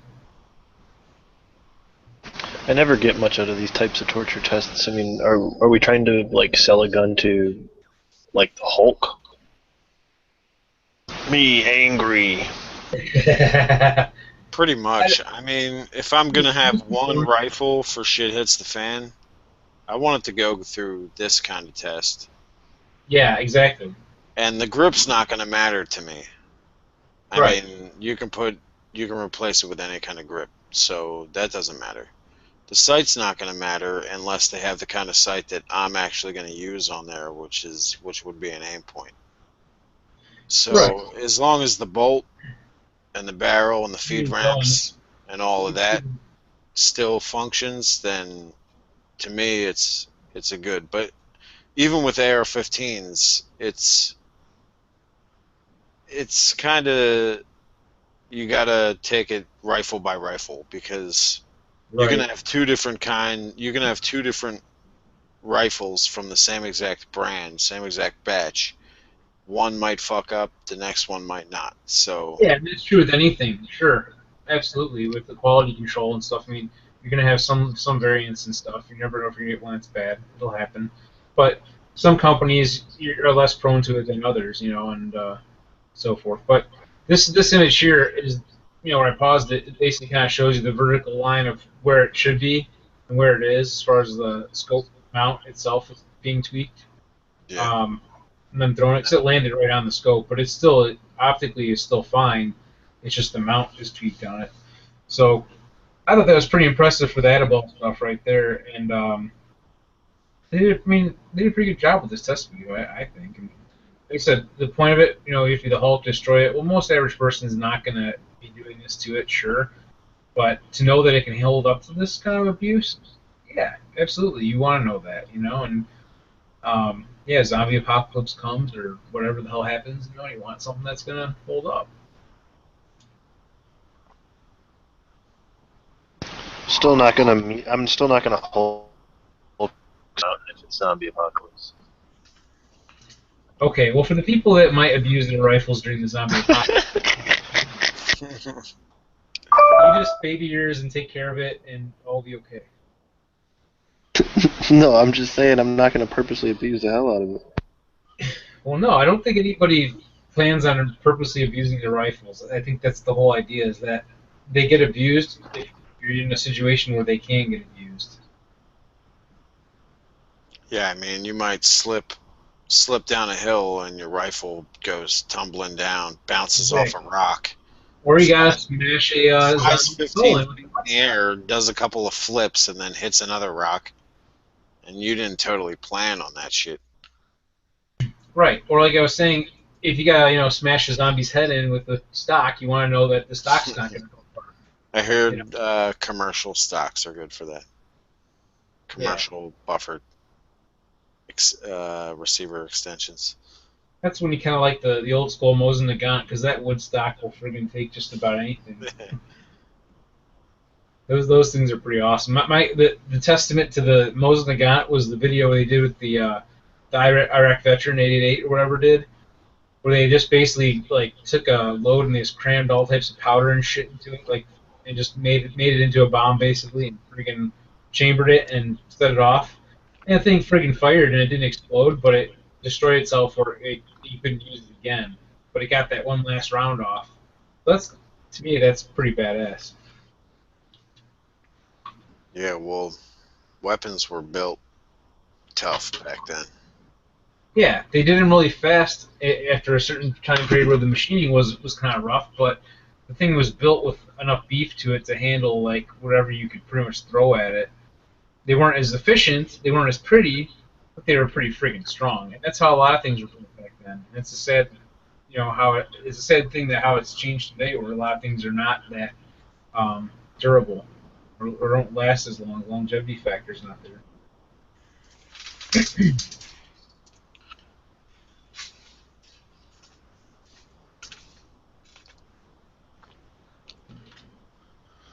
I see Kasan out in the chat. Hosh is out in the chat. I dropped a link, so maybe one of them will jump in.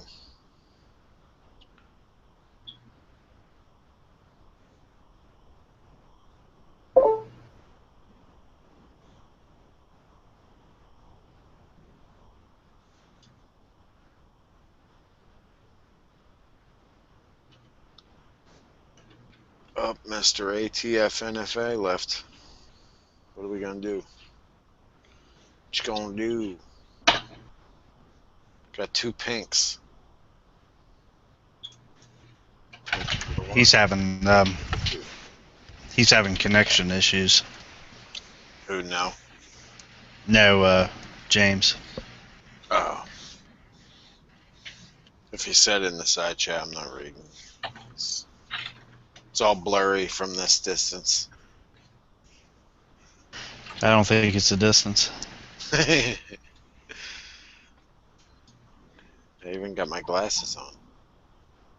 I really need to up my prescription, though. The distance he's referring to is his hand to his mouth. Oh, there we go. There he is.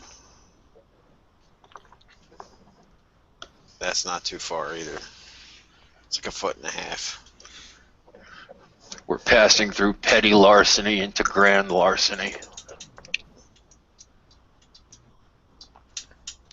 Cheers.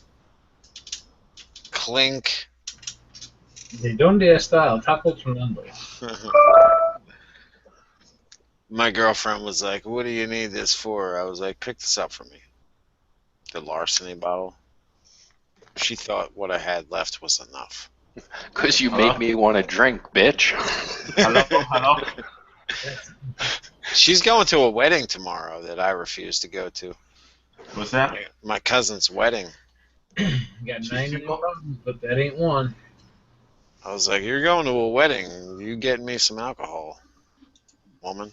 I just bought, was it a whole half-gallon of Potter's, like, private reserve whiskey or something like that for $6. Get the fuck out of here with that shit. It's the, like, what are you gonna special do? blend. Start a fire? He's using it to clean his ARs. You're gonna fucking clean Fucking $6 for that shit. $6. This thing, this bottle of larceny was like $28. It's a third of the price of fire clean.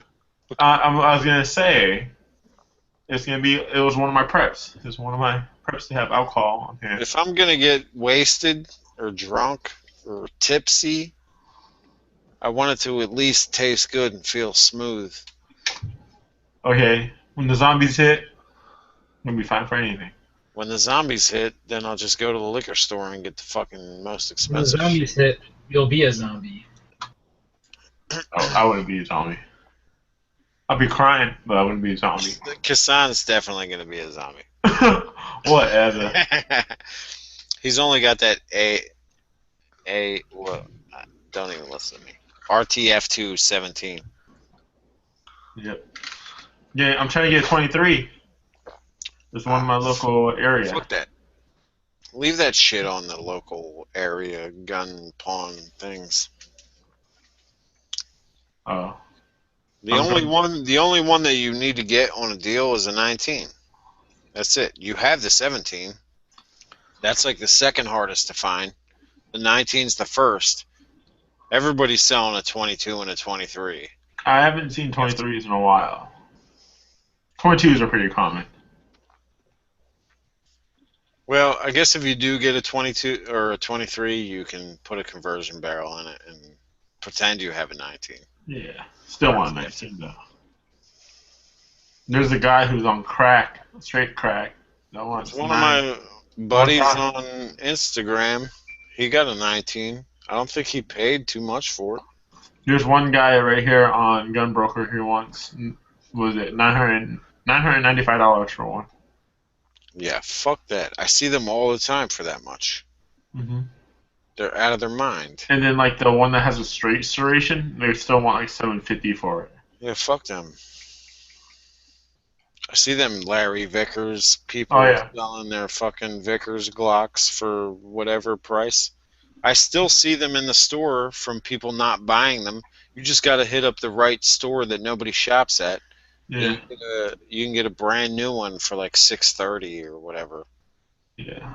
They're about they're about $700. And that's the stuff. That's just the stuff that comes with it. That's extra. It comes with, what does it come with? Like an extra. It comes with the mag. No, it comes with the mag release. The mag release button, the slide stop, and the mag plates, and the sights. Yeah. And that's what garners the extra $100. So it's like totally worth it if you find one. I almost bought one, but then I was like, do I really want an FDE? I already got an FDE. I already got my Gen 3 FDE. Yeah.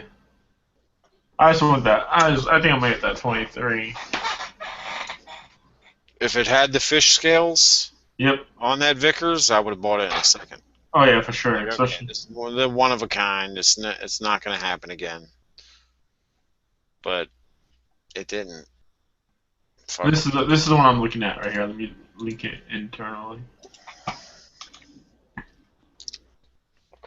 And I don't even like them serrations from like a practical standpoint. I like the feel of the sandpaper grip. Yeah, I don't mind that at all. That's the one I want. That's not a bad deal, I guess. I'm trying to hustle him. Because he's been here for a while, so I'm going to be like, hey. And it's already got night sights on it? Yeah. It's not a bad deal. Where's that barrel, though? I'm looking at the smiley face on the barrel. And it looks like he fucking painted over it with some Sharpie in that one picture. Number 4. Look at picture number 4. Looks like he Sharpied on that smiley face. He's got something on there. Yeah, like some cold blue or some fucking Sharpie. Which one? Number 4. Picture number 4. Oh, yeah, at the very end. Or he could have just... Not the very end. Which one? He could have inked over it with Photoshop. Yeah, I mean, it's not on the first... You see the first picture where the slide's back? Yeah. Scroll down past the open box to the very next picture. Yeah, number 3, right? Yeah, number 3, I guess. Yes. My bad. Not number 4, number 3. You see how it looks like he covered some smiley face over with some Sharpie. At least Yeah, that's what it looks like to at me. the very end, right? Yep. Yeah. Yeah, that's number 3 compared to number 4. Number 4. I was like, what are you looking at number 4? I just all I see is the end of the barrel. Although, if that's the only mark on the barrel, that's not that bad. Yeah.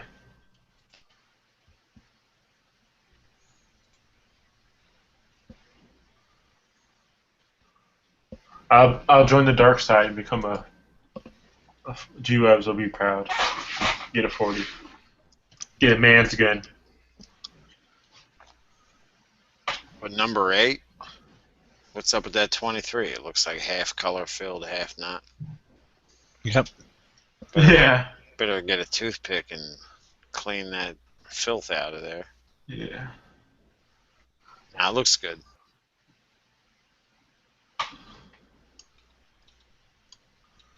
If I really wanted it, I would pay that much. I would buy it. I bought my 17 for $550. Well, they're not getting like any cheaper. Yeah. So I paid $550. The guy wanted $600 for it. I told him I'll pay him. Until Glock starts making them again. I don't think they're gonna make them again. You never know, dude, because they were like, we're never making 24s again. We're never making compensated again. We're never making. Yeah. We're never making OD again. We're never making FDE again. We're never making. There's so many that said they said what they're never making again. 17 L's. Yeah. And then they just start making it. Well, I think that I don't know.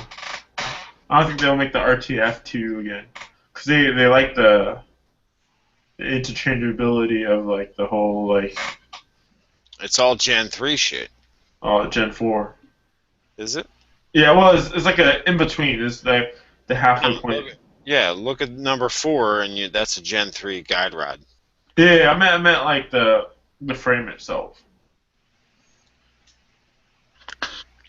So like. I'm saying all the internals, and it's not a short frame. It doesn't have back straps. It's a Gen 3 frame. Yeah, it's a Gen 3, but it's like a 3.5 because it has a different texture. Yeah, just the texture is different. So I always call it like a Gen 3.5. But like, so I went to, you guys were talking about glasses just now. So I actually just went through my vision test and I got whatever. And I told them that I was looking into getting like safety glasses, like, prescription safety glasses for shooting. And the guys were all like, the doctor was all like, I'd rather not, it's probably too expensive, but you could buy these disposable contacts, which they should only last around, a couple of days, and then they start to dissolve on their own. But they're called like dailies or whatever. And like he's like, yeah, I'd rather just use these because in the long run it'd probably be cheaper for you to use these contacts than it is to buy like whatever. Because if you only shoot X amount, I told him I shoot about 3 times a month. So. I think the Surefire doesn't hold up too well against the back of a bottle of bourbon. What's this? Surefire? X300, 500 lumens. Yeah. Look at that. The bourbon like totally dims it.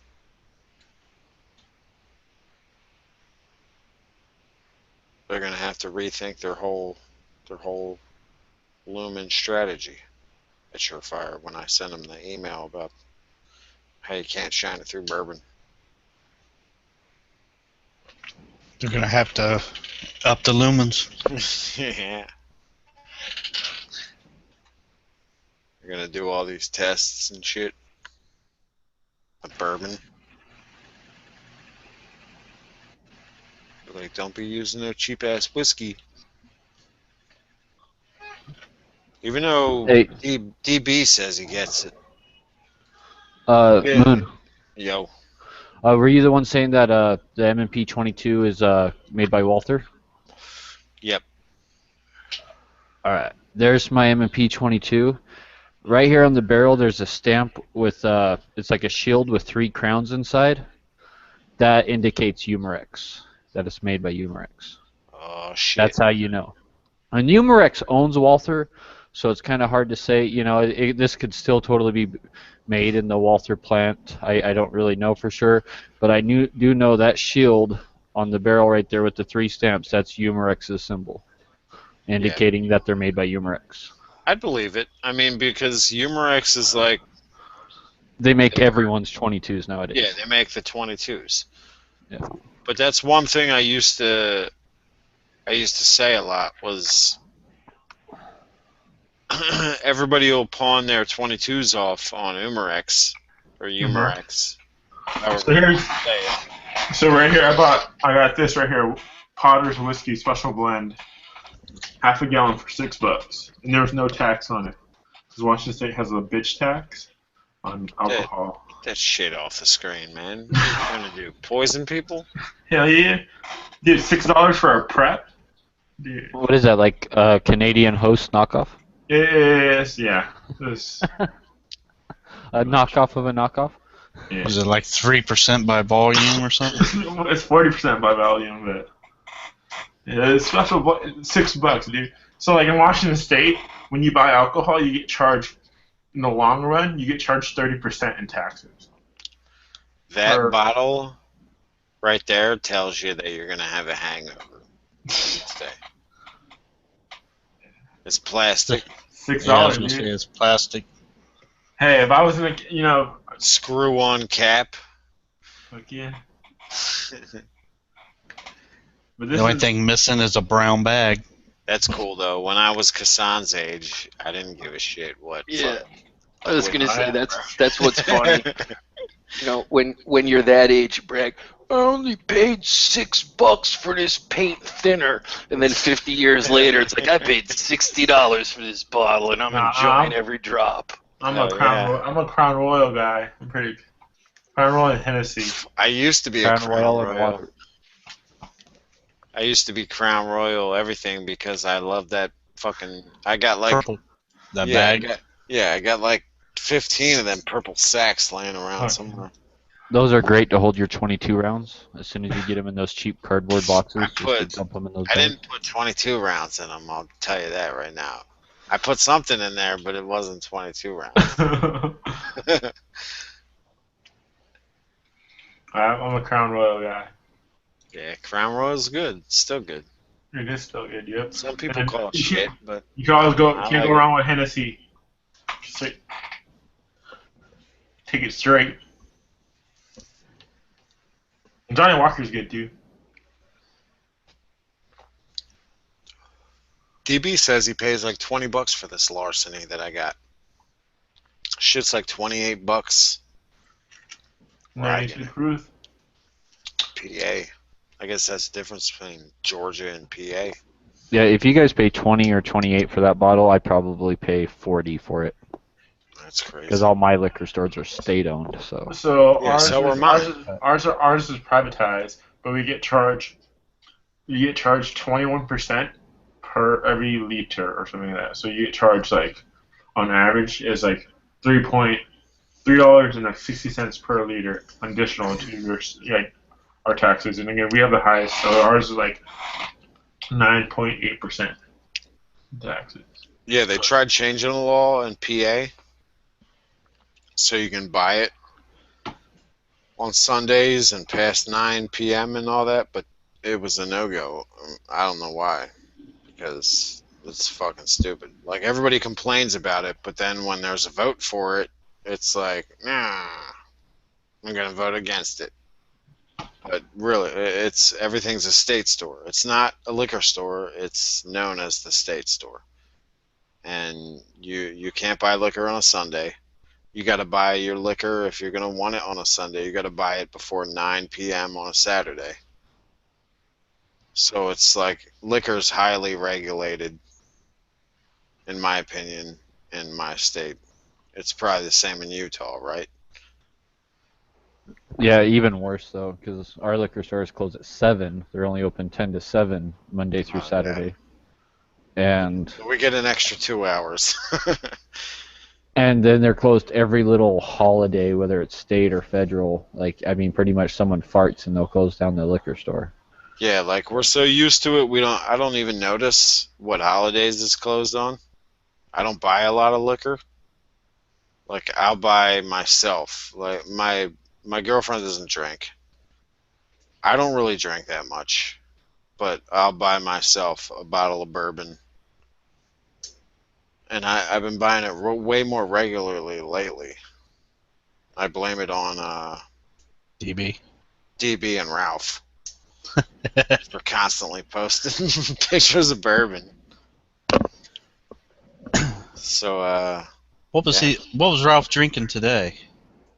I don't know. I liked this It was picture, but I didn't pay attention. because it looked like a wine glass. So instead of like under $200 knives, we should talk about like under $20 bottles. No, fuck that. I mean, I'm to the point where I make enough money to where I don't care. I'm not an alcoholic, so I don't buy one every other night. And I'm to the point where I can afford to, like, you know, frivolously buy a fucking $50, $30 bottle of whatever. I don't recommend anybody buying shit unless they're like young. If they're 20, 21, I mean, when I was that age, I got like a lot of the drinking out of my system before I even turned 21. So I was drinking like Jose Cuervo, Smirnoff vodka. I was drinking like whole bottles of that shit to the head. Finlandia vodka. I didn't even fuck with any of that shit. It was just like So straight up absolute. no, it's all And about if it wasn't absolute, it was Smirnoff. Pinnacle. Don't forget Pinnacle and Pinnacle and Smirnoff. Isn't Pinnacle the one that has that whipped cream? Yeah, Strawberry whipped cream. yeah. So yeah, all the whipped flavors, strawberry, kiwi. That's just what you use to get chicks drunk. Oh yeah. Yeah. So That's all that's for. So you always have your regular drink just to get drunk, and you have your girls drink. So I didn't like Jaeger. Jaeger's a little expensive. So all about that, like Potters, Burnett's. Oh yeah, I didn't Burnett's. see Guru's fucking. What is he smoking fake cigarettes for? Vaping. What does he do? Did he even smoke real cigarettes? I don't know. He's watching a Cisco TV in a hotel room somewhere. When I say my friends always slacked off on beer. They'd always buy like the cheap freaking like Busch Light or like Busch and fucking Hands and shit. I got Heineken. Yeah. So, but now we still drink Rainier. I'm a Heineken guy. We were watching. So I've been watching Longmire. And even that's shit to some people. Yeah, like Hoshnasi. We were watching Longmire, and like in the first episode, they're all like, "Yeah, I drink Reiner beer," and I'm like, "They called it wrong. They said it wrong." Because it's a local thing. But yeah, I like now I drink a lot of like more IPAs. So I'm hesitant to watch Longmire because it's like I go to Netflix and it's like start episode 1 from 6 seasons. And I'm like, dang, I don't really feel like watching 6 fucking seasons to catch up. How many episodes are in a season? I think like 13, but there's 4 seasons. Ah, fuck that. It's really good though. Yeah, that's what I'm hearing, but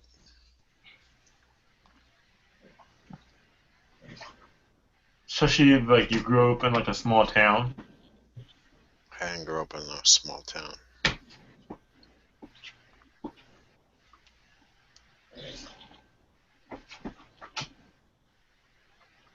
grew up in the town where Philly cops beat the shit out of you for fun. You never had that one. You could slap them back because most of the time they didn't want to get in trouble for beating you.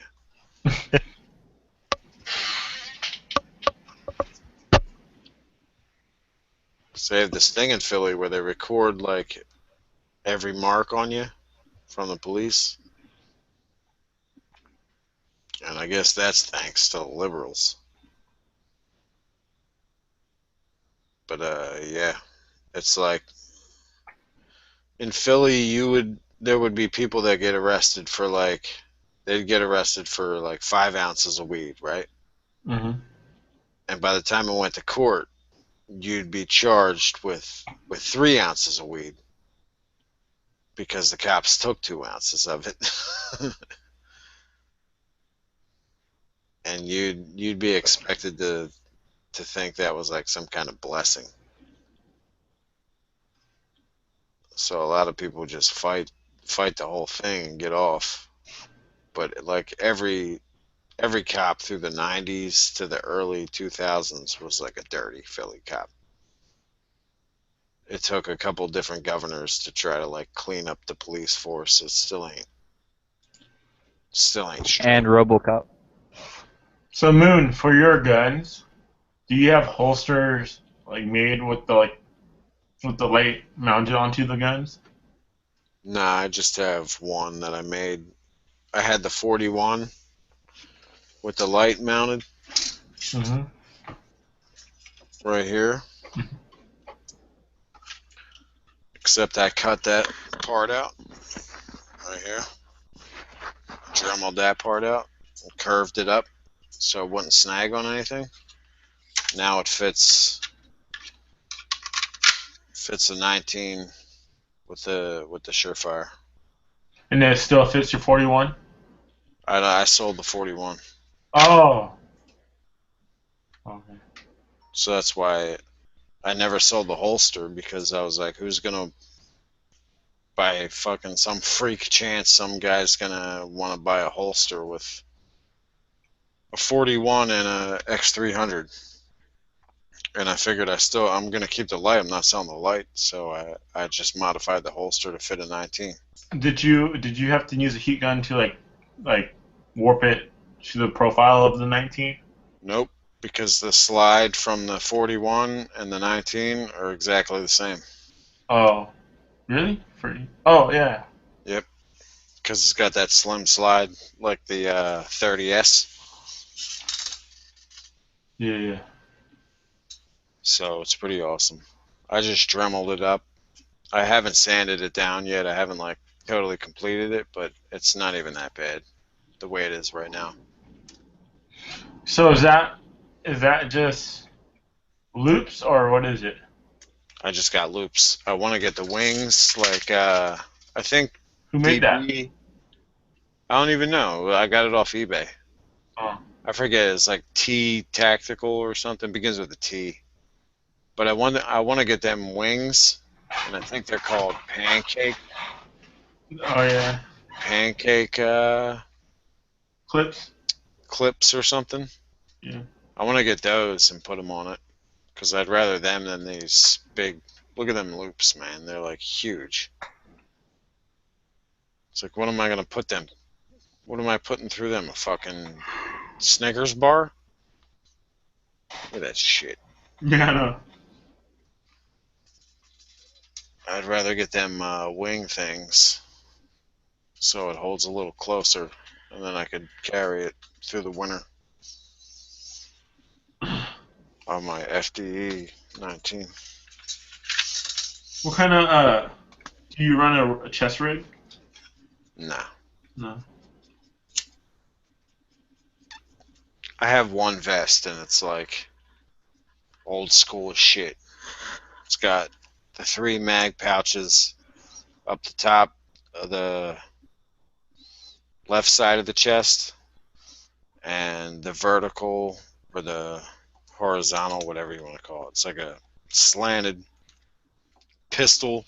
Oh, canted. It was like the NC Star one. The cannon. Yeah.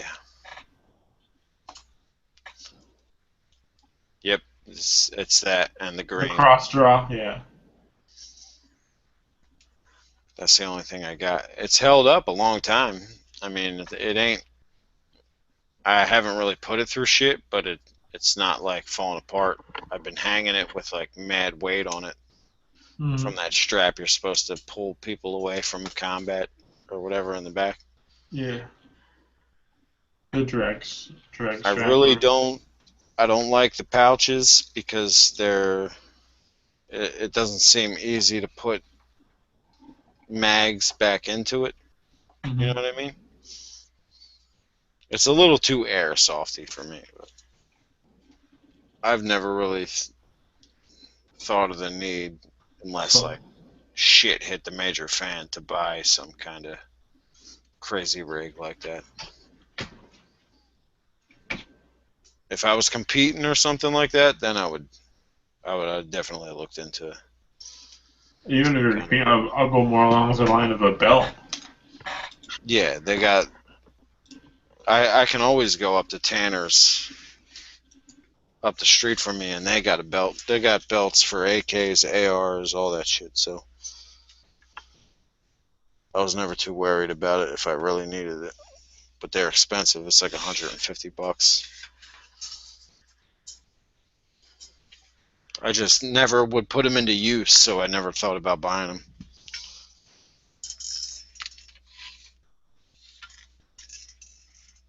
Moon, how do you like that at Kershaw? Was it Obi Kin or whatever? Which one? The Hetsatsu. Hold on. The flipper. Went off. That's the small one or the bigger one? This one? The bottom one. This is a CRKT. Oh, sorry, I meant, yeah. It's like a $20 knife. Like that. Amazon. I want to get the bigger maybe version. It was 30. It was like $30. Yeah, I think it's like 38. Yeah. And the bigger one's like 49. Yeah, it's not that bad. I don't like it that much, though. It doesn't flip that easy. You got to make sure it's locked after you flip it. And then it's got this extra lock where you can lock it to make sure it stays. I don't really like that. I like more simplistic shit like the cryo. Even though my spring broke in the cryo, I could just flip it open and I know it stays open. Yeah, I have the Kershaw Blur. Then I won this shit off Dead Horse. This is bling bling. Fucking gold. Titanium. Nitride or whatever. Yeah. The nitride costs more than the knife itself. You want to know what costs a lot that I don't even know why. I don't even know if people like it or not. I never really used it, but it says M&P right here. Mm. It's a good knife. It's sharp. How much that one cost? It flips out. It was $50. Mm. But it's got a safety. So you can flip the safety on and you can't open it. I don't really like that feature. But I'm not really a knife guy, so I don't really. I just buy knives for the fucking fun of it. Or else I would definitely go. I got a couple of shops that sell knives, like Benchmade and Spyderco's for like 200, in between 100 and 200. If I was really into them, I would definitely spring for it. I've still got to send that one Benchmade back. The really nice one, the Harley Davidson one. Yeah, like my son's got better knives than I do. He's got a couple of Benchmades. He's got a couple of Bone Collectors. He's got an HK that was like $60. It was probably more than any one of my Kershaws or or whatever I got combined. But he's really into knives, so that's what I get him. I get him quality shit when he asks for it for his birthday or Christmas. He's into knives way more than I am, so if ever I need, I'll just take one of his and be like, parent's domain, eminent parent domain, You should get him a huck knife then. right? Huck's been fucking MIA too for a while. Yeah.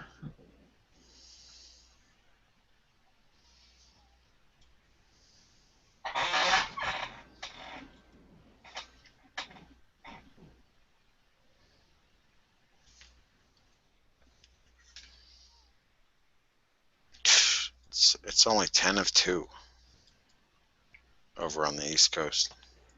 Yep. It's crazy. What does it take? What is it? How long is it before the crazy people like DB and Marco. Yankee join the chat? Probably another hour or two.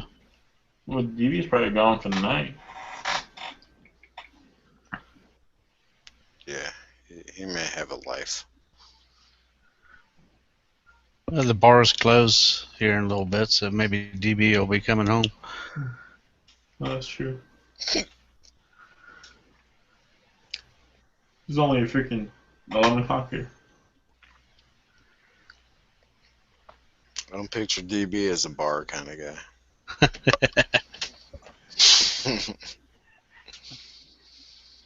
Can't pass his dogs off as CNI dogs. Take him to the bar.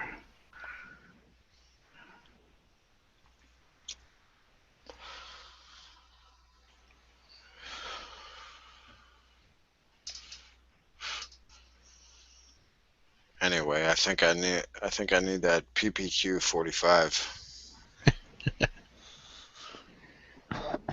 I'm like kind of obsessing. I called Tanner's and was like, when are you getting one in? They're like, we don't know. I'm like, well, you let me know. They're like, we'll let you know first thing.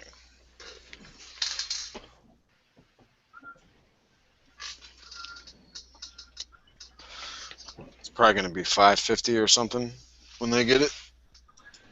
I don't mind. The only thing that sucks about it, in my opinion, is that it's gonna be an M2 with the button mag style release, which I don't really mind. I mean, I can just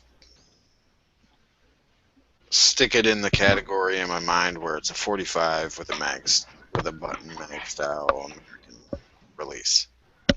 Not try to stick it in the same category as an upgrade to my 9mm that has the paddle trigger guard release. You don't like the European style release? I like them. I like them a lot. I also like the CZ release because it's so close to your thumb that it doesn't really matter. You don't have to change your grip. But Glock Gen 3, I totally have to turn the grip in my hand to release the mag. I don't really mind that much for the 45 and the PPQ because I have so many different pistols with so many different styles of mag release. My HK and my PPQ, they're like simple. You just use your trigger finger, pop the mag out. You don't have to change grip at all. But I'll just have to mind screw myself a little bit into making sure that I know my PPQ 45 is American style button. Because there's been plenty of times where I'm at the range, and it's even something that G-Web's said to me, like, you don't worry about having to change your manual of arms or whatever. You don't have to worry about pressing the button or pressing the paddle instead of the button, and vice versa? And I was like, not really, but I found myself, after he said that, I found myself trying to release the mag on my CZs using my trigger finger, and then realizing, oh no, I gotta press the button with my thumb. And I was like, what the hell? I think he like put it in my head.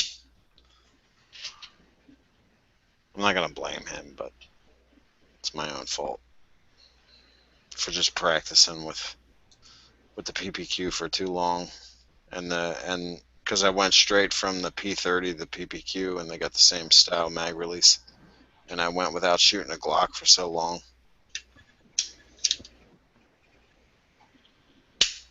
that it ended up affecting the way I change mags. So I would like it. It would be awesome if like America would just, and from what I know, from what I heard, or from what I read, that this trigger style paddle mag release is actually American in origin.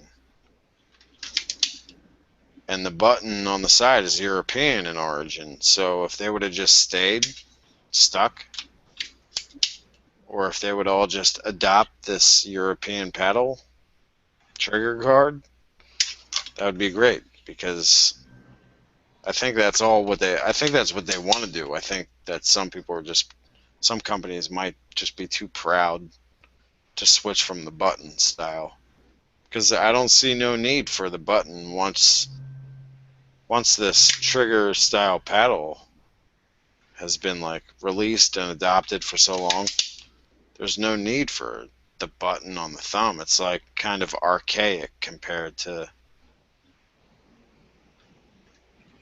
But then some people will say that it changes the way your trigger finger will hit your trigger. But I don't know. I'm just talking. Anybody else got any thoughts on that?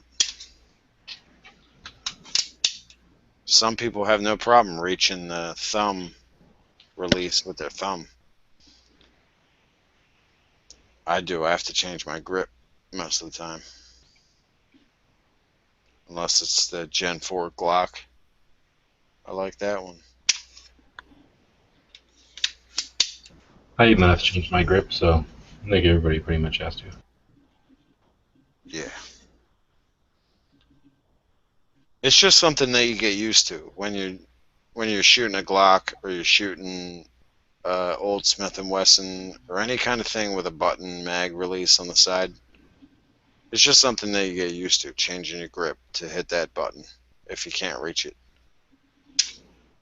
And then the German guns with the trigger guard paddle just make it so convenient that it makes it easy to forget that you have to do it on other guns.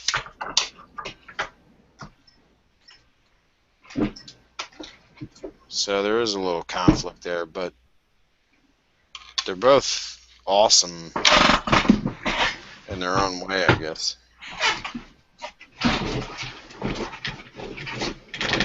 I just think the European style, or the German style, or wherever it originated. I got a question about that kid that made the clock. Did he have a European style or a button style? I'm pretty sure he had a button style, or else he wouldn't have gotten so much trouble.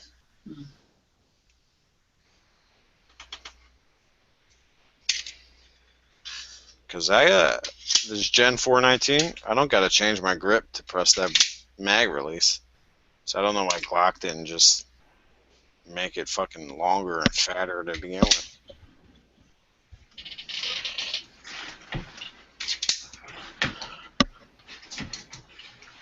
Maybe I got to change it a little.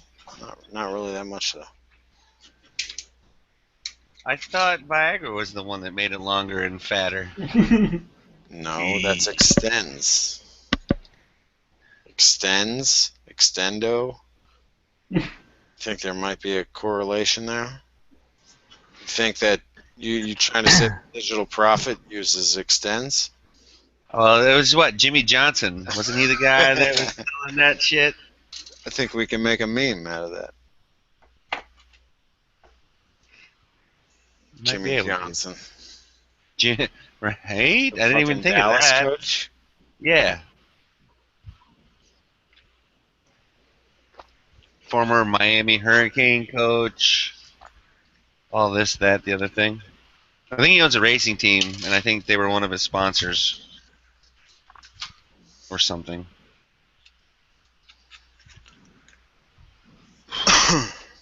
Hey, working on that bottle. Good job.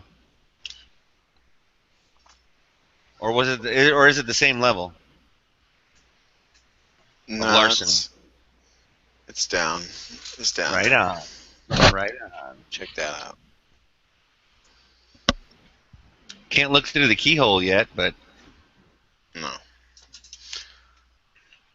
So G-Webs, when you had your USP 45 that had the paddle release, did you train with that a lot, or practice, or try practicing with mag changes with that? Hold on, I was yelling at my dog. What? When you had your USP 45, did you practice with that a lot, or even like give it a shot? No, because as soon as I had that gun before I had a CCW, and then I got a CCW, and then I went to. The hell did I do? I can't remember anymore. I either went to front sight first, or I went to a tactical response class first.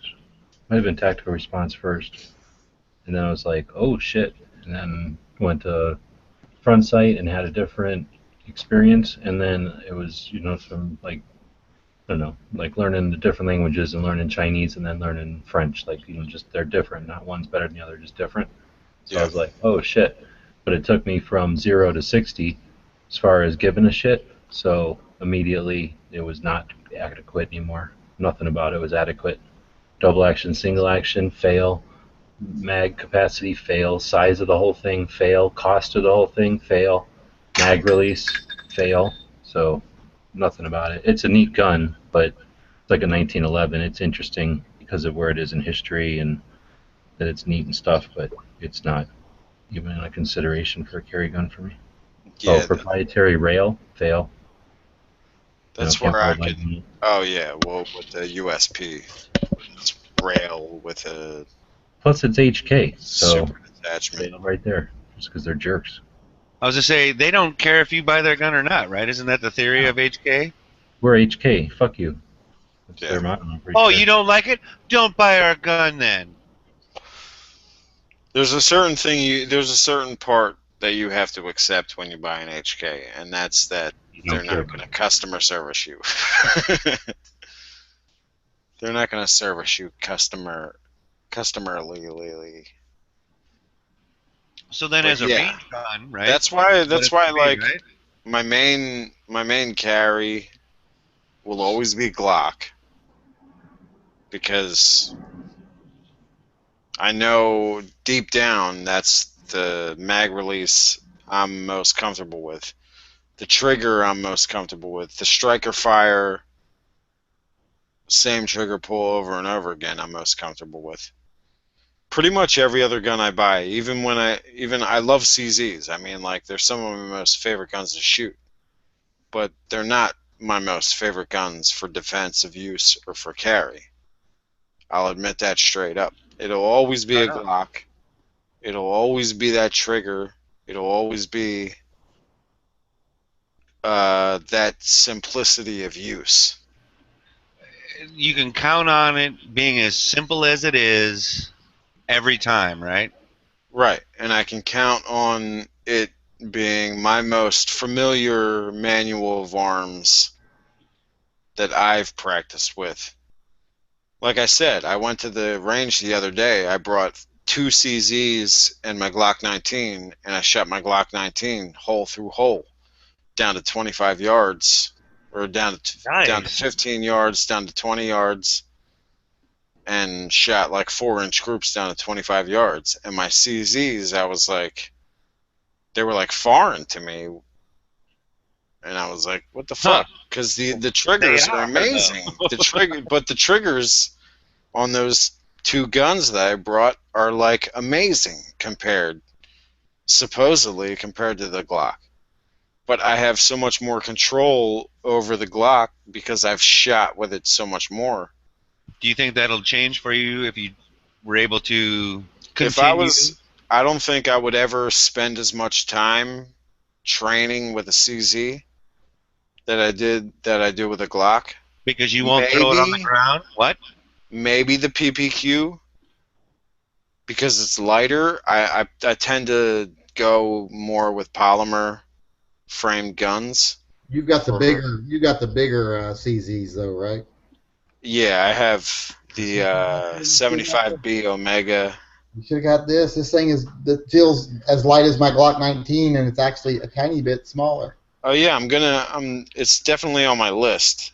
And also, I was just changing out these for these. Wait. Oh yeah, that's What nice. is that? That's not stainless. What is that? It's a carry gun. Doesn't gotta be pretty. Yeah, that's got an alloy frame and a steel slide. Alloy frame, steel slide. When you pick it up, when I first picked it up, I was like, "Is that real? Is it a toy?" It's very light for a metal gun. Is that a 75B Omega or something? It's a 75. It's a 75, but it's a 75 PO1. Yes, the compact version of the SPO1 that I It is. Here, I'll hold it up next to a Glock 19 here. Ow! The only downside is when you're comparing it to a Glock 19 is that it loses 2 rounds, right? 1 round. 1 round. 1 round? Yeah, it's 1 round. Yeah. So you can see, slide to slide, it's actually a little bit smaller. The beaver tail makes it almost as long as the Glock overall. It's got but it looks skinnier, yeah? Yeah. And it's smaller, but all its little pointy stabby parts make it almost as big. So I hear you. It is a good gun. I know plenty of people that CCW that gun. Well, I wanted it because I finally found a gun that's the size of a Glock 19, but is alloy double action, single action. You'd be surprised how hard it is to find an alloy gun that's actually a Glock 19 size, because everything is either bigger or smaller. Well, doesn't SIG have like something comparable, like the 227 or something, 229? No, the 227 right here is not the same size. Where's my 227? Where is it? That's my 229. Where's my 229? Then again, I mean, you're not paying SIG prices for the CZPO1.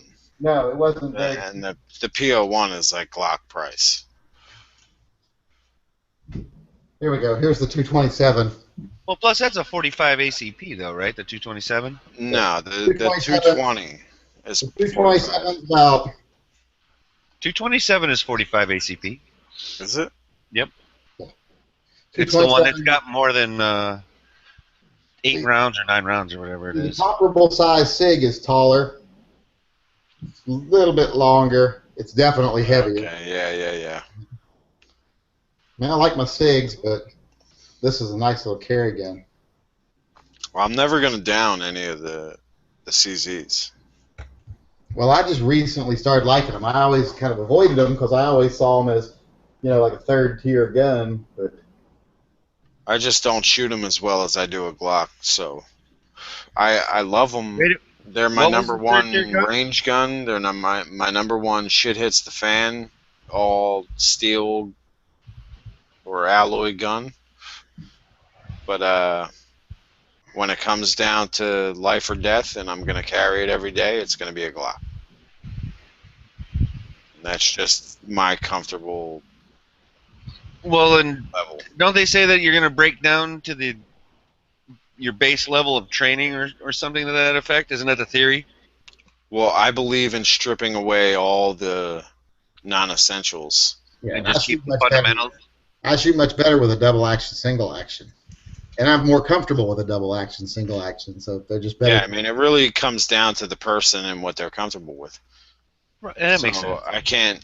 It's like I can't knock Yankees' preference for a double action, single action. Well, plus, I've grown up shooting revolvers my entire life, and still primarily shooting revolvers. It's hard for me. A lot of people love the semi-autos because they love that short reset. my instinct is to go full extension on my finger after every shot, because if you want a revolver, if you don't go full extension on your trigger, you're short stroking the cylinder and you're not firing the next round. I was gonna say you're fucking it up, yeah. So it's so hard to overcome that after what I've been shooting since I was 8 years old, and I'll be 50 next year. So been shooting for almost 42 years. It's hard to overcome that. Let the trigger go going forward. Yeah, I like the double action, single action also. So I understand reset from the point of view where I've only used reset for target shooting. I've never used it in defensive practice at all, because every time I shoot my Glock, my finger will extend back to where I started from to begin with. I do too. I mean, there is a good reason for short reset triggers. I mean, one, it does give you a more accurate shot if you've got a shorter reset on your trigger. Gives you less of a trigger pull, makes it faster, more accurate, etc. But then there's also the mechanical reason why they make the short resets, and it makes it less likely that you're going to short stroke the trigger. Right. And I found that out the hard way when I got that LEM HK. Oh yeah, I really had to practice with that on double taps.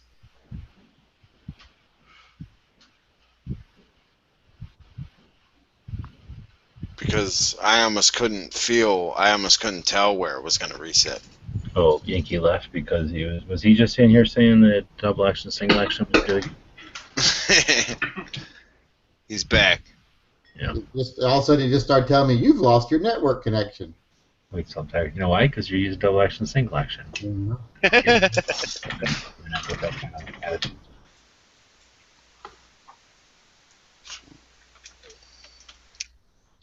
because you haven't poured enough larceny. That's what my internet told me. It was like, we're going to log you off if you don't pour yourself another shot. I guess around 4 o'clock this morning, my computer just went, guess what? I'm going to restart everything on you. Right in the middle of the conversation last night. Yeah, man. We didn't get off the damn phone we didn't get off the damn chat last night. At least I didn't until 4:35, 4:45 in the morning. Yeah, for you guys it was like that time, but for me it was 2 a.m. and DB was about to say something profound, I'm sure. And that's when his phone died or something? That's when the chat ended. Yes. I was still there for that. You mean out in the live chat? Oh, yeah. Yeah, it kept going for a long time after it went off the air. After it went off the air, we just talked. I always hope that, the chat's over, so everybody's thinking they're not on air, so they don't have to talk anymore. And after the chat went offline, the people out there don't realize, but after the chat went offline last night, it was like atheist Sunday school. Dude, it got fucking heavy duty in that room. What are you? Yeah. But it was all back in the day. It was all very civil. It was all very civil. Oh yeah. That's how it is off air. Yeah. Way back in the day, before gun channels, before. Way back. Way back. I would be talking to Yankee and what's his face? Damn it. I'd be talking to KMA Beaver and Yankee until the sun rose. I'll say we had 2 Pinks and 2 Yankees. I've definitely been in some of those chats, Moon, when Beaver and Yankee were on, and it was Pacific Coast time, if you know what I'm saying. Oh yeah. All of a sudden they're like, it's 4:30, it's 5:30, it's 6:30. Holy shit! It's 2 here, man. I gotta go. Those are some late nights. Night. Well, it was a good chat last night. It was civil, and it's always civil off air. We only scream on air. Right. Well, you gotta give the people what they want, right? Yeah. Well, we tried to tell Hosnas that last night. That's what we had to explain to him. We're like, if I do a podcast and we don't yell over each other, people are like, dude, what the fuck? That was so boring. It was Yankees keeping that perspective all night, and Hosh and I trying to explain to him that it's not necessary, that only certain people are interested in that shit, and that the ones that watch my channel, a lot more people that are more interested in us having regular conversations, and I think it's more important to have regular conversations. So I like the regular conversations, the calm ones. and the rational ones, just as much as I like people yelling back and forth. But Yankees chat last night, it got overboard because it was like the same thing over and over and over about the bomb kid. You know, and about useless stuff. It wasn't even about. That got all the hand because I was like, that wasn't even my fucking topic. Right, Yeah, I wanted to hear about the Syrian frickin' refugees. Yeah, we got stuck on that thing. Well, it just irritates me sometimes. Oh, what the fuck was that? I heard about that chat. Well, it fucking bothers me though sometimes, and this is a big peeve I have with the gun community, is a lot of people are, don't step on my freedom, don't even act like you're going to step on my freedom, don't even look at my freedom. Oh, violate that guy's freedom because I don't like him. Well, he ain't me. That's usually the response, right? He ain't me. That's one of my big pet peeves. That's one of my freedom, and we'll be fine. I was just complaining about that earlier, about the little girl that didn't want to stand up during the Pledge of Allegiance, and about all these patriotic, supposedly patriotic, gun-loving, freedom-loving Americans telling her to leave the country because she didn't want to stand up for the Pledge of Allegiance. Fuck you. You leave the country because you don't understand what this country's about. I don't have to fucking pledge allegiance to the flag. I'm not. Wait a minute. Like, Wait a minute. That's what freedom is. I agree on a level that you, as an adult, don't have to. But wasn't she in school or something? Don't care. My kid, if I tell them they don't have to, I will not have my child indoctrinated into service to anything. If they don't want to do it out of their own sense of patriotism, etc., I'll explain to them why and they I can't. can understand that. But see, I do it out of my sense of patriotism. I do it too. Yeah, but are you going to force that on somebody else, Island? I think it belongs. I think it belongs in school. If I'm standing, Only of value if it's given and not taken. If I'm standing with the Pledge of Allegiance with my hand on my heart doing the Pledge of Allegiance, and there's a guy standing next to me that wants to stay seated and not do it, I'm like, more power to you, buddy. That's your fucking right in this country. Exactly. I can give you that. I can give you that. And it's not my job to regulate who does stand for the Pledge of Allegiance or the Star Spangled Banner or America the Beautiful or any of that. I agree with you on that. It's not up to me to decide for somebody else what's right for them. I agree 100% with you on that. But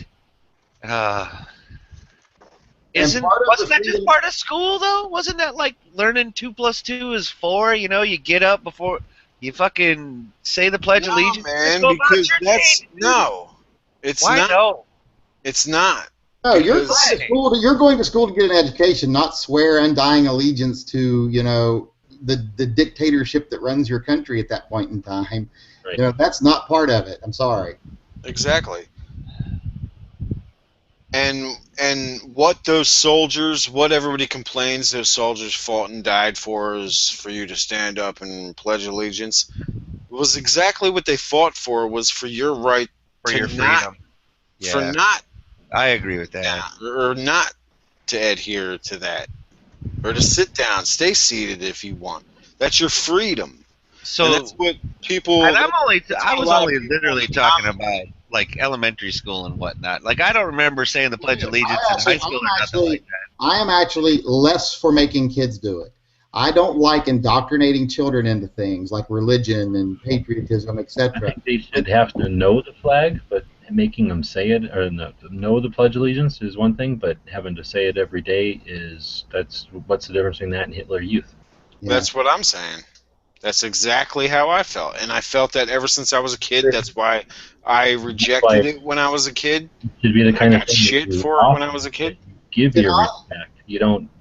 Your respect isn't taken from you. You offer your respect, so it should be something that you're proud to stand up and do every day. And if everybody does it, great, because they're all proud to do it. But yeah, it's.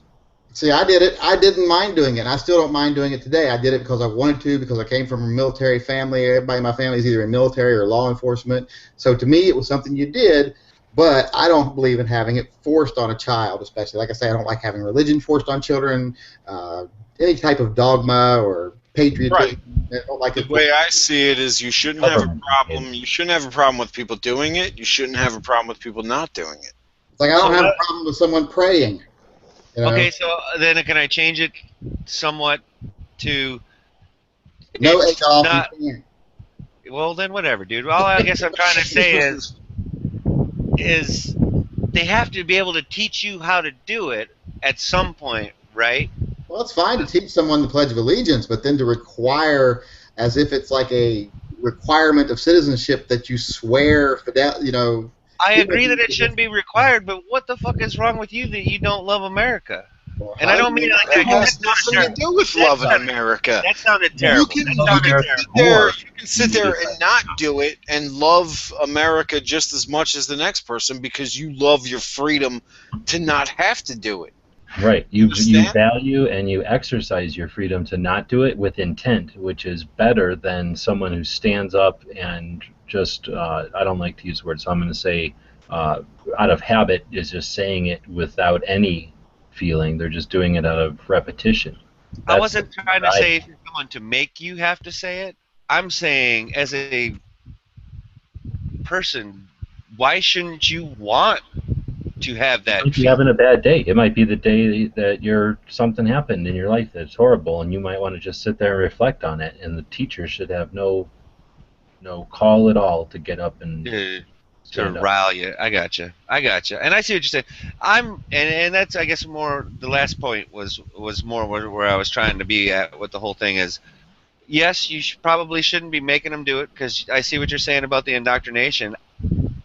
I just personally feel that I mean myself, I do it because I want to do it, right? And I sometimes have a hard time understanding of why someone else wouldn't want to. I'm not saying you have to.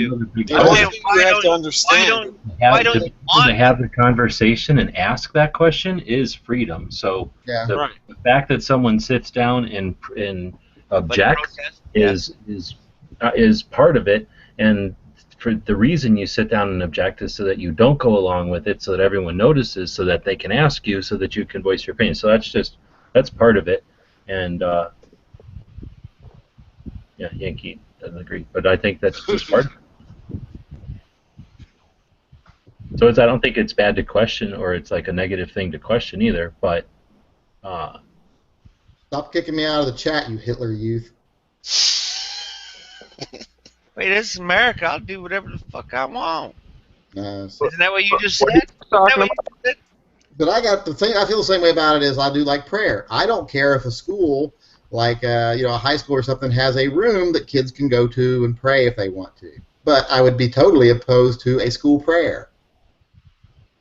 And I can understand why a lot of people, especially immigrants who have lived in countries where they were forced to, had forced fidelity or fealty to their country, would love to not have to do that now, that they won't believe in that, because a lot of people believe that patriotism is blindness. It leads you to be blind to the injustices around you when you believe your country, when you're indoctrinated into think my country's the best and my country's awesome. That makes you stop trying to be better and stop trying to do the right thing. So a lot of people have philosophical issues with pledges and fealty, swears, stuff like that. So if you come from another country, is it this country? A lot of people have a big philosophical problem with, forced fealty. They think that just blinds you to that patriotism is blindness. Patriotism is a tool used against you, not something that benefits. And when you look at it, we don't have such a fragile system that it requires, like North Korea, everyone to get up and walk in lockstep for it to work. Our system works with half the people sitting down and half the people standing up, and everybody who offers their respect doing it of their own free will. Well, then there are people that may or may not be on this panel at this time that in the past have commented on immigration in ways about people should try and work within the system as opposed to change it to the way that where they come from. Well, listen to this. And how is that any different then? Yeah, but it's America now. You don't have to do shit. When you hear about this country has been adopted from other countries, every single thing. I agree. When you hear what I'm about, saying, except for the stuff we invented ourselves, I guess, too. Go to Ellis Island and look at the immigration books. They were all people from the 1920s through the 1940s that immigrated through legal means. Right. They didn't come through Well, that's ignoring all the ones that didn't go to Ellis Island and sign that book that still No came one's. their I'm thing. not. Yeah, there's plenty of those too, and there's plenty of those people that were born in America and that are automatically. I mean, we're the only country in the world, and I'm proud of that. That when you're born here, you are a citizen. That's all it takes. That's all it Right. takes. I'll not There's ever. no other country does that. Although I can't say I totally agree with the whole thing. If you sneak across the border, squat down and pop out a child, it's suddenly an anchor baby. I'm not saying that people don't do it on purpose and people don't get pregnant and then try to cross the border to have their kid in America so that it automatically becomes an American citizen. Yeah, they I definitely. mean, there's definitely an abuse. There's definitely an abuse there, but it's also hard to regulate against that. Okay, abuse so there. when they get here, even though English is the national language, right? It could So be. actually, we don't. Not really, because Spanish. We don't have a national language. is very close. Spanish is very close. Yeah, and we don't have an official national language. They tried to institute one back in what was it, 2006 or something like that. Yeah, and they couldn't because Spanish was too prominent in our culture. So I guess what I was asking is, since we don't have to stand up for the Pledge of Allegiance because of freedom, which I'm down with freedom. I love freedom. I do Feel not free. want to have to learn to speak Spanish to order a fucking cheeseburger. You don't have to do it. That's the whole point. You don't have to learn how to speak Spanish. You can order your burger in English, and they should be able to accommodate that. But they can't. They cannot. Just point to the picture.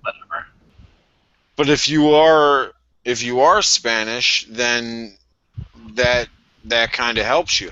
There's plenty of countries. So you I should hate not to. be required to be able to I want to counter the whole Hispanic people not being able to run fast food places real quick because we have 2 McDonald's in our area. My son loves McDonald's. He's growing out of it now, finally, thankfully. There's 2 McDonald's. One is all Hispanic women that barely speak English, and one is all teenagers because one's a franchise store and one isn't. The one that's all Hispanic women that barely speak English, my order is always right. The one that's all high school students is always fucking wrong. Always right. It's for a cop. No, you don't go to fast food places in uniform. This is where I think the liberals get it wrong. This is where I think where Democrats and liberals get it wrong, where they think that just letting a bunch of immigrant Mexicans or illegal Mexicans or whatever you want to call them into the United States will automatically garner them the Democratic liberal vote. When it's almost to the point where it's over 75% of them come into the country and end up being conservative-leaning people. Yeah, they're already Catholic for the most part, and they have conservative values, so the Republicans should quit bitching about it and just bring them on board as Republicans and trump them. Plus, I think that there's this fallacy that if we say we're just going to let all the Mexicans in, then all the Hispanics that are here will go, yay, and vote for us. Most of the Hispanics that are here that are citizens want everyone else to have to go through the same process they went through. Exact same thing, exactly. Yes, the right way, so to speak. Or the proper channels, or however you want to phrase it. Right, and even if they didn't go through the proper channels, even if they snuck over the border, they still lean toward a conservative side because of their values. But the ability to speak English, that's not a requirement anywhere, is that correct? Really, it's not. I mean, think about it. When you think about it, and you're the only one that knows English, and that's the only language you know, think about all the foreign people you know that know English and their home language and another language. I thought they had to take a test, and that test was in English. It is. So I'm pretty sure they have to know English to take the test. Or Because at they least don't give be you able that test in Spanish or Well, but you might know enough of it to fake it too. There are many people that get their citizenship that do not speak English. Right. I know plenty of them, and they're from Liberia. Yeah, I know a few, and they're not Hispanic exactly. I know a few people. And here's the thing: the majority of this country speaks English. Everything's in English. So if you want to be able to function, learn Well, that's what English. I was saying. If you want to be able to thrive It's or very succeed, difficult on you. Now, if it shifts to where 80% of this country is in Spanish, I'm going to have to learn to fucking speak Spanish. Not going to like it because I'm not good at languages, but I can barely speak English. Right. Or American. I barely speak American. there you go. Well, because like if you go to France, But if I'm forced, you should probably try and be able to speak French. if I'm forced by circumstance or happenstance. You say forced circumcision? No. I've already had that. Oh, okay. So this gets painful. But if I'm forced by happenstance, then I think there's no downside to that. There's no downside to learning another language. I would agree with that. So by that logic, by that logic, though, there's nothing really that you can scream out. Listen, should be able to speak English as well as their whatever language, right? Right. And there's nothing. You can't scream that you're proud to only know English and no other language. Yeah. Oh, I'm down with you on that. When the rest of the people know all these other languages, I mean, it's probably the most rudimentary, simple thing that other people exhibit from intelligence is knowing multiple languages, except for us here that are just stubborn and just want to know English and just want everybody else to know our language. Well, yeah. This is America. We don't have to learn someone else's language. No, you don't have to, but if you want to assimilate to evolution. Assimilate? I don't gotta. You're talking like if I were to go to Mexico. I'm not moving to Mexico. To communicate. I'm not saying assimilate. All right, maybe assimilate was the wrong word, but if your society communicate. changes, you will have to assimilate. If society changes, like if we, suddenly start being primarily Swedish people immigrating and everybody starts speaking Borgen Snorgen. Like you're going to have to Ugen Frugen Frugenflagen. Yeah, exactly. And what the fuck? I don't think No, creo que sí, amigo. Now, the only thing that bothers me, and I will say this out loud, if you come to a country and you do not want to capitulate with their laws or integrate into their culture, I'm not saying so much as learning the language, because learning language is difficult. But if you don't want to integrate into their society, if you want to bring your society, then fuck you, get the fuck out. I agree with that. Because then you don't even want to be a part of it. Then yeah, it's like Muslims. It's like in Europe right now, and this is in the video that I postponed today, so I could post the one about the school bomb.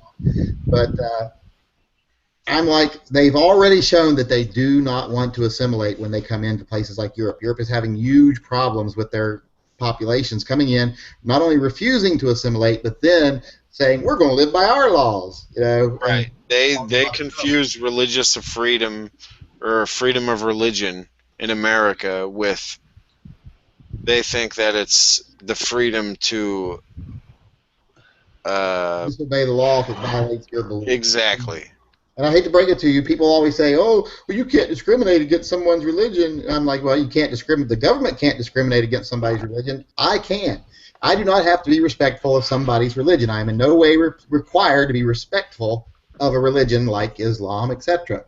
Because let's face it, religion is not something you're born with. It is not discrimination it is not racism or anything like akin to racism to discriminate against someone individually based on their religion, because religion is an ideal. It's an opinion. It's a formulated notion. It is nothing you're born with. It's nothing that exists on its own. And it is okay to have problems with ideas, especially if they're bad ideas. It's like saying that you have to respect Islam is like saying you have to respect racism. Right. That's a pretty good parallel right there. It's like the same, because no one in America would expect to have to put up with the KKK just because. Unless you were raised in my family. Well, My grandfather, if he ever told a joke, it was either about the F word or the N word. And I've got plenty of people in my family that were the same way back in their day. And it's just not acceptable. My grandfather got busted once because they sent him. He was a sergeant. He was a first sergeant. No, it's not. He was a master sergeant at the time. And he got busted a rocker because they sent him to the airport to pick up a colonel. Or was it a general? Might have been a general. And he went to pick him up, and it was one of the first black generals. And my grandfather would not drive him back to base. And when one of the commanders asked him why he wouldn't drive him back to base, he said, "I'm not driving that N-word anywhere. I don't care what rank he thinks he is." And he got busted for that. So he was a horrible racist. So that story illustrates Yankees got an extreme situation, so he's totally skewed all the time. Oh, well, I was raised by a horrible racist. My father's a horrible racist, too. So. Oh, I'm one follower away from 4,300 on Instagram. Anybody want to unfollow? Make it 48. Hold on. You bastards. Where's my phone? Don't do it. He's going to be going down 10 people here in a minute. Don't do it. I got an app that tells me who unfollows. I don't even know how to unfollow anybody. I know. It's too much work. That's why I don't do it. It's like 17 clicks to unfollow somebody. Yeah, I need to see where I could do that at. You're lucky. I'm unfollowing you in my heart, though. Just so you know.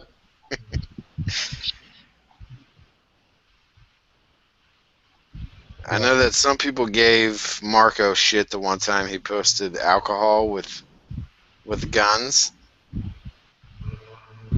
Like gave him shit as in what the fuck are you doing, or just yeah, that's as a in shitty like, picture? oh, that's irresponsible and blah blah blah. And that's why I put like drink responsibly underneath my caption. I need 17 more followers to make 9,000. I lost a bunch yesterday because of my Keltec thing. That's good. Fuck them. Oh yeah, I do that to chase people off. Yeah, sometimes you gotta do. I mean, I know there are shake people. it up. I know there are people on Facebook or not Facebook, but Instagram and YouTube. They're like, I want every sub. I want everyone to watch me, and I'm like, oh God, no. I want some of these mouth-breathing losers to get the fuck away from my channel and never comment again. Exactly. I mean, otherwise you got like a bunch of racist comments in your comment section all the damn time. Yeah. Right. Don't discriminate against people who breathe through their mouth. I have allergies. As long as you don't make comments based on where you breathe through. I'm liking these new red grips. I'm glad I went with the red. I almost went with the gray and black. I'm glad I went with the red. What's that for the CZ? Yeah, the red is purty. I don't know how well y'all can see it. Like You know what's funny? Those are VZ grips. Yeah, these are VZ. Because Hogue didn't make them. It's funny that the ones on my Omega are LOK, but VZ grips kept tagging me and following me and reposting them as VZ grips, but I don't have the heart to tell them that they're not VZ grips. They look exactly the same. I mean, I don't. Yeah. I mean, I don't have a problem with VZ grips. It's just that these LOK were $10 cheaper at the time. Yeah, I'm not a big fan of VZ usually, but these ones fit perfectly. The last ones I got, I had to work with quite a bit to get them to fit. This one works fine. These fit fine. Now, what screws are in your grips? Just the regular Phillips head right now. I've got some hex head ones on order. Yeah, I never understood why CZ always went with Phillips head. Oh yeah, it doesn't. It's just I'm like, what the fuck, dude? It's just because their pistols aren't made for. Even though their guns are purty. 'Cause they're foreign. They're nice to look at. They're not really. They're really the. I mean, the Phillips head is meant for its duty. And they're nice to look at. They're not really. They're really. The. I mean, the Phillips head is meant for its duty. They're really. The. I mean, the Phillips head is meant for its duty. And they're really. The. I mean, the Phillips head is meant for its duty. It's a duty pistol. Yeah, Duty. Duty. Duty. But the Susie Custom Shop has any kind of screws you want. So Yeah, but they want like $6 for a pair of screws. For 2 screws, right? I don't. You can gauge what you want from the CZ Custom Shop and then buy them way cheaper somewhere else. So I just go by the CZ Custom Shop, buy what they make, and then somebody will make them cheaper. Yeah, because the CZ Custom Shop is crazy. Yeah, because the 40th anniversary here, I mean, they do all this customized stuff and everything, then it looks like a damn wood screw stuck in the side of the grip. Oh yeah, and you can get screws from Manicore Arms. I will say though that are way nicer. When I complained about the grip screws for this gun, he did send me these flat ones. Flathead. Did you make a video about that? Yeah, he did. Yeah, he did. So. To make sure the line in the groove for the lines screw up. lined up with the lines in the groove. Yeah. Yes. It does. You can see it lines up. I definitely remember that video. But yeah, these are the same grips on this gun, but they are the frag pattern. I do like those green grips. Man, that red looks nice on there, though. On that that, red looks good. I was surprised. That dark frame. Because I wanted the red on my Beretta. The reason I wanted the red on this because I wanted the red on the Beretta, but I ended up going with the green, and I really like the green on this because I got the gray frame and the silver slide, so it's like a tri-tone gray with black accents. The green. And it's got the little Wilson emblem in there. Combat, bitches. I'll tell you the only. I told you what my son said about this, right? You all were here last night, or was that? Yeah, he's just waiting for you to die, so don't scratch the motherfucker. Yeah, don't scratch it. You're going to scratch it. The only downside to the yellow K grips was that they didn't have a lot of options. They had orange. I almost bought orange for this. Yeah, I don't really want orange, so I went with the. I like orange. The gray and black frag grenade. Yeah, see, that's what I almost went for with this was gray and black, but then I went with the red. Yankee, your background is fucking me up. What did you do? Your face? Did you change everything? What do you mean? What are we talking about? I mean, I see the door and the green wall, and like you ain't your background. Everything behind you. I just see his head. It's just a wall here now that divides my garage in half. And it's okay. Because I got tired of sitting in the garage where it was freezing ass fucking cold in the winter and hot in the summer, and mice were coming up and braiding my leg hair while I wasn't looking and stealing my Cheetos. Fuckers. All right, I got you. So I walled it all in. I've got a little over there is where I do my videos now. I don't know if you can see where is it? That's where all the magic happens, as they say in Hollywood. See the camera mounted right above right there. There's the camera. I do. And I've even got a little flip-up table there where I flip it up to do the videos. These are the grips everybody asks me about. Is these wooden? I think they're rosewood. They're wooden rosewood with the CZ logo in them. And when I tell them what they are, I have to tell them they're triple K. They're not KKK. Right. They're like, what are they, racist grips? And I'm like, no, just check out their website. Dude, that's pretty nice. Right here, same thing. Yeah. I got these. They're awesome grips. These are for the Rammy, which I'll be getting tomorrow. The Rammy should arrive at my dealer tomorrow. Yeah, I'll be getting one of them when my gun shop gets them in without the safety. That's what I got. I got the BD. The D-cocker. The D-cocker. Did you they go have at They have a totally different slide cut than the regular safety one too. Yeah, it looks different. It looks like a different gun. I can't wait to put these wooden grips on those for look sharp, I think.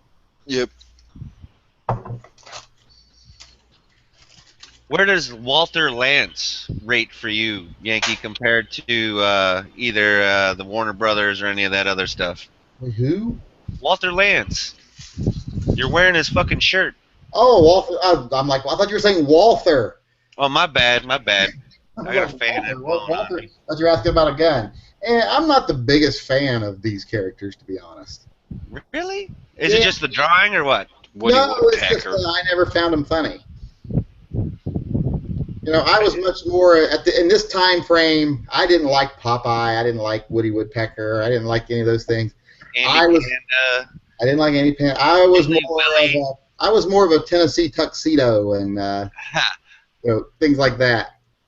What was his buddy's name? Tennessee Tuxedo. What was the big fucking Walrus? Oh, what was the walrus's name? It's like a one word. Yeah. Ends in a Y or something. I can hear him saying it now, like chutney or something. Chumley. It is Chumley. Chumley, yeah. The guy from Pawn Stars? That might be where he got the fucking name from. Was from the big fat walrus friend of Tennessee Tuxedo. I don't know. Oh, is Amazon trying to trick me? But they can't keep falling off. Whoa! Enough of that. My 34s are falling off of me now. I got to quit losing weight. You just keep I gotta quit gaining weight. What is Amazon trying to do to you, Moon? Make you spend money or what? They're trying to give me another 30-day free trial of Prime. Well, I have. Even though I already used my free 30-day. I have to have my Prime. I can't do Prime more than once a year. I don't order enough off Amazon, and their video service is like under par. It's not as good as Netflix. I'll agree with that, but I've never watched a single video on their video service, but I make back my money from the Prime membership in like the first 3 weeks of the year on shipping. Definitely. When I have the 30 days of free 2-day shipping, I order the shit out of shit. Yeah, and then I still pay the extra $3.99 to get it tomorrow. That's because you have a problem, and it's between your ears. But that's okay. Well, even when I don't have Prime and I order off Amazon, I'll pay extra to get it earlier because the one time, I swear I had the most horrible experience with Amazon where I got free shipping, I picked free shipping, and they were like, okay, you get free shipping. I waited a week. I called Amazon. I was like, you haven't shipped my shit yet. And they literally told me, they literally said, you picked free shipping. You're going to wait however long we want you to. Okay. Well, they shouldn't have done it like that. I was like, get the fuck out of here. I almost canceled my order, but then they shipped it the next day. I will have to say, though, I'm not saying this that this is the way you usually sound. That was the most bitchy thing I think I've ever heard you say. It probably was. I almost canceled my order. Sometimes I can sound a little gay. It's not a secret. Well, they sent me an email about getting Amazon Prime for $67. I love it. I love my Amazon Prime. I go on there and I click that little Prime because if I can't have it 24 hours, I don't want to fucking buy it from you. Fuck you. I don't want it. You can't get it to me tomorrow. I don't want it. But, if I get this job next week, just wait. I'll have Amazon Prime. Yeah. And I do this thing where I click the little Amazon Prime button, so I only see the stuff that have Prime shipping, and then I actually pay attention to the little. If you order it in the next 6 hours and it's 1 day shipping, you can have it tomorrow. So I go, okay, I got 6 hours to make up my mind whether I want this or not. I just use it because, as anybody out there knows, shipping anything out here is ridiculous. So I have to try and win where I can. So yeah. Now, what's the like the movies and stuff like that? What's that like? Well, see, I have Apple TV, so I can't do it on my TV. So I have it on my TV. I have it on my remote control where there's a button that specifically says Amazon Prime. So you got a smart TV then, don't you? See, I got a fucking like 9-year-old goddamn LG 50 or 60-inch LCD TV that won't fucking die. Dude, the easiest way to get rid of that is just to shoot it by accident. Yeah, see, I've been told that is not acceptable. Pushing it off the cabinet accidentally, shooting it, all those things are on my list of if you do this, you do without a TV for a while. Pink, to answer your question about the movies, like, it's, they got multiple categories. The science it's like fiction, Crackle. drama. It's like Crackle. And Crackle is free. I think there's more. There might be a little more than Crackle. Because I mean, you got TV shows, you got this, you got documentaries. See, I'm getting where I don't like these things like Hulu and stuff like that because I'm like, I paid extra so I wouldn't have to watch commercials. Yep. So then they changed it to where, well, now you're just paying extra so you don't watch as many commercials. I'm with you on that, Yankee. So it's not like new release movies and stuff like that. It's Let's see. Let me go to the new releases in the last 7 days. Netflix will give you a very tiny amount of new releases. How do you find movies on Amazon.com? I just go to Prime and then go to Prime Video Movies, and then The Amazon Video. Where do you see Prime Video Movie? like when I sign in, it goes, "Hello, Island, your account, your Prime wish list and cart," right up on the top, right? I see Prime wish list and cart. So where it says your Prime, you just click it. And then it says Explore Prime Instant Video, because that's what it is. That's what the next Netflix is. Explore Prime Instant Video. I see Welcome David, free. Oh, Prime Video, right? That's not a link, no, I don't think. No, I think it just brings you over to like the list of movies or whatever. Well, fuck, are these actually movies? Yeah, it should be. Oh, Hand of a Gun. I guess that's an HBO original series. Sex. Well, yeah, I was going to say some of it's HBO, some of it's Showtime, some of it's that stuff too. Island, I've been meaning to ask you, Z, about that new original series on Prime about the guy that is he's like a transgender dad. It's Jeffrey, what's his face? And no, I haven't watched it. Jeffrey Tambor, and that looks so funny, and I've never seen a fucking episode of it. What was his It's a name Prime on the Larry exclusive. Sanders show? What was his name on Larry Sanders? I can't remember, but he was awesome. He was the Ed McMahon guy, but he was like he was also the dad. a drug addict, a He was fucking. also the dad on Arrested Development. Yep. And he was also on The Ropers. He was the uptight neighbor of The Ropers on The Ropers. Remember when I got Yeah, like way back. Yeah. Well, that reminded me. I wanted to look up. So, Does Pink, anybody else like remember on Prime, some of them are new movies, some of them are old movies, some of them are B movies, some of them are C and D movies. Like, for example, I just scrolled past classic Prime movies. One of them is The Day the Earth Stood Still, Heidi, How to Marry a Millionaire, Red River, I Am Big Bird. Godzilla King of Monsters. There's a documentary on here about the woman who plays Big Bird. Yep. Well, I could see like Remember the 80s, like 48 Hours, Harlem Nights, The Never Ending Story. Then I go to horror, and it's like The Mist, Killer Clowns, Underworld. Clowns from Outer Space. That's awesome. Yeah, I'll Is watch it good? that. So it's Okay, just 'cause like that's Netflix. on my- You haven't watched it? No, I had. The Mist is really good too. The book is great, but the movie is The actually fucking end, Yankee. Come on. yeah. The end in the movie, they fucked up the end, but Because I hadn't read the book, but that end. in the book it's just kind of a cliffhanger. But in the movie, it's just like, oh, blow your fucking head off. Spoilers. Yeah. Well, if Spoiler alert. for more than like 9 years, I think you're allowed to do spoilers. You know what? I think that's fair. I definitely think that's fair. Let's just say this. Anybody get Amazon Prime now? Well, like, okay, here's one of the most newest new movies, right? Is like No, but they do Ninja have their own Turtles. original series. They do. They do. So here's the thing, Pink. Is like they're never really gonna give you a current blockbuster kind of a thing. Like you can get like the new Ninja Turtles or like the Expendables 3 or something like that. I think those were the two of the, the biggest movies that I had seen lately on. So like there's no Avengers 2. There's no, there's like I had to rent Fury Road the other day, but it They're was like all on $2 or $3. Netflix. Whatever you can get new on Amazon Prime has already been on Netflix. So Well- if you have Netflix, you don't have to worry about Amazon Prime. Right. Well, see, I've got Netflix, but But like, there is some stuff on Amazon Prime that isn't currently on Netflix. Yeah, they have some Prime exclusive, excuse me. Well, see, like Age of Ultron is coming out to DVD here in about 2 weeks.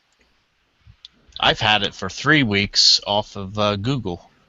I was just gonna say I would just actually saw it scroll through my thing. I'm pretty sure I can air quotes rent it live streaming, but I can't actually get it for free streaming. You know what I'm saying? Right. Like, they're gonna get your fucking money one way or another. It seems like. Wow, what is this? Yeah, because I went ahead and got the Age of Ultron a couple weeks ago, and like my parents has Chromecast. I bought them Chromecast. Oh, okay. And I sat there and played it on my phone, and that, they were able to watch it on the big screen TV. So we sat there and had movie night one night. That's cool. That's very cool. And like currently, like my computer is in one room and my TV is in my bedroom. So like I don't even hardly watch TV almost until I go to lay down these days. Maybe some football or something, but See, I don't watch TV. I have to say I watch considerably less TV, but I am now on the computer slightly more than I was before, but Right. still not to the same level that I was watching TV at. I just press buttons on my smart TV. Nice. And if I'm subscribed, I get the movies. If I'm not, then fuck it. They tell you to blow off. I still use my phone and my tablet to do movie night, which they haven't. You know how that old website that we used to go on and get free movies? I think so. Yes, I do believe so. They shut that down. Well, movie night's still up and running, and I watched. I can't remember the last new movie I watched on that, but I'll still use movie night. It's like movie night .sw or some shit. I'm just scrolling through, and does everybody out there remember In the Line of Fire? Yeah. Clint Eastwood, John Malkovich. Oh yeah. Is that Rene Russo too? Like, it was a good movie, yeah. Yeah. It's worth watching again. If like you can't get it on HBO, you can't get it on Showtime, you can't get it on Cinemax. You can get that shit on Prime. You can get it on Prime, so you might You as can well. probably get it on Netflix too, though. I would imagine. Probably But it was a good not. movie, but I it mean, came out- Netflix is not as. It doesn't have as many movies as you think it would. And that's the I thing mean, about a lot Prime. of the shit that you Prime see- has thousands of movies, but some of them are, like I said, pretty old. Some of them are decent. Again, some of them aren't so great. But like In the Line of Fire, didn't that come out the same time or within a certain amount of time of Tightrope? Wasn't that like two of Eastwood's last non? Well, I guess not anymore. Tightrope was where he was the thief that saw something that he shouldn't have seen. Yeah, it's like Bird on a Wire. Yeah, but not funny, like Bird on a Wire. And probably, and you couldn't get it on Netflix. I mean, Okay. a lot of the movies you look up on Netflix you want to watch, and they're like DVD. And they got a lot of TV. Like, they got Archer, they got Extant, they got Rome, which was actually pretty good, and that was John Milius. Olympus, the new thing that was from Sci-Fi, I think was, let's see, what else? Sons of Anarchy, Curb Your Enthusiasm. So, if you don't have the ability... Whoa, Boardwalk Curb Empire. Your Enthusiasm is a great show if you watch the whole. I've watched seasons. parts of seasons. I've definitely watched parts of it, for sure. That's pretty funny. But then there's a whole lot of crap you got to sift through it, and that's the problem. There's a whole lot of crap out there. I'd say the cream of the crop is Netflix. Then I would agree. Underneath that is Prime. Then I don't know what's in between that, but there's another thing on my remote control that I don't even mess with. It's like M Movies or something. I don't even know if it even still exists. But underneath that is like Crackle. Yeah, where that it just like I busts in almost the stand a middle of better. your movie. I stand a better chance at actually watching it on YouTube before it gets taken down. Right. In my opinion, on Like, Crackle. Crackle's horrible. Yeah. So once you get under that level, or once you get onto that level of Crackle and underneath, it's like you might as well not even bother. It's like Prime and Netflix. Just stick with those. And if if you seriously don't want to pay $10 a month, which is ridiculously cheap compared to cable, then find it online illegally somewhere. My goddamn cable cost me $164 a month. Yeah, but don't you my get cable's internet through that or something? No, my internet's separate. Well, what the fuck are you getting? I got it's satellite with just Oh. HBO and something else, and that's it. Well, I pay for Xfinity, and it's like unlimited DVR, which like all your programs are saved on a cloud, so you don't have to worry about nothing. Then you get HBO, you get Cinemax, Showtime. Upload new videos of yourself to that cloud. Skinemax. Yeah, I don't save anything that's freaky to that. Maybe Google Plus might hold on to that stuff, but they haven't notified me yet. I still have to deny every time it pops up of you aren't synced to your cloud. Either way, my cable bill's the same amount. It's like $160. Fuck, I think that's ridiculous, guys. That's my opinion. That's my opinion. There's only two reasons I keep it. For news, it's easier to watch the news on satellite than it is through the internet. And two, because the kids watch it. Well, and there it is. Yeah, and Both you guys got kids. the reason why I pay for it is almost the same as when they take it away. The cable, you go through such withdrawal, and it becomes such crap. Well, that you can't. You end up just saying, "Okay, just give it all back to me." Yeah. Well, here's the thing, though. I went up the other day, and we were doing something with the satellite. And I went into my son's room. Oh, I was getting him his new TV. That's what it was. We were hooking up his new television, and I was like, "Well, where's your satellite? The cable, the HDMI cable from your DirecTV box to your TV." Oh, I accidentally unplugged it. I was like, "Well, when?" He's like, "Well, a couple months ago." And I'm like, "Well, don't you watch HDTV?" He's like, or don't you watch DirecTV? He's like, "Oh, I don't ever watch DirecTV. I just watch stuff on the internet." Wow. Well. Yeah. But your young son probably watches. The youngest one watches it all the fucking time. He's got that Disney XD and Disney on like at least two TVs at a time in the house somewhere. Nice. He'll turn one on downstairs and one on upstairs so that he can like run back and forth and still keep up on his shows. And supposedly you can argue with the cable company to give you just the internet, but I've never been able to do it. I'll say good luck with that. They always talk you into like getting some kind of package. Oh yeah, for the next 3 months we're running a special on. Right. And I've heard like Ralph tried to tell me like a million times, like you can just get the cable. I've done it, but maybe he's got more testicular fortitude when it comes to arguing with cable people. But I'm just like, okay, whatever. Give me.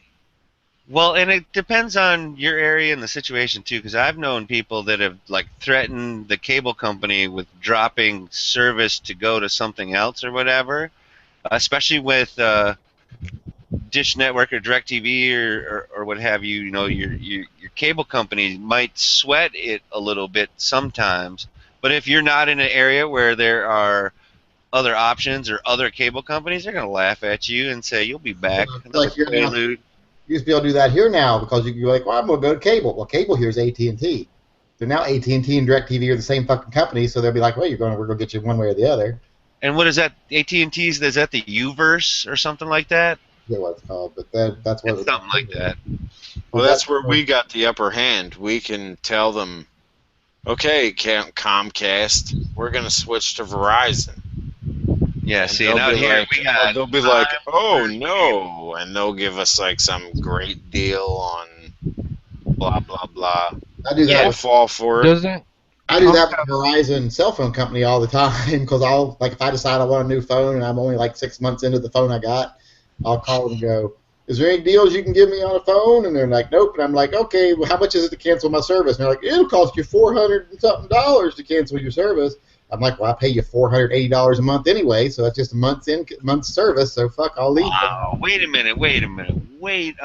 You have to pay $500 a month for phone service? Yeah, my cell phone bill's like I get 5 cell Oh, phones wait a for minute. But you're $100. talking that's 4 phones, right? five phones. It's 5 phones because I pay for my sister's phone too, Okay. and it's 2 iPads. So Yeah, and if you want to so break it's not even $100 a device, then it's even less it's in than your. that. It's not that. It's that it's in your contract. If you want to break contract early, you're gonna pay them their full amount for each person each month. Oh, I totally understand that. The fact that the man pays almost $500 a month regularly for his phone shit, but then when you described 5 phones, 2 iPads, I'm like, well, that's 7 devices. That's I get 5 devices for They a don't for really 100. care about the devices because you just log on to that via Wi-Fi. They don't really count that. Well, so I it's have, just the phones that count per line I now? actually have both of our iPads are cellular, so we can use them on the cell service. Okay. Nice. All right, so you kind of are Do you have unlimited data, getting or do you got a data cap Only 15 gigs. for each device? No, it's shared. 15 gigs shared. Oh my God! We never come anywhere near using our data. Well, that's good. Because I bet you because both the sons are probably watching YouTube videos or whatnot on the phone on the regular when they're out and about, yeah? But we're on Wi-Fi everywhere. I mean, everywhere they go, there's fucking Wi-Fi. Well, that's even better then. Like if they're here, there's Wi-Fi. If they're at the bookstore, there's Wi-Fi. If they're at the coffee shop, there's Wi-Fi. So. Okay. Right. Same with my kids. They're always watching YouTube videos. Always The watching. only time they're using data is usually when we're on a car trip somewhere.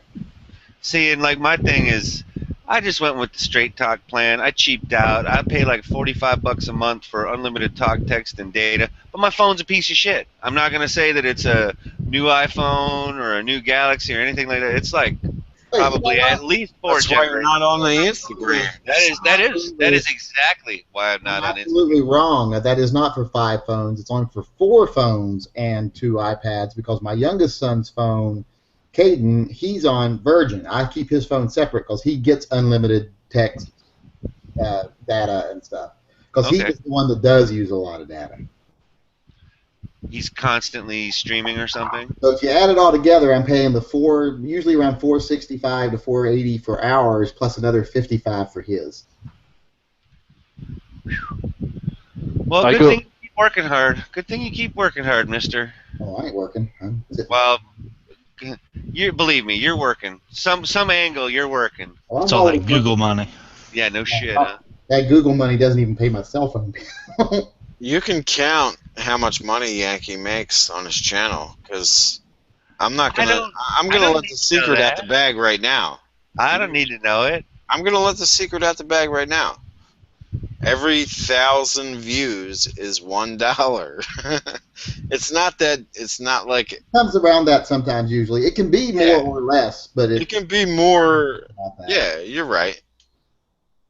But on average, but then Google takes $1 a 1,000. Then Google takes 18% of that. And then that, and my then network- AdSense takes a I'm on little a more. And then I'm on a network now too, so they take a little chunk. Yep. I just joined the network, so I don't know why I did it. I just did it. So that's what I do. Whenever I get a check from AdSense, it'll go towards some stupid gun part. Because it's not. I'm not making that much off. Well, I got pledges that I have to honor to, like I've made, like I pay monthly pledges to specific animal charities. Oh yeah, well yeah. So that goes to cover those usually every month, and it usually covers them, and usually has a little left over. So there's nothing wrong with making money in a capitalist sense off There's nothing your wrong hard with work on YouTube. There's But nothing.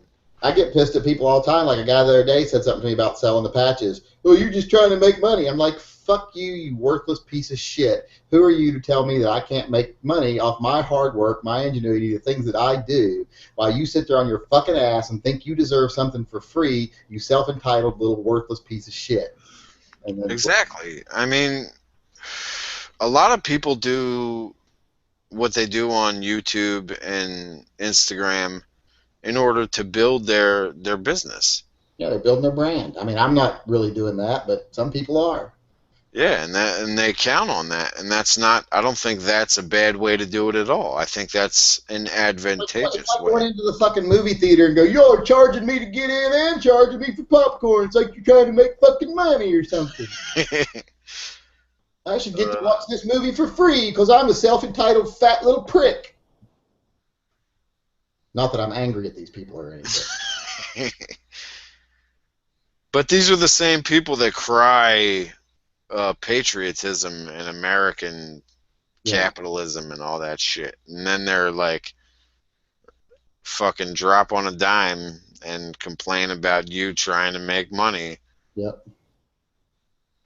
Well, this is what we do. We don't do it. We're not going to do it for free forever.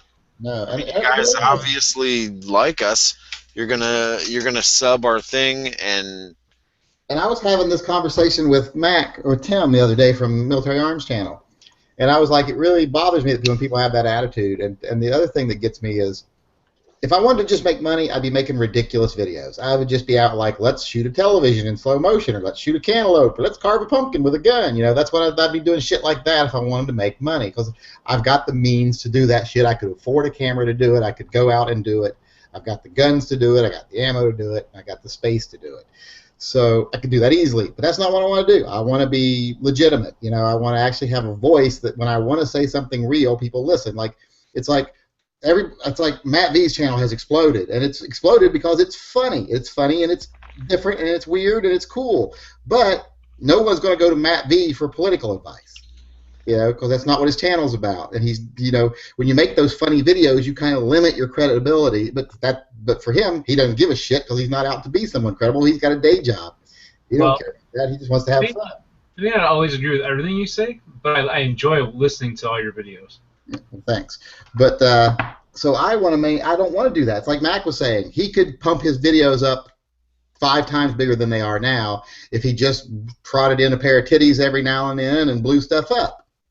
And he's absolutely right. If he brought in some titties every now and then and blew stuff up, his channel would be twice as big. But he doesn't want to be that guy. He wants to be the guy that industry comes to when they want a serious guy, you know. Which is why I say he's the guns and ammo of YouTube. He's the serious guy. We got Iraqi veteran to do crazy stunts. We got Matt V to do weirdo shit. We've got other guys to do that stuff. So we've got our entertainment. So it's okay if Tim, you know, just wants to be a serious guy and wants to be credible. And there are these guys like Tim, an Iraqi veteran, that they won't always go with the norm. They won't always go with sticking with their what do I say? I don't know. I feel like fucking Chris right now. How do I say Chris? Oh, good guy. Where's he? Is he dead? I don't even know. I think he's working. I think he's at school at nights now. Oh. Barber or clown?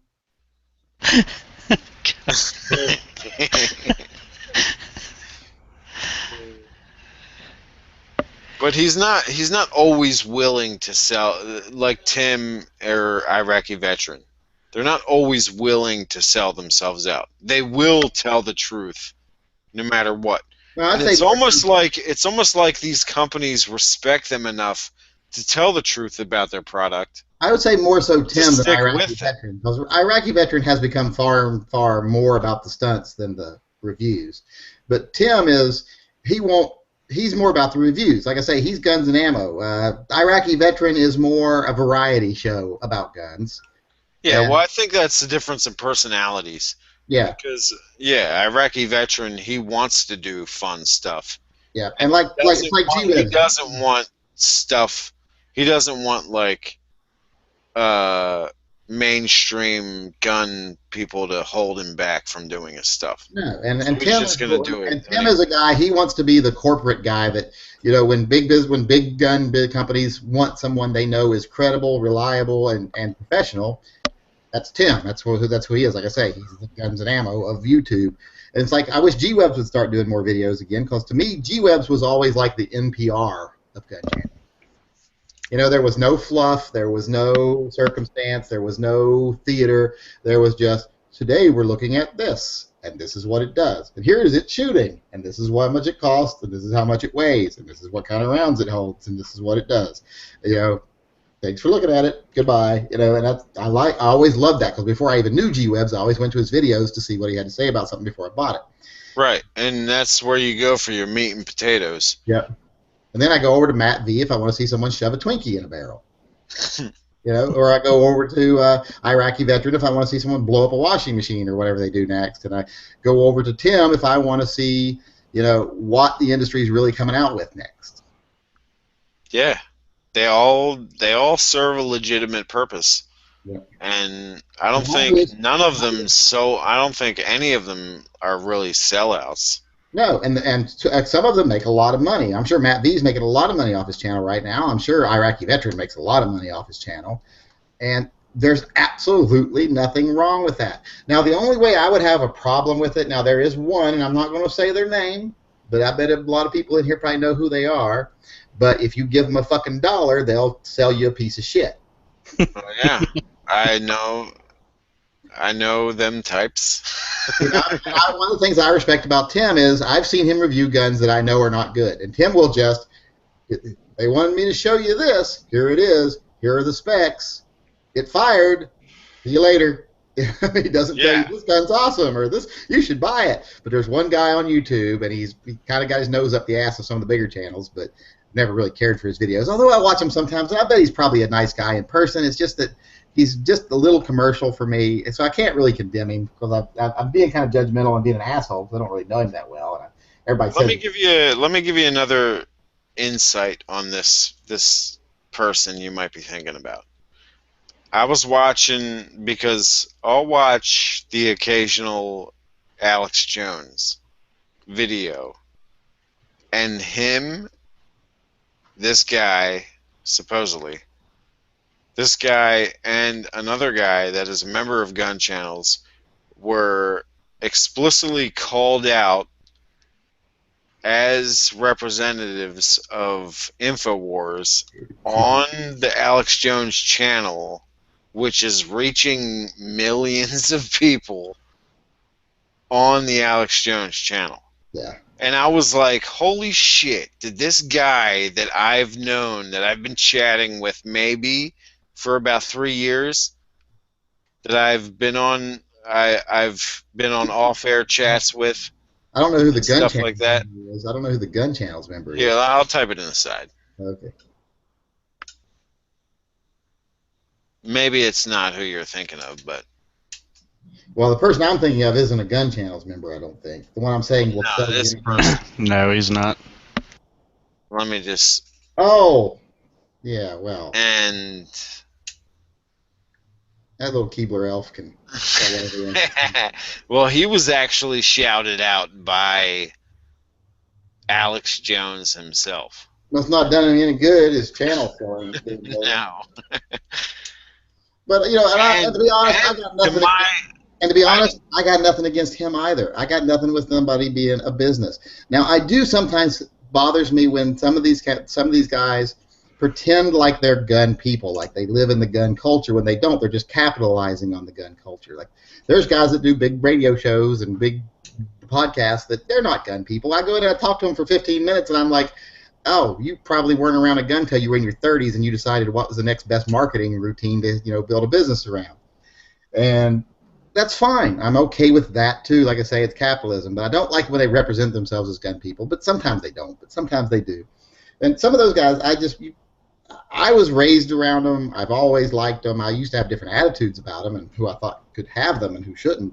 But I'm not here because I want to be a business. I'm obviously not trying to be a business, or I wouldn't try to piss people off quite so often. I'm just here because it's something I enjoy. Oh yeah, definitely. But like I say, I got no problem with if Tim made $1 million off his channel. I'd be like, good for fucking Tim because he's doing a lot of work. If Iraqi Vet made $1 million, I'd be like, good for him. He's doing a lot of work. Same thing with Matt V. Same thing with Tack Daddy. All of them, they're working. But some of them, like I say, might be exploiting the media, and some of them are actually involved in the media. But who am I to judge that even?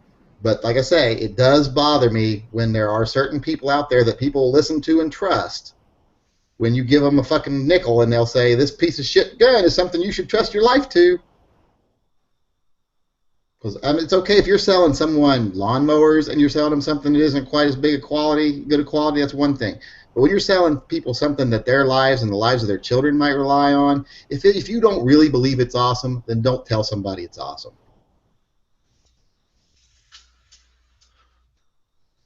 And that's my rant for the evening. Yeah, I feel pretty much the same way. I mean, I know there's a lot of people that beat on certain people because they do something different for their main job or their side job. But either way, when you get down to it, they're the ones working and busting their asses to try to get this gun thing going for themselves. It does bother me sometimes that some of the people in gun channels have sat back and allowed some opportunities to pass them by when they should be the forerunner. Like Never Enough Ammo should be way bigger than any of those other shows. But when I look at Matt, he's got a family. I mean, I respect him for putting his family first. Yeah, but I mean, you got to make a lot of sacrifices. But still, even just doing what he's doing, he should have a bigger audience than most of those other channels. Oh, definitely. But yeah, it's up to the audience. It is. And who knows why the people who watch me watch me? I mean, I can't imagine why they do, but they do.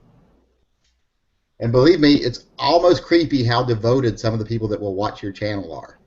It is. I've seen it. I've seen people say something to me, and before I'll be like, there'll be like someone will make a nasty comment to me, and sometimes I like to fuck with people who leave me nasty comments. Like I'll say, they'll say, they'll say something about like, dude, you shouldn't be doing fucking videos. You're too goddamn stupid, blah blah blah. And I'm like, listen, I don't come to where your mother works and knock the dick out of her mouth or tell her how to do her job. So don't tell me to. So I like to fuck with them, but every now and then I'll just be like, I'm just not even gonna say something to that person. I'm just gonna let it go, and then I'll come back like 5 minutes later, and like 8 people have fucking like tore into them, telling them they're assholes, and fuck you, motherfucker, get off the internet, because you've got devoted fans that get rabid when someone else insults you.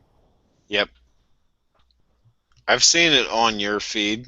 That's how I don't even comment on your videos anymore, because it's like a battle between the people that hate you and like you on your comment section. It's like that video I posted today that's getting a lot of negative dislikes. It's got like 100 dislikes. So it's got like 800 likes and 100 dislikes or something like that.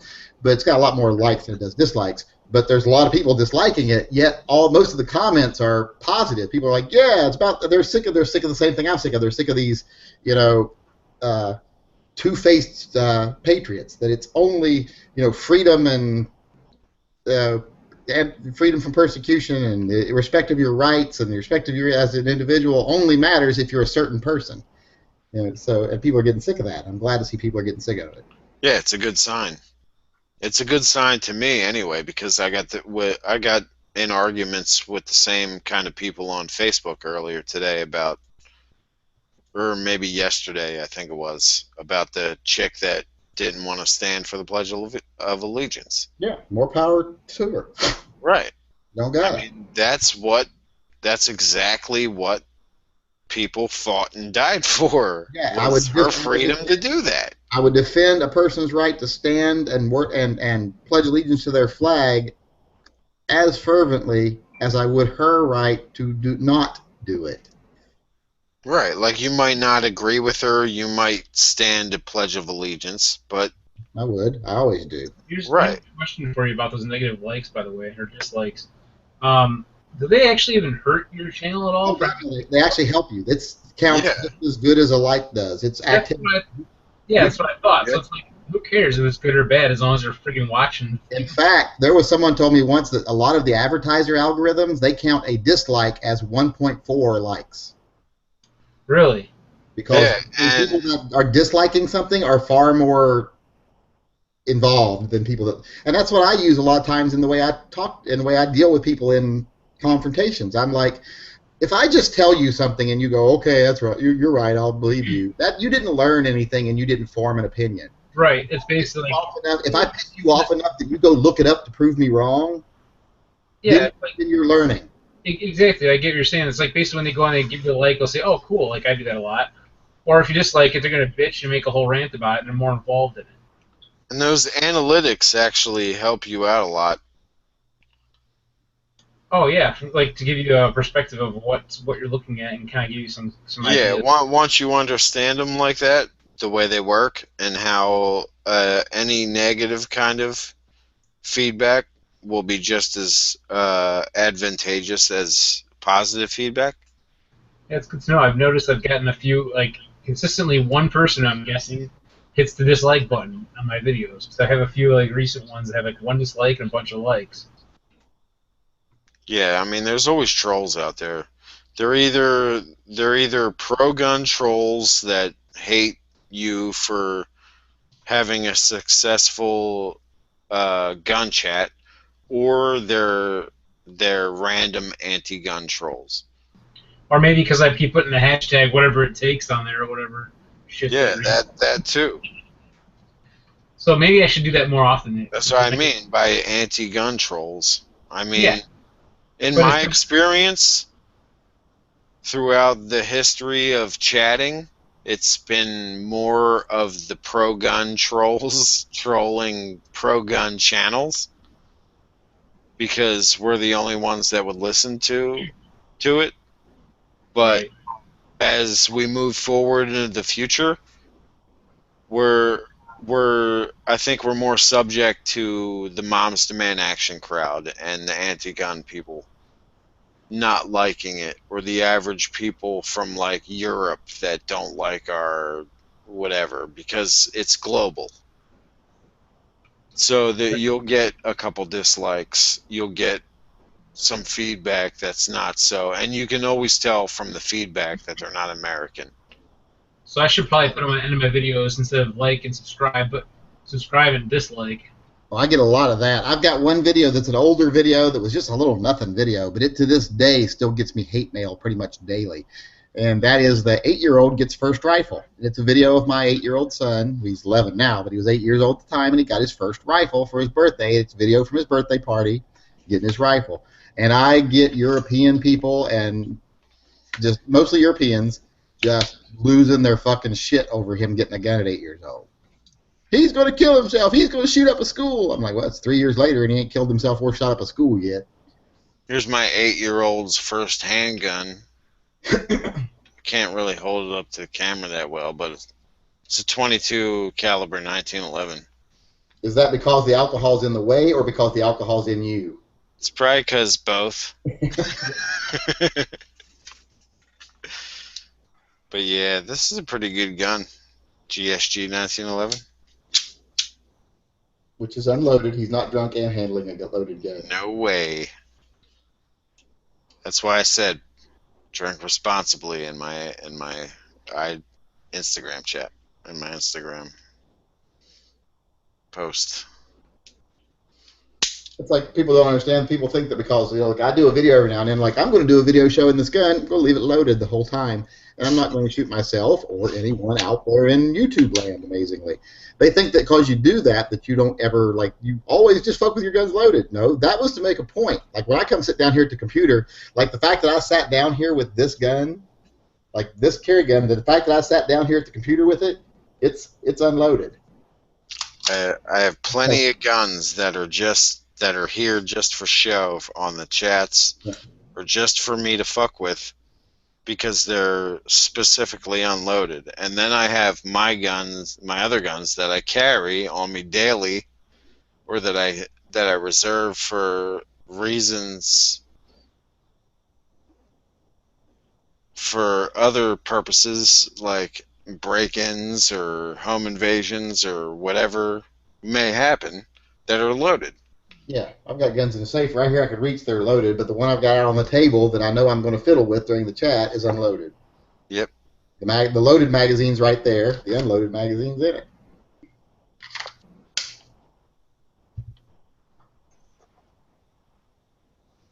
And I'm not even drinking. Well, unless you count Sunkist 10. I don't even drink that much. I blame this bourbon. I blame my new bourbon addiction on DB and Ralph. So. So I take it, Yankee, you don't like the purple stuff. Well, I'm drinking Sunkist, the orange soda, not Sunny D. I know. I'm just whatever. It's all orange. I do like the purple stuff. I really do like grape soda, like Lehigh grape soda, but I can't drink. Yeah. I can't drink. Taking me too seriously. I can't drink soda with sugar in it now, so I have to drink diet soda. And the only one I like, the only soda I have found that is diet but still tastes every bit as good as real soda, is this. Do you have diabetes? Sunkist 10. He doesn't have diabetes, but he doesn't want to get it. So. Well, I was pre-diabetic, and I don't want to be diabetic, so I had to quit drinking soda. I think I drink 6 to 8 sodas a day. And that was a lot of sugar, because I used to drink Pepsi constantly. Pepsi. You know what the biggest mistake in gun buying you can make is selling your PPQ. I sold mine. I know. I did that once, and I rebought it. And ever since I bought it back, it's like I'll never get rid of this gun again. I'm thinking of getting the 45. Yeah, me too. But the reason I sold my PPQ, and I told myself at the time, I'm going to sell this one, and as soon as a Model 1 comes along, I'll buy it. You should be able to get one pretty easily. I mean, they're out now. I mean, they're all over the place. Yeah, I look for them on my local forum all the time. All I've seen seen so far are the 2s. I'm like, I want the 1 because I want the European style mag release.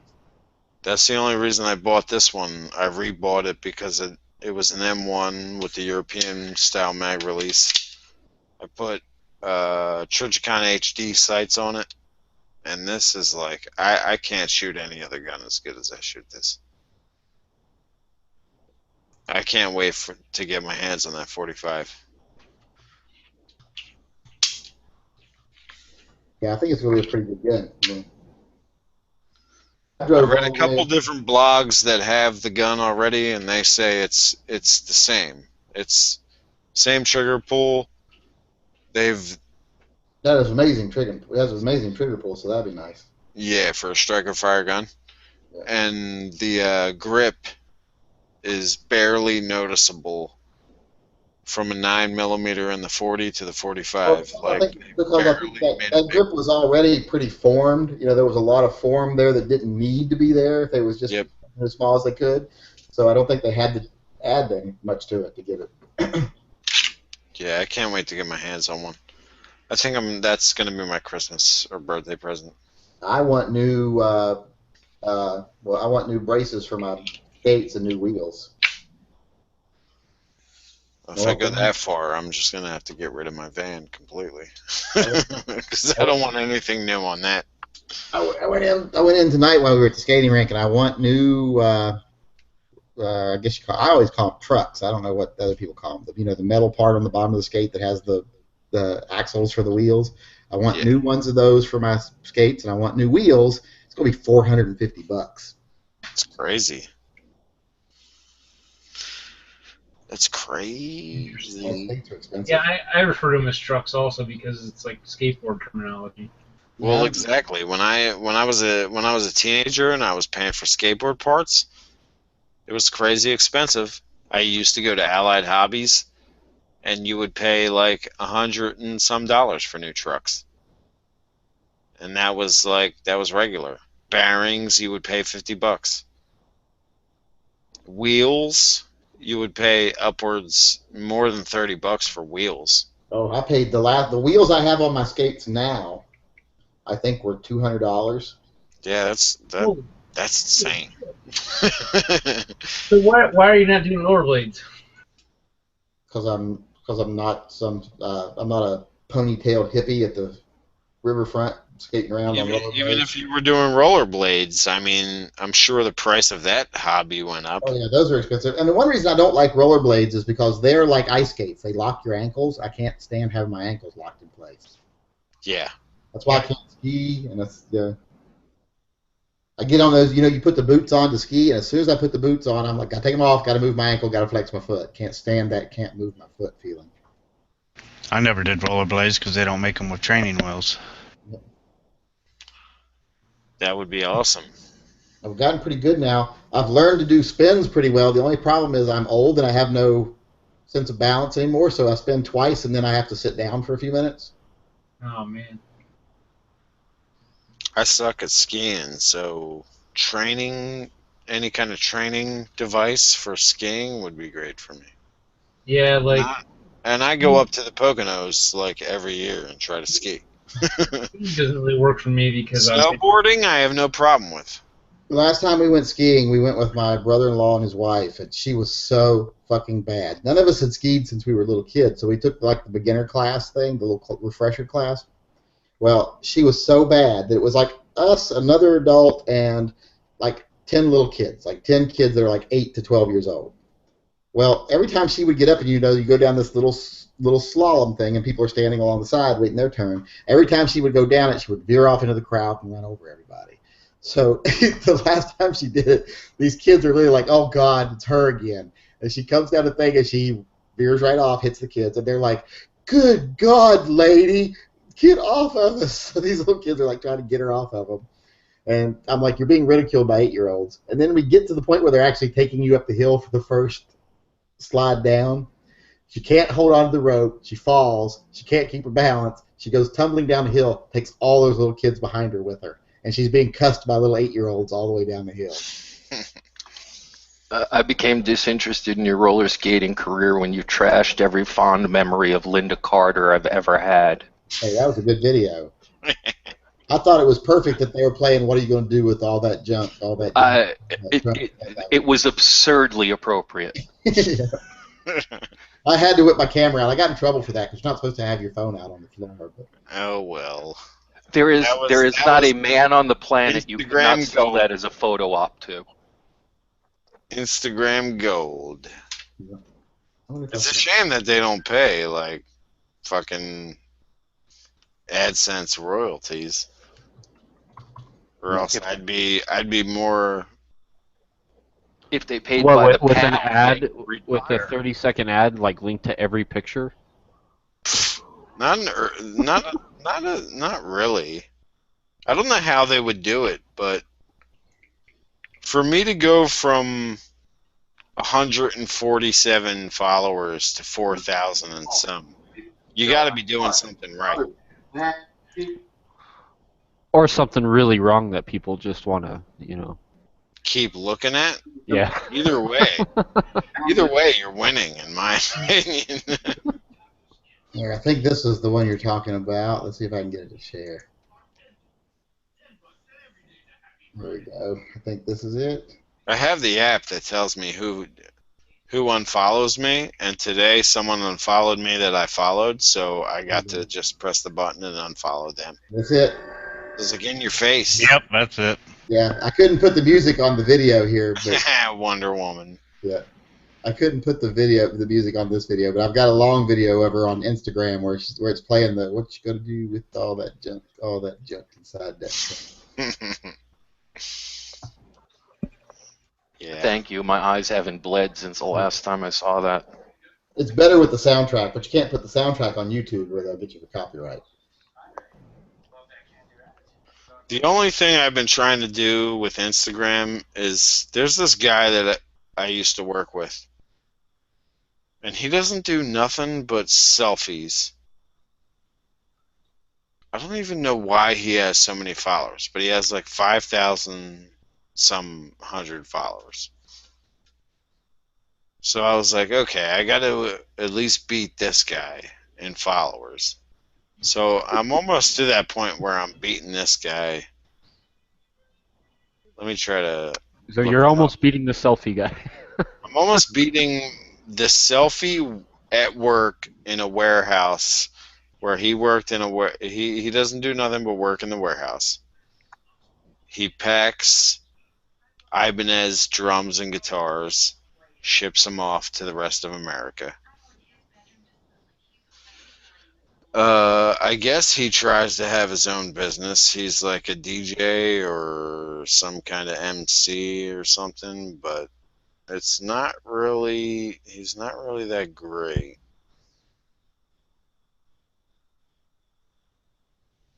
But yeah, I'm almost beating him in followers just by posting gun pictures and like working hard by posting, because I only have so many guns, so I have to do like artsy fartsy pictures. You know what I mean? I mean, you've seen my feed. It's got to be artsy fartsy. I can't do a new gun picture every day with Like like you don't perfect just angle. steal everyone else's pics and claim it as your own, like everyone else on Instagram. Yeah, I'm not a reposter.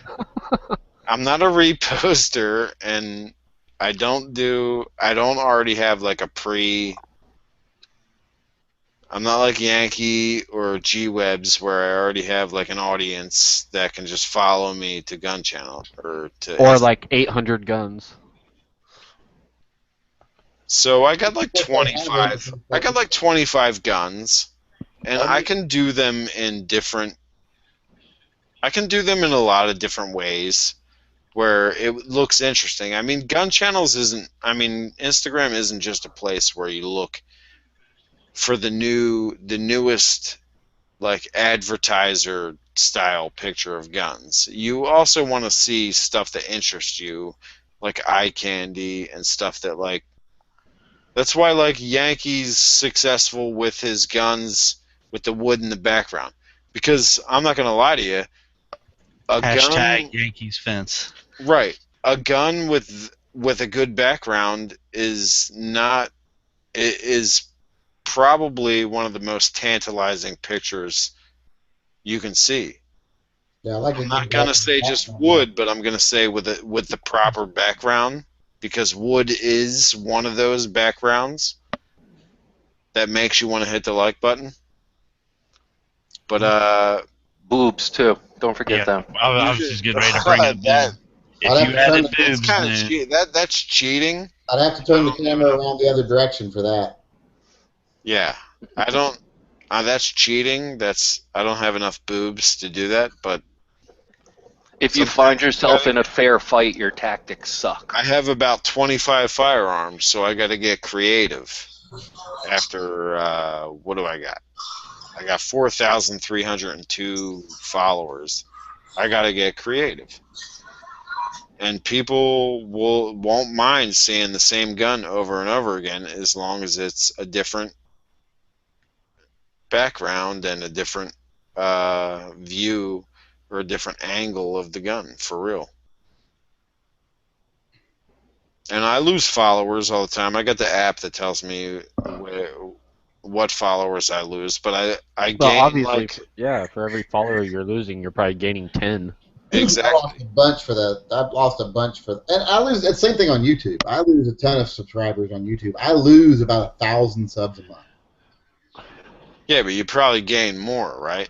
And now, is that people who like delete their account and like maybe change their account? Part to of it, different but a names? lot of it are people that are like, "Fuck you, you liberal son of a bitch! I'm never watching your video again." And they Well, why would they follow you in the first place? Is I don't get like. well, because they see something that they agree with me on, they think I'm going to agree with them on everything, and then as soon as I disagree, the gun people, I hate to break to you, a lot of the gun people are so, their ability to think is like this. It's like fucking blinders. If you don't fall into this narrow little category they believe about everything, then they discount you completely. So they basically just look down their sights on everything. Yep. Exactly. There's been times where I've posted a lot of Glocks, gained a lot of followers. Then I'll post an HK, and they'll be like, HK hates us. And then I'll lose like a bunch of followers, but then I'll gain a bunch of HK followers.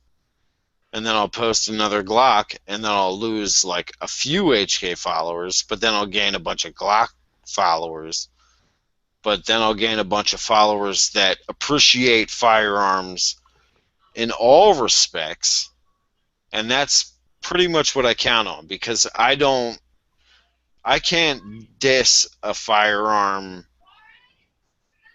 just based on its brand I can't alone. tell that. Well, there's like, yeah, there's that. There's like the cheap Tauruses and the stuff like that. That was what But lost me. if you're getting into like, that was what lost me a bunch of the subs on. This is what lost me all my subs. Lost me all those subs on Instagram yesterday, as I posted this little quote from the Yankee Marshal that says, "Kel-Tec pistols do not have a break-in period; they just break." they break, period. Yeah. I thought that was funny, and I don't even like. I don't own a Kel-Tec. I don't know. I'm not even gonna. That doesn't even phase me, because I'm not gonna buy a Kel-Tec anyway. So I agree with you on that point. But if I did own a Kel-Tec, maybe I'd be a little butthurt about that. But I still wouldn't unfollow people. I want a high point just to take pictures of a high point. Here's how I am about that. I still follow DeSardi. Is he on Instagram? No, I mean on YouTube. I have never unsubbed him on Instagram. I don't know if he knows how to use a camera. But for like, I don't mean to be a gun snob for guns that. I don't think it's crazy to only advocate for guns that are $500 and above. No, I mean, I don't care. That's pretty much what I do. I mean, I don't advocate for that specifically and tell people they must buy guns $500 and above. But that's pretty much all that I post, is guns that are over the $400 price limit. Is that because that's all you own? Like, do you have like some cheap ass guns? Yeah, I don't have any cheap ass guns, but I don't. At the same time, I don't ever talk shit about guns that are cheap that I don't own. Wonder what would happen if I started posting pictures of high points. That's what I want to know. Hey, Matt B's been doing a whole series. I wanted to do it because Matt B did a whole series of videos with a high point that are very successful.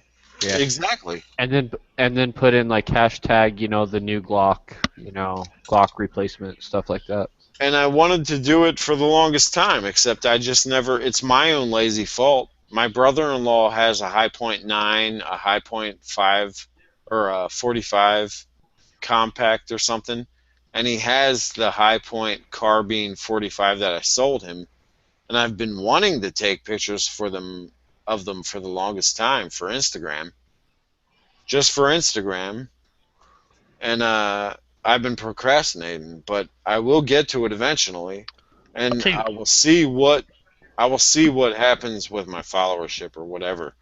But I still want those particular firearms on my Instagram to just show that I'm not against those guns, especially the high points out of all the cheap guns, because those guns I've seen on video and from my own experience have proven to be the most reliable out of all the cheap guns. Exactly. I keep meaning to, every time I go back home, we've got an old Kel-Tec or an old High Point in the barn, in a toolbox in the barn that my uncle just leaves out there. It's been out there since he bought it, and he bought it when they first started making them. And it's still, you can go out there and you can wipe the cobwebs off of it and fire it, and it'll fire. Yep. And you've got so many followers that I don't want to say that they'll like just listen to you because you're the Yankee Marshal.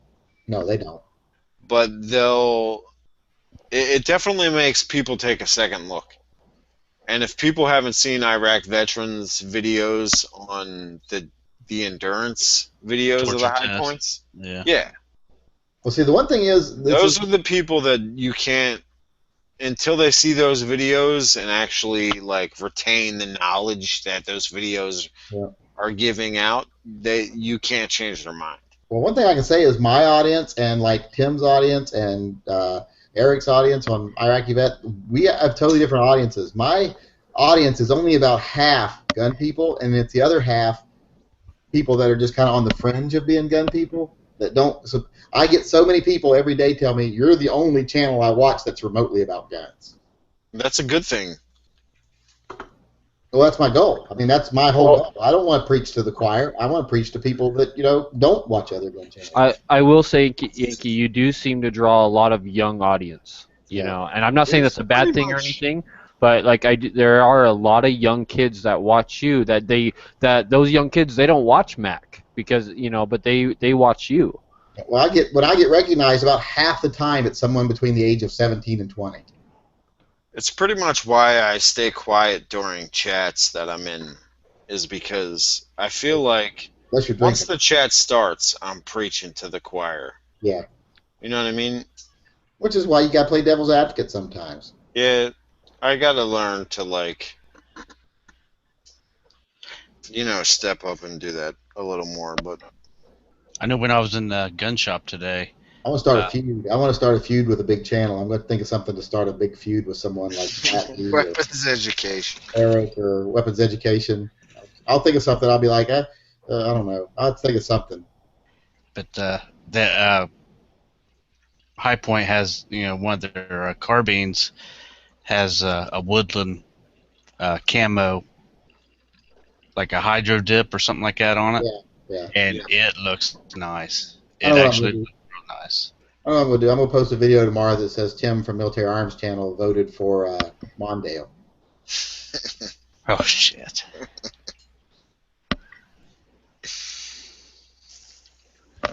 Take that, bitch. Doesn't drop the mic and just walk off. Those are the hidden gems from SHOT Show 2015, though. The high points.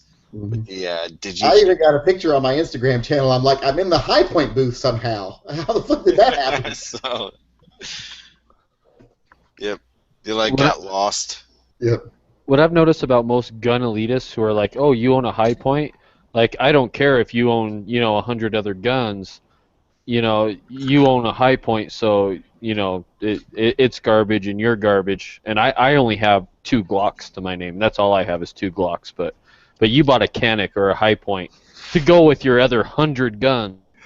But, it garbage, worthless gun. Like, what, I can't buy a gun just because I want it? Let's get this straight right now, Dead Horse.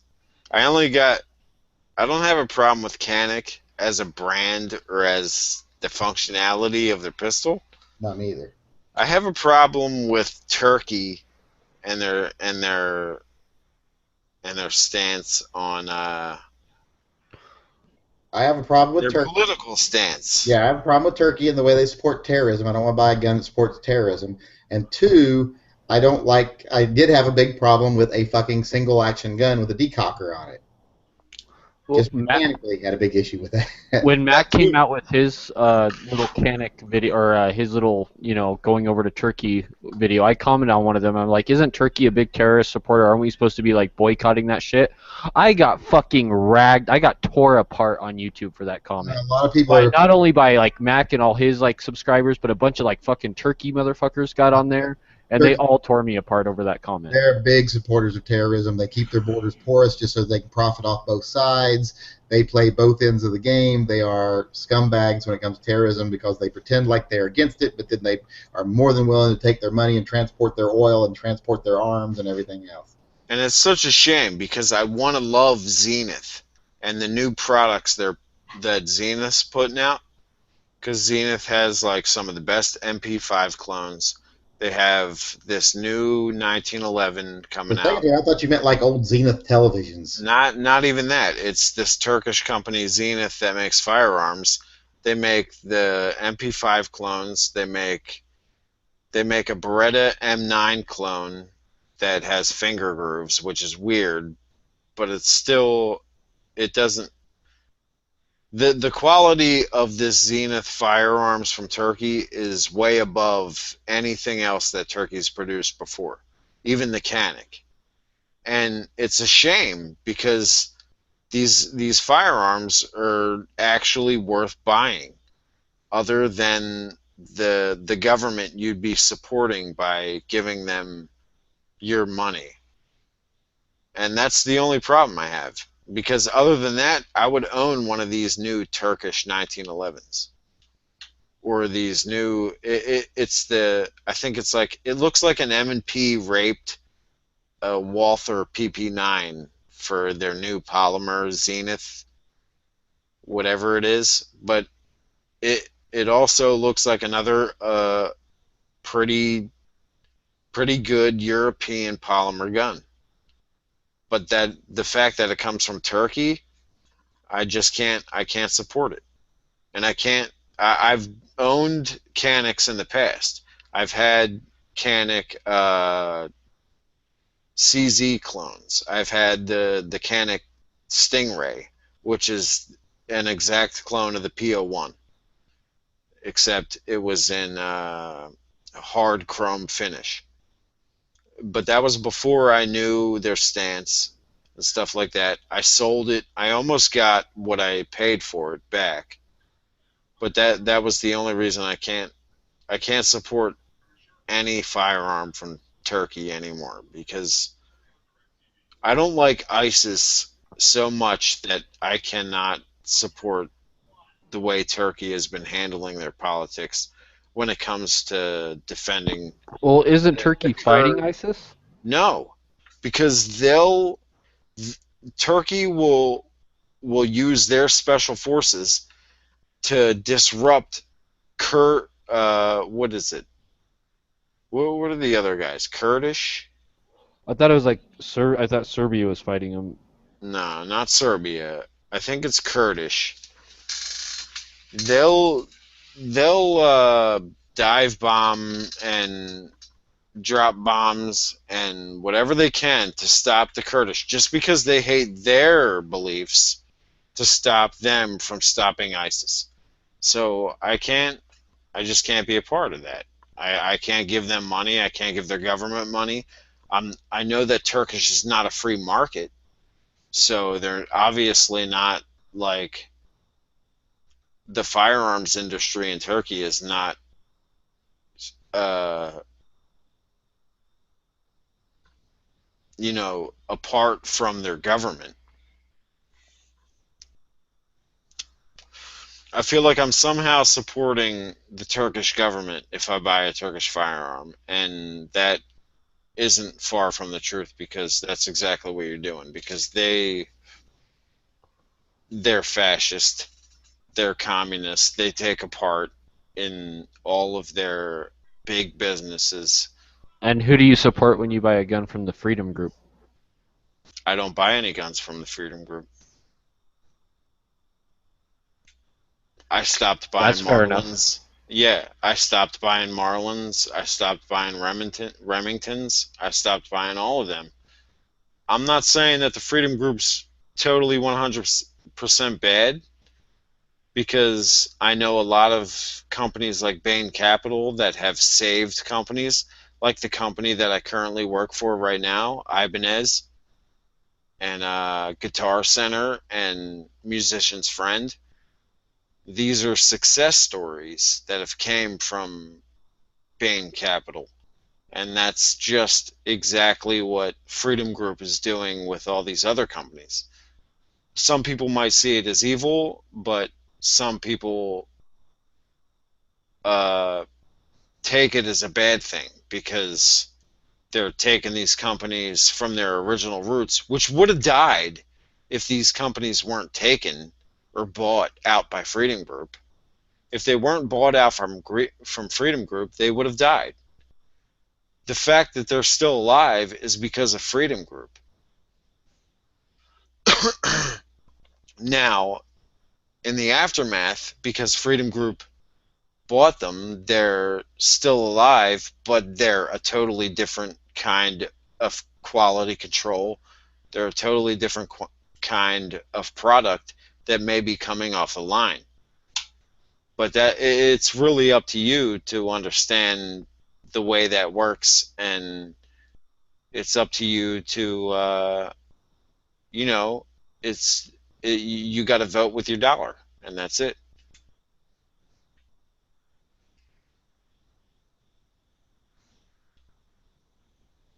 I'm not going to buy a Marlin that's made by Remington because I know that they're. Well, hell no. And they're I know. garbage. Like I know. everything I've heard about them, like people have had tons of problems, and they're just not the same gun anymore. Right, and that's just the sad truth. But if it wasn't for Freedom Group, there wouldn't be any Marlin. There would not be no Marlin left. So it's either you can buy the Marlin that exists, or you could wish that Freedom Group didn't exist and Marlin just died. So it's kind of a hard decision, and you kind of want to bet on Marlin surviving. You know what I mean? So that's all it is. Marlin or Marlin? Marlin. Okay. If I'm saying Marlin, it's because my fucking bourbon.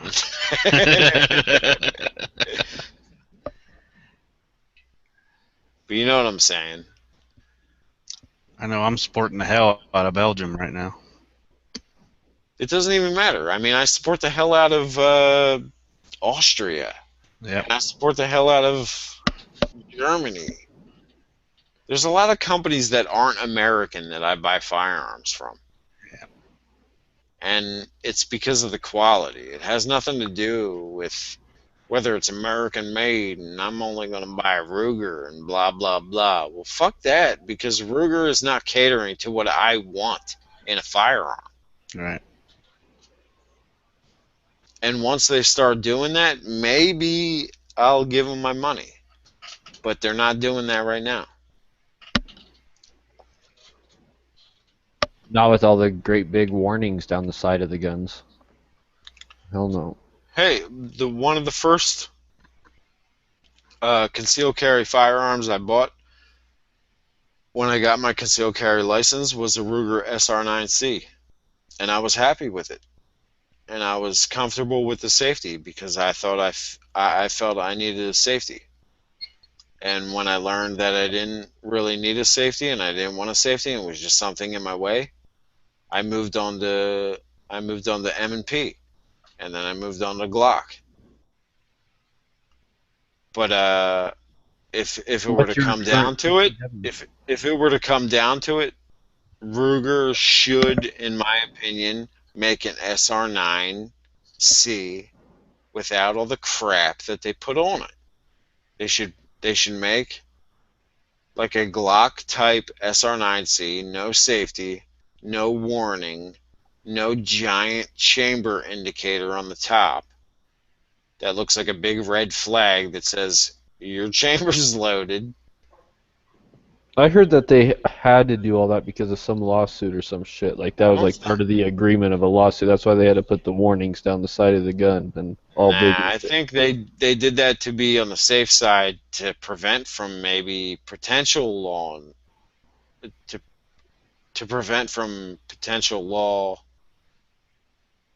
lawsuits or whatever, but they didn't have to do that.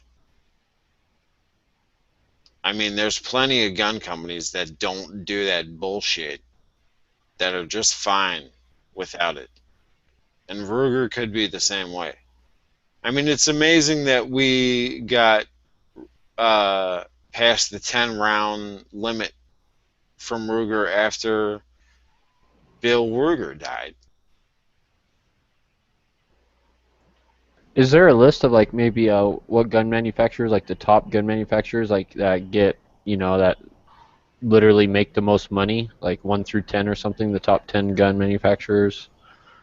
Like, you know, who actually is really bankrolling? I'm sure Glock would be up there, but is there a list somewhere, I wonder, of like I don't know, but you comparing could probably, CZ versus Glock? And CZ ain't making shit compared to these other companies. I'll tell you that right now. But you could probably, just from that question alone, there's nobody out there that does that. You can't, I'm not saying you can't figure it out, but you can figure it out, and you can make your own website doing that. So I would say fucking do that shit and go for it.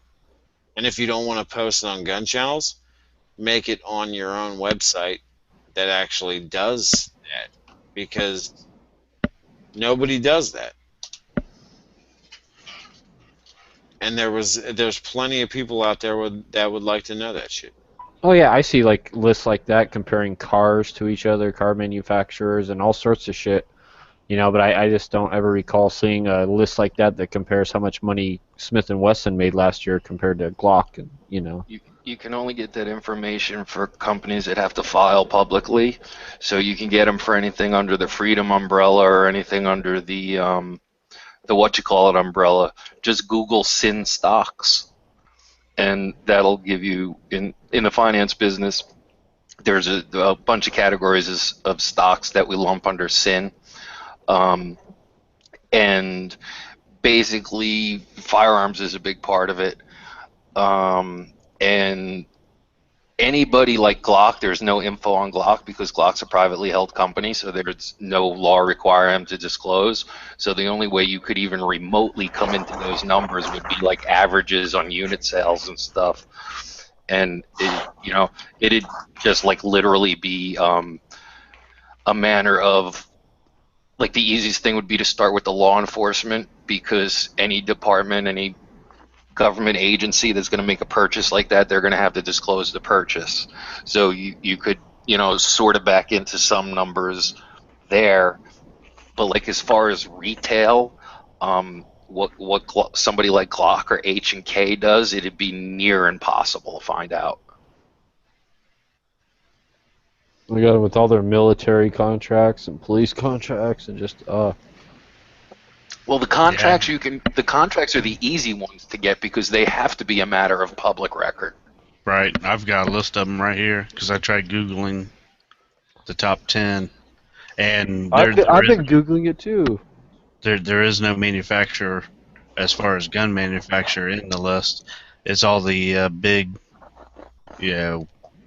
like the aircraft and electronics and the missile companies, stuff like Lockheed that. Martin, shit like that. Yeah, Boeing, BAE Systems, General Dynamics.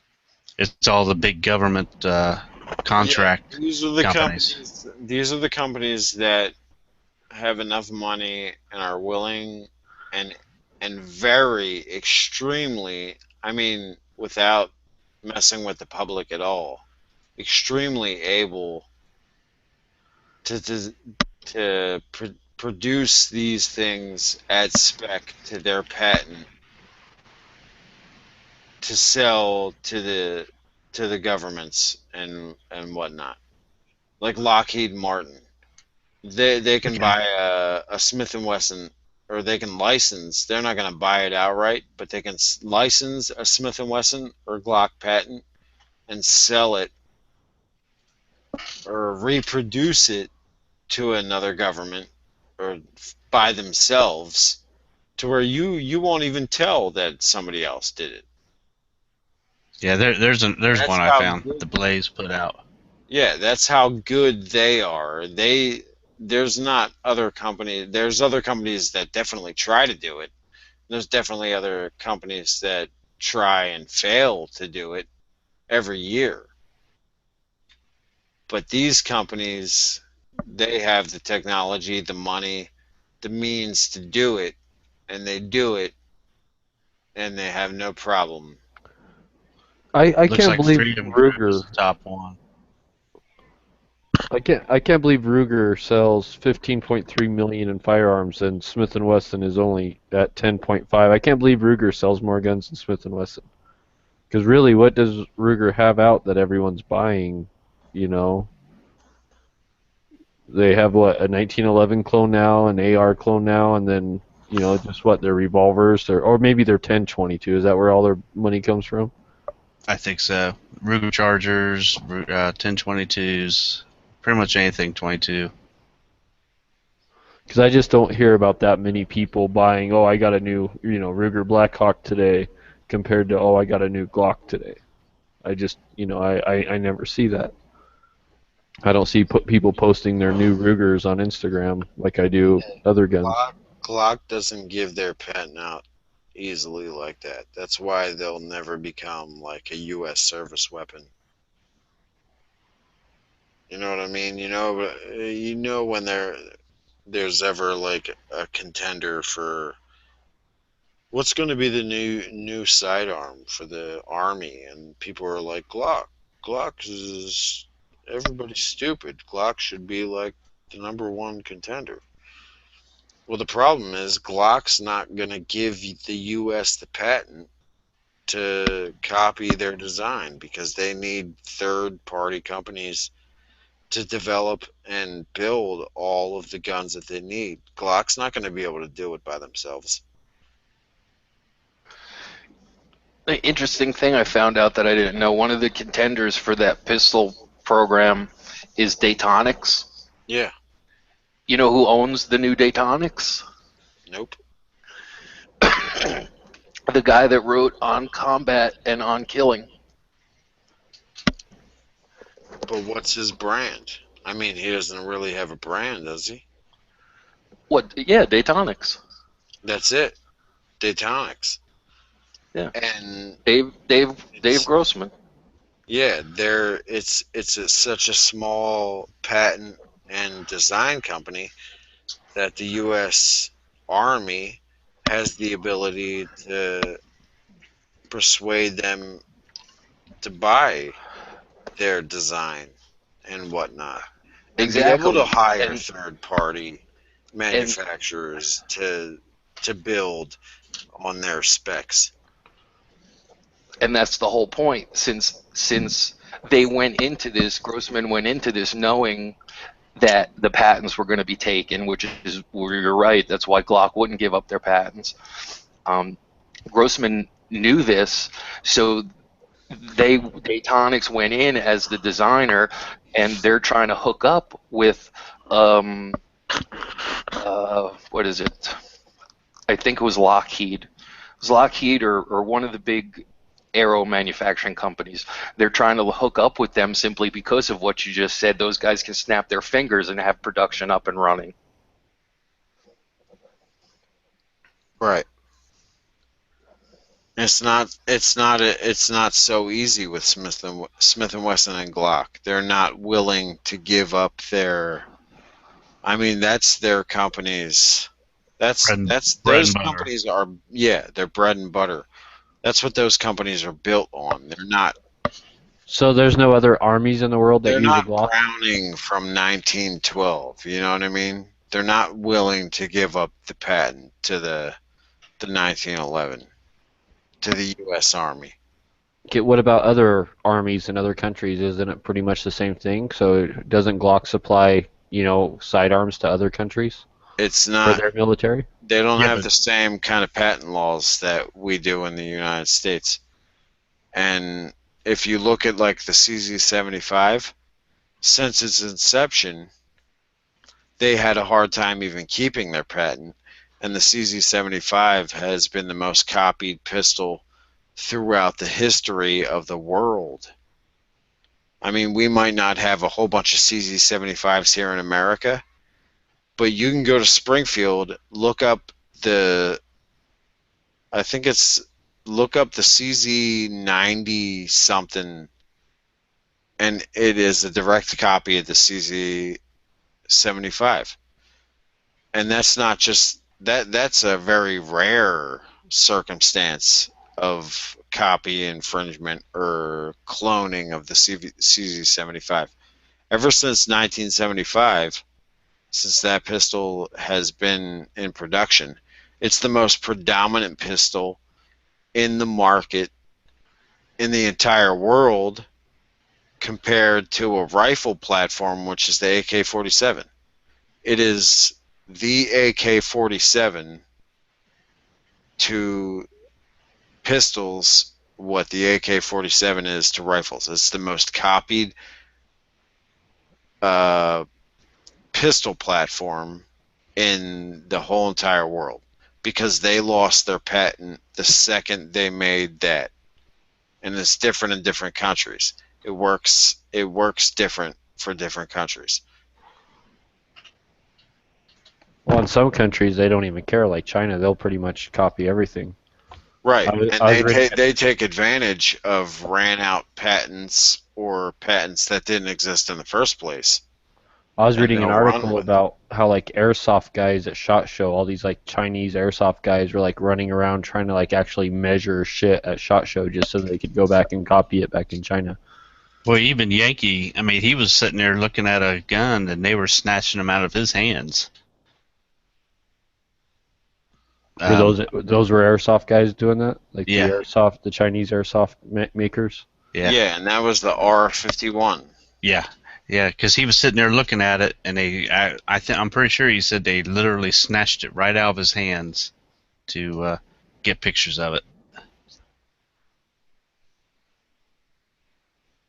Yeah, I read an article just about them like actually going around with like measuring tapes and rulers and shit like to get actual dimensions, and then like there was some booths that were like really like just pretty much kicking them out and stuff, and like, no, you're not going to see shit, you're not allowed to take pictures, get out of here.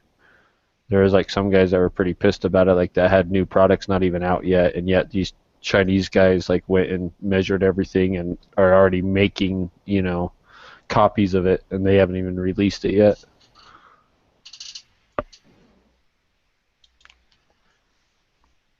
I'm gonna put a picture of a a Springfield pistol in the side chat right now, and you tell me what it is without looking at. I mean, it doesn't even say Springfield on it. When I think of Springfield, I instantly think of 1911 and then XD. Alright, let's see if this works. I'll try to click on it just to see. Nope. Ah, fucker. Hold on. I'll get another one.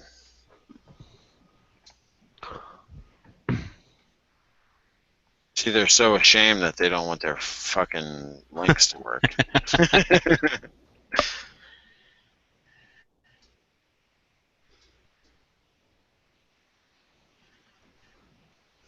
Stand by. Standing by. Stand by. Stand by.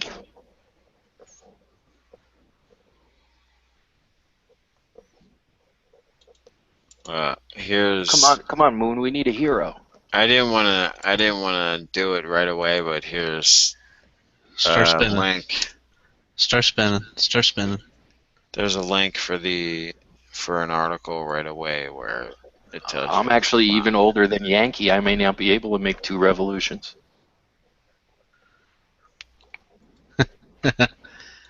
Nice picture. I mean, you don't even have to read the article to scroll down and look at that picture and be like, is that a CZ? No, it's a Springfield. Of course not. It's got a flathead screw in the grips. I guess that's the giveaway.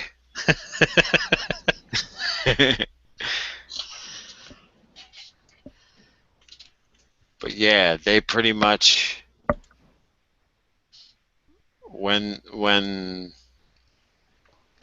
before they were the Czech Republic, they were Czechoslovakia, and they weren't subject to any patent rules. So they lost their patent like the second they designed the CZ75. So is that like why EA, Witness, and all those other companies can copy them all over the world? Yep, that's why they're the most copied pistol on the planet. I mean, you can even Google that. What's the most copied gun on the planet? I And would you'll think like a see. single action like Colt 45 or something. That's just You're probably right on that. On a 1911. no, like a Colt single action 45 revolver. That's what I would think. Like I the don't old, even know. I don't know about that in modern times, but for semi-autos, if it's not a Colt, 1911. It is a CZ75 clone.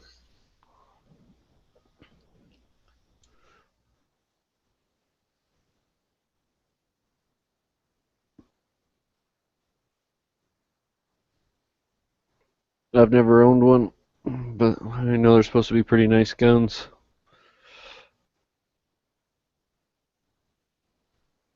There was like a Shadow here for sale for like $500, but I missed out on it.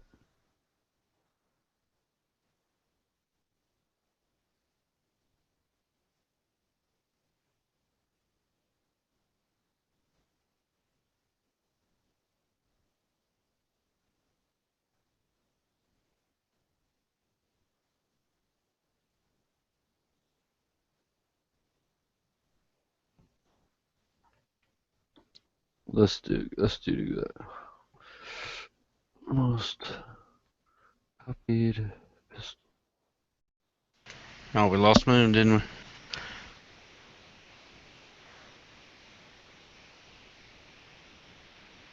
Let's see. World's most copied pistol, the CZ75B.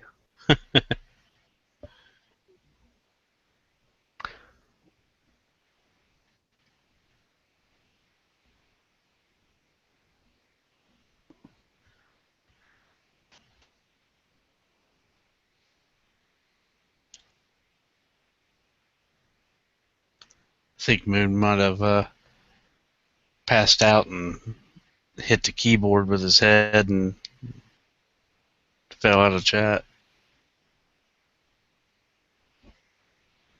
Wow, like I did not want to hijack the thread. See, it is. See, I found another article that says 1911s are the most copied, and then let's see here. Walther PPK, I guess, is a.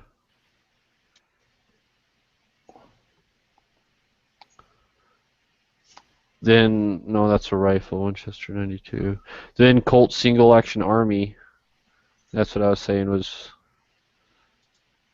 And then CZ75 and BHPs, Browning High Power.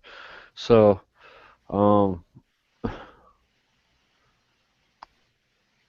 yeah, so 1911, and then Walther PPK,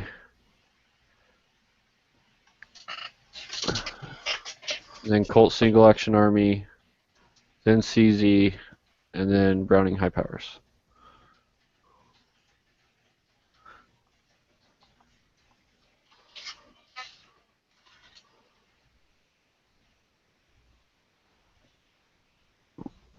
Yeah, I knew High Powers was in there somewhere too. I don't know. We need more guys. Only because of the age. We need more companies like not copying guns and like coming up with new shit. Like, because I mean, like who wants to own a EAA and a CZ and a 20 other different companies variants of it, like pretty much the same gun? Like, I guess you're really into those guns. I can see that, but for me personally, like, pretty much, one CZ would pretty much cut it. One of this style of Browning High Power, pretty much cut it. I don't need 2 or 5 Browning High Powers or clones. Well, I was going to say the only reason they would want those other ones would be price. Well, isn't the Walther like P99? Is that the one? Isn't that a pretty much a CZ clone too? Is that I the one? don't know. I think I'm not Walther. Yeah, I think Walther makes a CZ clone. I think it's the P99, but it might be a different one. I'm not sure. Moon would have to answer that. Oops, I accidentally fucking closed down my window. Hey Moon, doesn't Walther make a clone of the CZ? Is that like the P99 or one of the No. Walther doesn't make any clones of CZ. They make P99 as original to Walther. Canik makes a clone of the P99, and they originally called the Canik TP9. I was like talking so much shit, and I realized I closed out the fucking chat window. I was like, what the fuck? That's what I was just telling Dead Horse there, that I was like, he probably passed out and hit the keyboard and fell out of chat. But yeah, Walther doesn't copy anybody. They haven't copied that. Everything that Walther's made so far has been original. Other than Tonight, the that, role of Edge will be played by Moon. Moon Food. No, I will never be Edge because I'm not on camera. But I can pass out off camera, so that is very likely.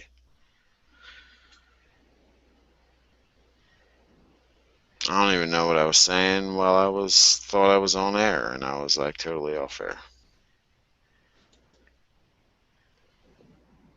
You were fishing for Marlin rifles, but you were releasing them because they support communists.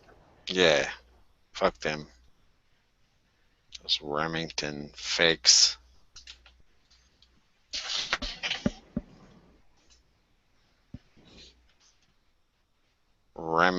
Marlington. TriStar makes a CZ clone, and they're a Turkish company.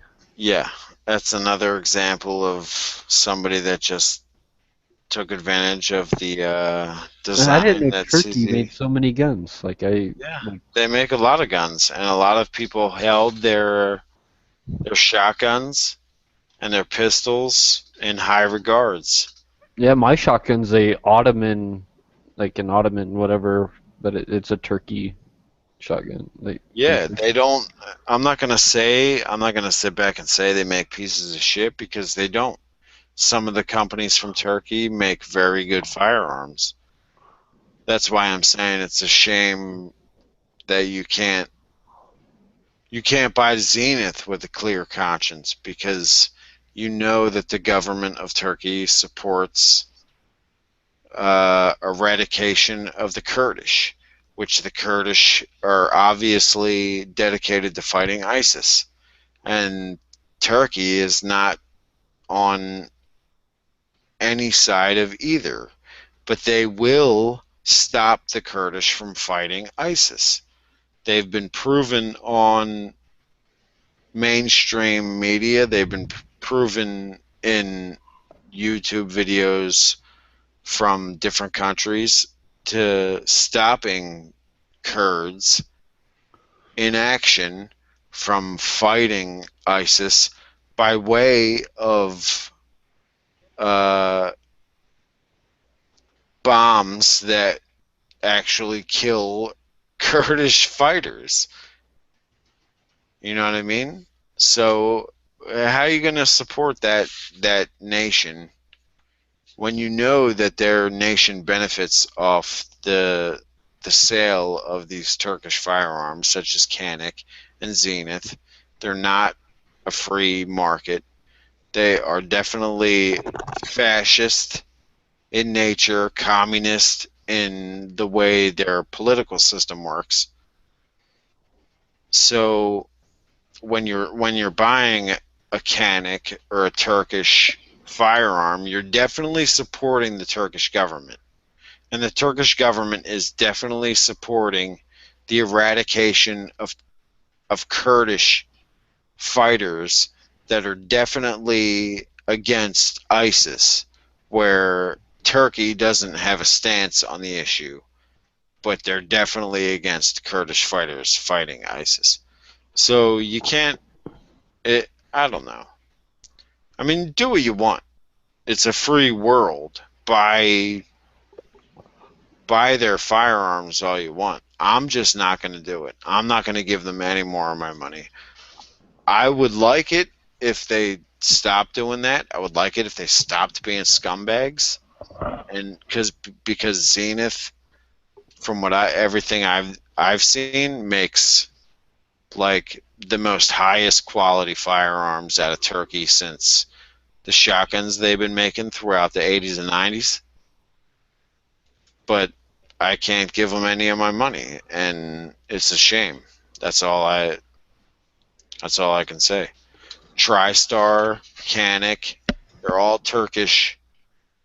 IMI, Israel, they make a. IMI is Israel. That's a different. You can support But Israel. look at all the shit Israel does, though, dude. Israel's like, I mean, they are fucking. Yeah, no that's angel, only man. if you have a beef against Israel versus Palestine and all of that. I mean, you got to make up your own mind on all of these things. You can buy. All I'm saying right now is Israel is not supporting ISIS, but Turkey by default is supporting ISIS. China, Norinco, they make a CZ clone. Yeah, The Philip Norinco. Arms We can't Corps. even buy Norincos anymore. They're not legally imported. There's a I don't know. You know, it's a whole Arms like Corps from Romania. Or no, Romania. I don't Philippines. care about. Philippines. Roma Arms from Romania. Sphinx Arms from Switzerland. Sweden, Switzerland, whatever. Yeah, a lot of these countries. God, every you country can makes a CZ clone. right. Yeah, Like Armalite here in America, dude. Like, yeah, I didn't. and I showed you the Springfield one. I mean, it's. I told you the second they designed it, they were open to clones like that because of the patent laws that existed back then and in those countries. I want a gun that's made in Afghanistan. But if you wanted the people that they saw the Browning high power, they took it, they improved on it in a free market at the time, or they were a part of a rebellion that rebelled against a communist market, which was the Czech Republic, and they made these pistols. That was CZ. That was what became CZ. So that's the original design. The original intent was to go against not John Browning in particular, but to go against what other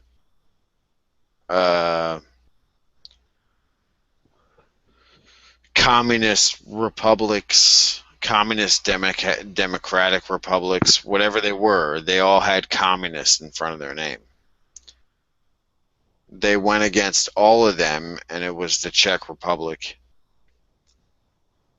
And they were the ones that actually designed and improved upon the Browning high-powered design and made what you see today so many copies of is the CZ75. And nobody has improved upon that except for maybe tuned it for competition like the Swiss, or tuned it for competition even in the CZ world, tuned it for competition in the NAA, the North American, whatever that is, whatever NAA is. They just took the design that the Czech Republic took for themselves and improved upon and made one of the greatest. I mean, that's where the term Wonder 9 came from. It came from Smith & Wesson with their 9mm, and it came from CZ from Europe with their 9mm. And that's where you get the term Wonder 9 from. Because they were double stack. They were the first to be double stack. They were the first to be reliable. They were the first to be double action, single action. and that's all it took to be a Wonder 9 back then. And today they're still used. They're the most predominant pistol used in competition throughout America. You can take Glock, Springfield, Walther's not even in there, and whatever. You'll see if you look up the stats and you look up the records, and there's no debate about it. I mean, it's not like a conspiracy. You'll see that CZ dominates the competition market. And I'm not going to say that they're the best gun created for every use possible, because I still carry a Glock. I'm not gonna buy a CZ until they make like some kind of striker fired Wonder Glock or striker fired Wonder CZ.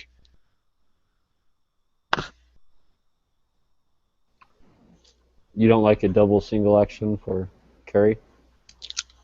I do. I like a single action. I don't like a double action. There's You like don't a like given. the both the double slash single action pistols? I don't, not in Isn't that what particular. most CZs are? Like those CZ75s we're talking about, aren't they mostly a double single action? That's exactly what they are. Okay. And the ones that aren't are strictly single action with a safety, like a 1911. Yeah, when he was talking about the in the competition, you look up like the competition USPSA and IPSC holsters.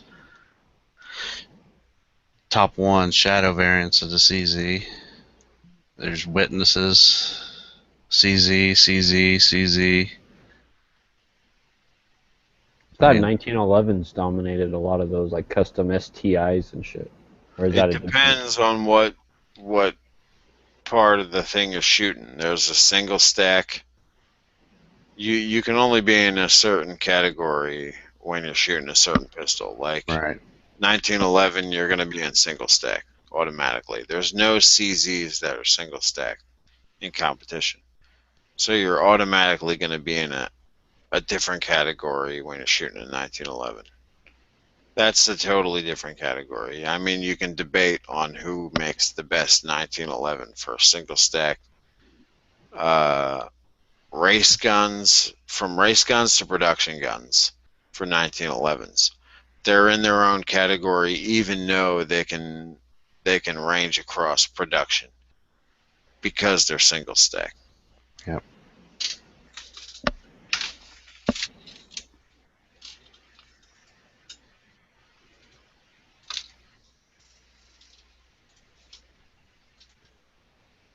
Do any other companies have like their own little competition shoots, like how a Glock has their GSSF comps? Like, do any Nah, other gun companies do that?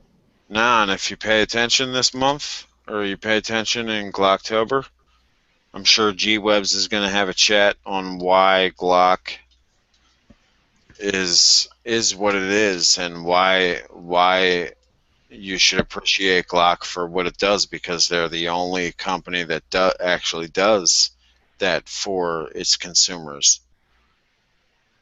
The GSSF. There's not a Smith and Wesson SSSF. You know what I mean? There's not a Ruger SSF. There's not a Springfield SSF. None of those other companies do that for their consumers like Glock does. Yep. Give away guns, all kinds of stuff. Yeah, that's one of the points that's one of the major points in Glock and Glocktober, and why we support Glock so much is because they support us more than a lot of other companies support their consumers.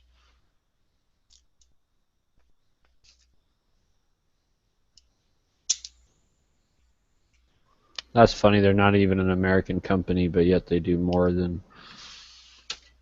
our own home-based Yeah, American company. and Gaston is known as a person that doesn't like the American market, but his shareholders and his business obviously has built their reputation and their whole, almost like I'd say 70% of their business off American consumers, including law enforcement, to the point where Glock USA recognizes that so much to where they appreciate us as much as they do to create the things that they do for us.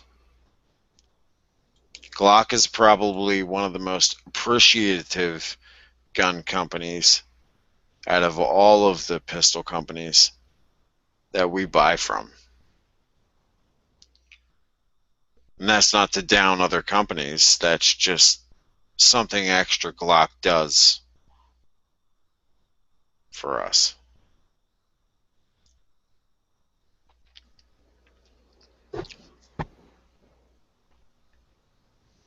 Like, I love CZ. I don't want to down them, but they don't do that shit for us.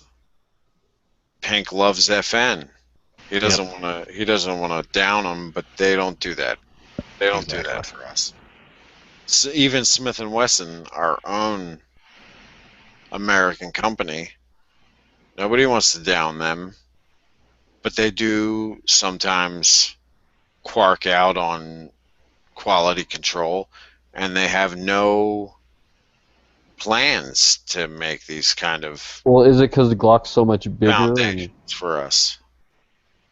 Is it because Glock's so much bigger and, like, you know, they make so much more money that they're able to do that? Compared to Nah, these other because companies?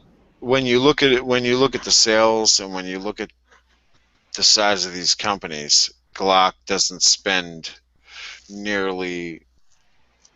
They don't spend enough money to warrant supporting us that Smith and Wesson couldn't do, or Springfield couldn't do. They don't. It just doesn't. It doesn't work like that. They do it for a reason, and it may be all selfish to them for marketing, but it works, and it actually benefits their consumers.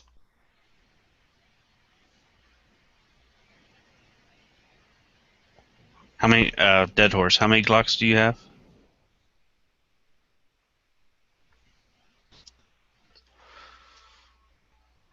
Is he the one that said 2 earlier? Did he have to? Did he walk away? Somebody said 2 earlier. I'm not Yeah, sure. I think he did. I think Dead Horse has 2. I don't know how He many just Glocks. got a new 22. How many Glocks do I have? Okay, wait, how many Glocks do I have? Yeah. I have 3. I have a 19, a 23, and a 22. Who said Okay. 2 earlier? But my 19, I've never shot my 19. It's still brand new in the box. So. Okay, so, you know, why would you buy a second one after owning one? I've got 5. Well, Yeah, I know you do. I bought the 23 for CCW and just as a carry gun. And after I had that for years and years, I decided to buy a 19 because the Gen 3s came out, and I was afraid I couldn't get it. I wouldn't be able to find a clean Gen 2 anymore, and I liked the Gen 2 grip better, so I bought a 19 that was a Gen 2, and I'm still saving it. I've never shot it. And then I just recently bought a new G22 just to have a full-size Glock because I've never had a full-size Glock. Right. See, I mean, Glock knows that, yeah, you're not going to just only buy one. Yeah, they want to, yeah, they're doing all that to keep us happy and everything else because they know that we're going to sit there and buy this model. Yeah, then we're going to see, you know, we're going to go buy this model because, you know, I mean, you could. I still want a 27 too. I'm still looking for a 27. I mean, you could have bought a conversion barrel and turn that 23 into a 19. Yeah, you want to hear the bad part? I own 5 Glocks. 3 of them are 23s. The 23 is awesome, man. Yeah. It's a versatile. But they're all my Glocks are all fucked up. You know, they're not really they're like some of them are only half Glock because of Yeah, like Franken Glocks. Yeah. But Gary's got a Glock that's the best part about them. Yeah, Gary's got a Glock frame, but then he's got a Lone Wolf cut-up slide, and then my 19's got a Lone Wolf slide and a Glock frame. Then my one Glock 23, is like there's nothing Glock in it. The only thing Glock in it is if I put the magazine in it. Yep. See, I mean, they do all this, all this for us because they know that, like some of us, you can never just have one. I am pretty sure, I'm almost positive that this Glock, that the only thing Glock in it or on it is the magazine. Well, then you need some Magpul mags, right? That's the only thing. And then it won't be Glock. Those new clear mags. I don't know who makes them, but I've been seeing pictures of them clear mags. Whenever I see clear plastic or even think clear plastic, I think weakness and just like I don't know. I don't think of clear plastic. Just seems like it would be. I hear you because HK, they have factory clear mags, and I know you've seen them, right? Yep. When you were looking for them USP mags. Yep, I sure did. I don't know what that's about, but I would trust them because they're from HK. Ouch. And what else? Can you take apart your Canik TP9? Can you field strip it, or can you detail strip it down to the bare bones with a pen cap? Can you do that? No. You can do that with a Glock. No. I would need a couple. Well, let me see. I don't know. I've never stripped a Canik down to bare bones, so I don't. Is it got roll right now, I'm trying to go. I'm trying to go without cleaning it and see how long I can get it to go without cleaning. So I haven't cleaned it at all. Does it have roll pins? Yes. Then you can't do it with a pen cap. Oh, not a pin punch, like the cap to a pin. Yeah, Pin. just a very simple cap to any Bic pen Oh, or okay. any pen. You can do that with a Glock. You can do it with a broken toothpick. You can do it with the edge of the Q-tip if you take the cotton off the end of it. You can't do that with any other gun. That's another thing that makes Glock so great for people that love their guns, love to study them, love to take them apart and put them back together. You can't do that with any other gun.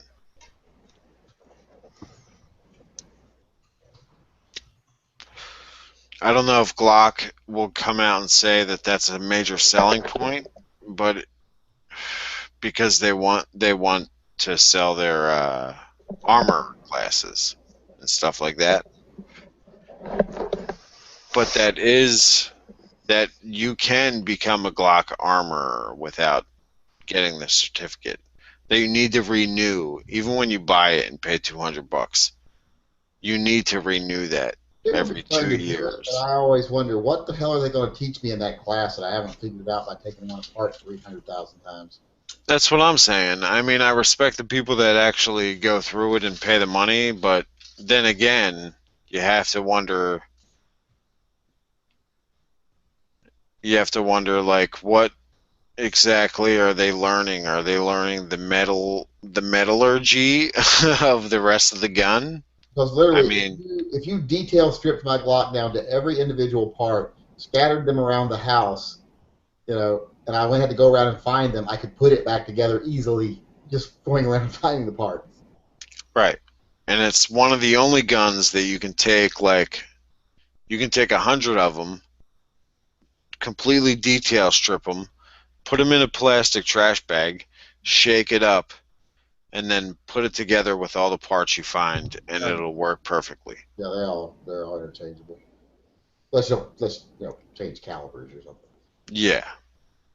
say it's all the same caliber, same Glock 19 or 23, whatever. You can do that.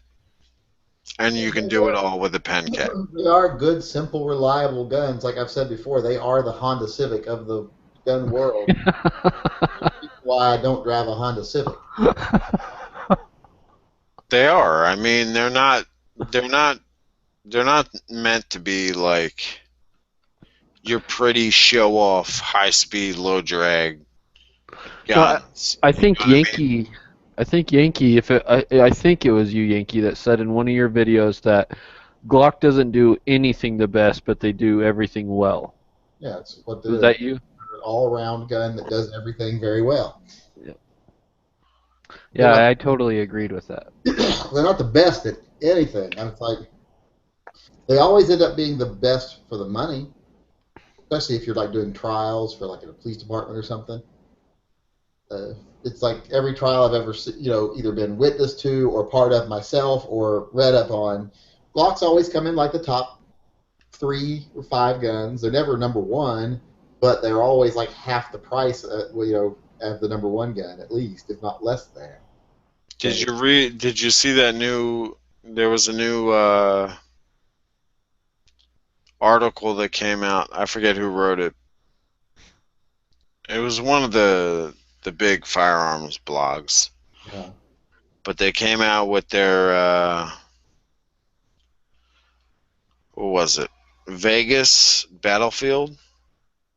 They're like the most rented firearms on the Vegas strips. Oh, not Battenfield. I think it's called Vegas. Battenfield.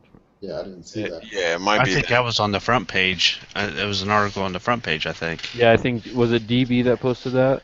Yeah, it was either DB or G Webs. Yeah. It's Battlefield Vegas. Yeah, Battlefield Vegas. And they posted their article about the reliability. The most reliable gun that they've had, which they can't, they even said themselves, they can't say for certain because it's rented more than the rest of the guns that they've rented out, but the Glock lasts longer than all the other ones. Yeah, it was a Glock 17, wasn't it? Yeah, Glock 17. They don't rent out anything else but the Glock 17. Surprising, Glock 17's a big gun, so it's got lots of ability to absorb the energy of what it's firing. It's not firing a big round, so yeah. It's a 9mm in a big package with probably the least amount of wear and tear on a Glock. And that was the original design. Every other size after that came as a modification of the original one. And you got to take all these things in with a teaspoon of knowledge, because it's like saying, okay, we drove 8 cars back and forth across these dunes, and the Jeep Wrangler was the one that held up the best, so the Jeep Wrangler is obviously the best car. It's the worst fucking car I've ever owned. So my favorite car I've ever owned, but it's the worst fucking car I've ever owned too.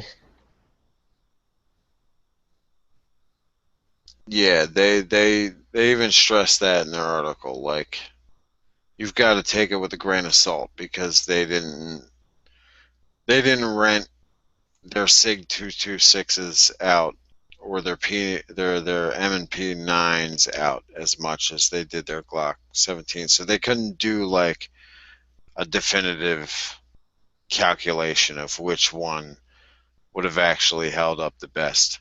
Yeah, I mean, because all these guys, I mean, you look at, Glock was just like the first company that really published their torture tests. But then once other companies caught on to it and started publishing theirs, I mean, almost every major manufacturer has torture tests that equal Glock's torture tests. I mean, hell, this gun right here, this CZ, has gone through the entire NATO trial system. So it fired hundreds and hundreds of thousands of rounds and had 2 failures out of that many hundreds of thousands of rounds. So, what's going to beat that as a torture test? So it's marketing as much as anything else. Right.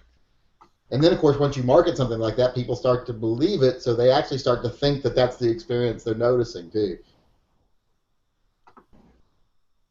And I'm not saying they're not great guns, because they are. They're obviously good guns, or you couldn't make up the myth, or the myth wouldn't stand. But a lot of it's just they were the first ones to actually promote this shit. It's all the marketing was the big success of the Glock. Yep. And that's kind of the point I was trying to make in the beginning with the reason why Glock stands behind their product the way they can is because their marketing actually backed up what their pistol can produce. Yeah, and another thing too is like I did a lot of research one time. I was going to do an art. Well, I can't remember if it was back during the days of the forums or if I had just started on YouTube. But I mean, I called I think by the time I stopped, I had called like either 30 or 40 something different sheriff's departments and local police departments, all up and down the West Coast and the East Coast and in the South. And I was basically just asking them, how'd you go about choosing your service pistol? What service pistol do you use? Do the officers have input, or was it a bean counter decision? Because it's different in every department. And the one thing that I came to the conclusion of is that Glocks often finish in the top 5, almost always finish top 5. They almost never finish as number 1. They're never the best performing gun, but they're always the best performing gun for the value. But one thing I noticed in that study was that in departments where the officers got to choose their gun instead of a bean counter, or like if it's only like a 6-person department and they get to choose what they want instead of being told what they're going to have, Glocks never get chosen. It's always something else. But then I do all this fucking research for this thing, and then some big major like one of the gun magazines basically publishes like the same fucking information that I was working on. Then I'm like, fuck, now I can't even do the video or the article or whatever it was, because now it just looks like I just read their article and reproduced it. Did it say from those small departments that get to choose their own guns what gun they usually did go with? They usually go with a SIG or a Beretta. Yeah, that was pretty much that. If you go back and look, a lot of smaller departments in like Los Angeles, which were a lot of the ones that were studied were in Los Angeles and southern Los Angeles, or whatever they would call the southern part of Los Angeles. They would go with the SIG or the Beretta. Yeah, that's the number one choice. Whenever it was the choice of the department, the SIG or the Beretta always came. The SIG P226 or the Beretta 92 always were at the top of the list. And they usually come in the top 5 guns too in trials. They're usually always up there in the top 5. But you got to remember, like if a department of 100 officers or 500 officers or 1,000 officers, if they all choose Berettas, well, they're paying, even to the department cost, they're still paying like $500 a piece for those Berettas. Or like $450 or something like that, I think what the number was. If they buy a bunch of them, they're still paying $450 a piece. They buy the Glocks, they're literally paying $175 a gun and getting a trade-in.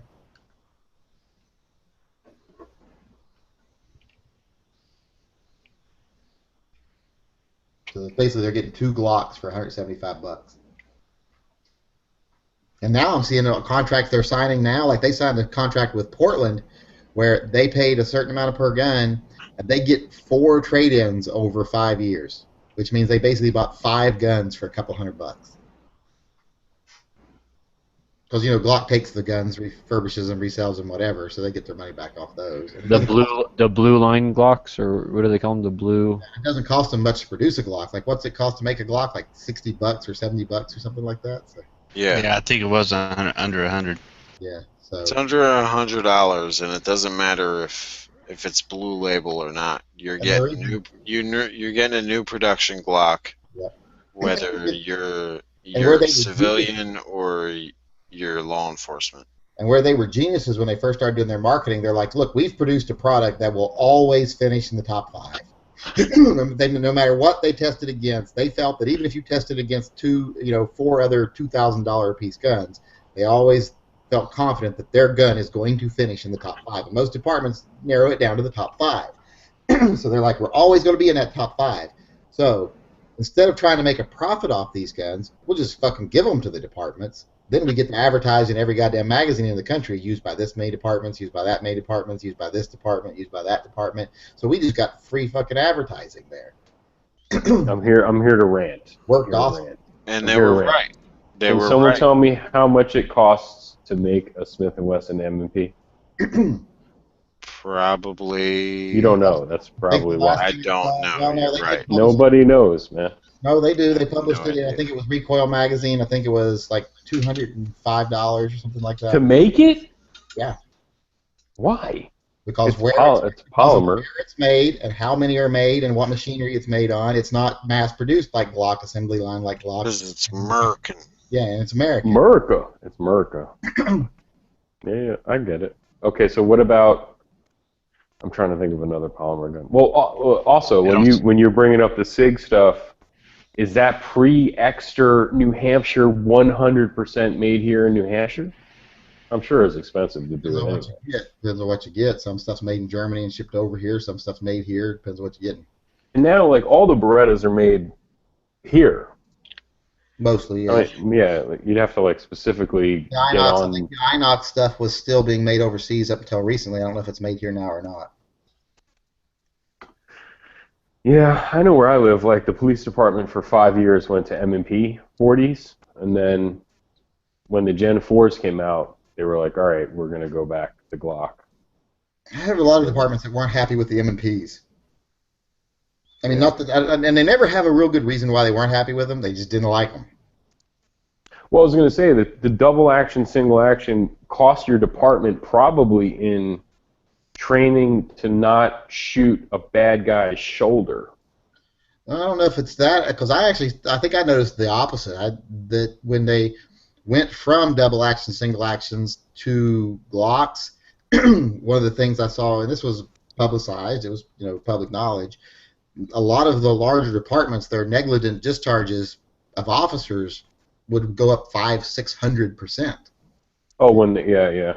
That I could see. I could see that. So they had to go to a massive training system, and Glock cooperated with departments. Glock actually facilitated training people how to deal with these new single-action pistols.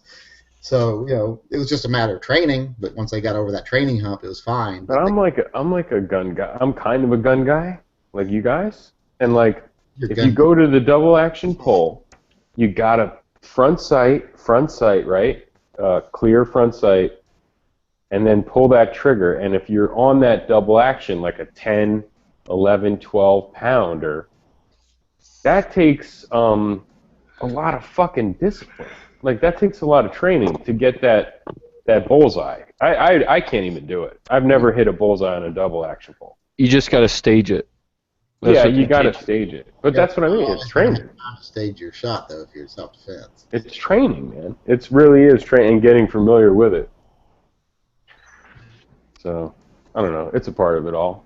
And I shoot a double action better than I do the single action guns because of what I'm used to shooting. I find myself stressing the trigger too hard on the single actions. Same here. I think if you're up close and personal, in most self-defense scenarios, if you have a double action trigger, it's not going to matter. Well, no, you have such an adrenaline dump that you're going to have so much more. Your body, your brain, the way your brain actually works with your muscles, and a lot of people don't ever take this into account, is your brain is constantly putting governors on your muscles. Your muscles can do 4 and 5 times as much as your brain lets them to, and it governs them, but governs them because it doesn't want them to tear and destroy themselves or damage ligaments, etc. So that's why people, when they're under really stressful situations, whether it's either get the rock off of me or die, 150-pound people have been known to lift 450-pound rocks off themselves, but tears their muscles up pretty badly, and they're damaged for doing it, but they can do it. But when you're under a high-stress situation and you dump that adrenaline and your body turns off that governor to your muscles for a few seconds because you're in a high-stress situation, you can pull a 10-pound trigger like it's a 3-pound trigger and not even know the difference when you're doing it. And even I just watched this old video of no, it's not old. It's an old school dude. His name is Dave Spalding. He was like a law enforcement guy, trainer, wrote books. Old school, like he's old school.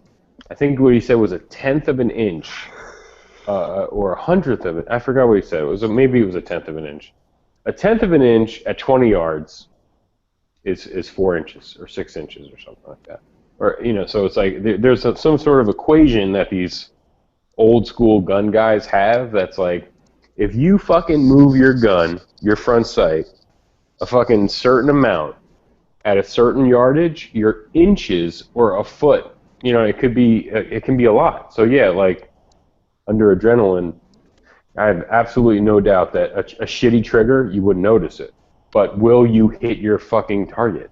Like if you're aiming for center mass, will you hit his shoulder? You'll hit it regardless. You will hit it the same place you would hit it if the trigger is 2 pounds or 11 pounds, because you're already giving more energy than you need to move the trigger. So if you're trained to hold your hand steady, you'll hold your hand steady. Right, that's the problem. Is the steady hand. Every person I've ever asked that have actually, because after I saw combat accidentally in the Army, I spoke to a lot of people, and because they make you go to a support group whether you want to or not.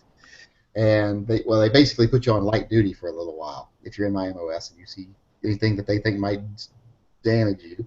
So I talked to a lot of guys, and that I'm interested in guns. So one of the things I get from like almost all of them and all of the old timer guys, when you fire your gun under duress the first time or second time, you don't even feel the trigger. Sometimes you don't even know you fired your gun, and it's just automatic, and you've got so much adrenaline going on. And I had the same thing. I could not hear my gun firing when I fired my sidearm.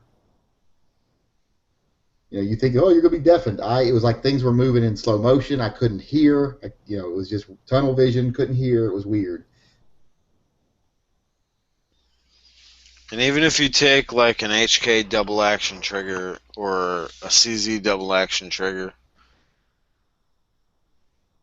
and you're practicing that trigger specifically under stress, even if you don't do it that often, you can't recreate. The thing is, though, you cannot create artificial stress. Yeah, your brain knows this is fake, so I'm keeping the governors on. You can't do it to its fullest, but you can sit there and analyze yourself not under stress and pulling that trigger. And can you imagine? That's what I mean. Like, when you do it though, when you're pulling the trigger all the way back to where it breaks, it's not that bad. When you have a steady hand and you have the gun in your hand, it's almost like it's maybe like 4 pounds heavier than your regular single action if you have a double single action, and that's maybe a pound heavier than your striker fired Glock double action. I think I saw like Ernest Langdon or whatever the fuck, the Beretta guy.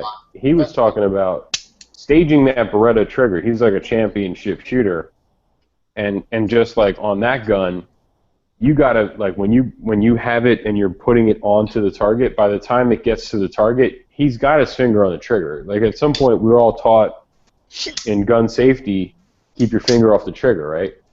But when they're dealing with those kind of triggers, like their fucking fingers on the trigger before their fucking sights are on the target. You know what I mean? Like they're getting it to that point because they know they're dealing with that long, deliberate pull.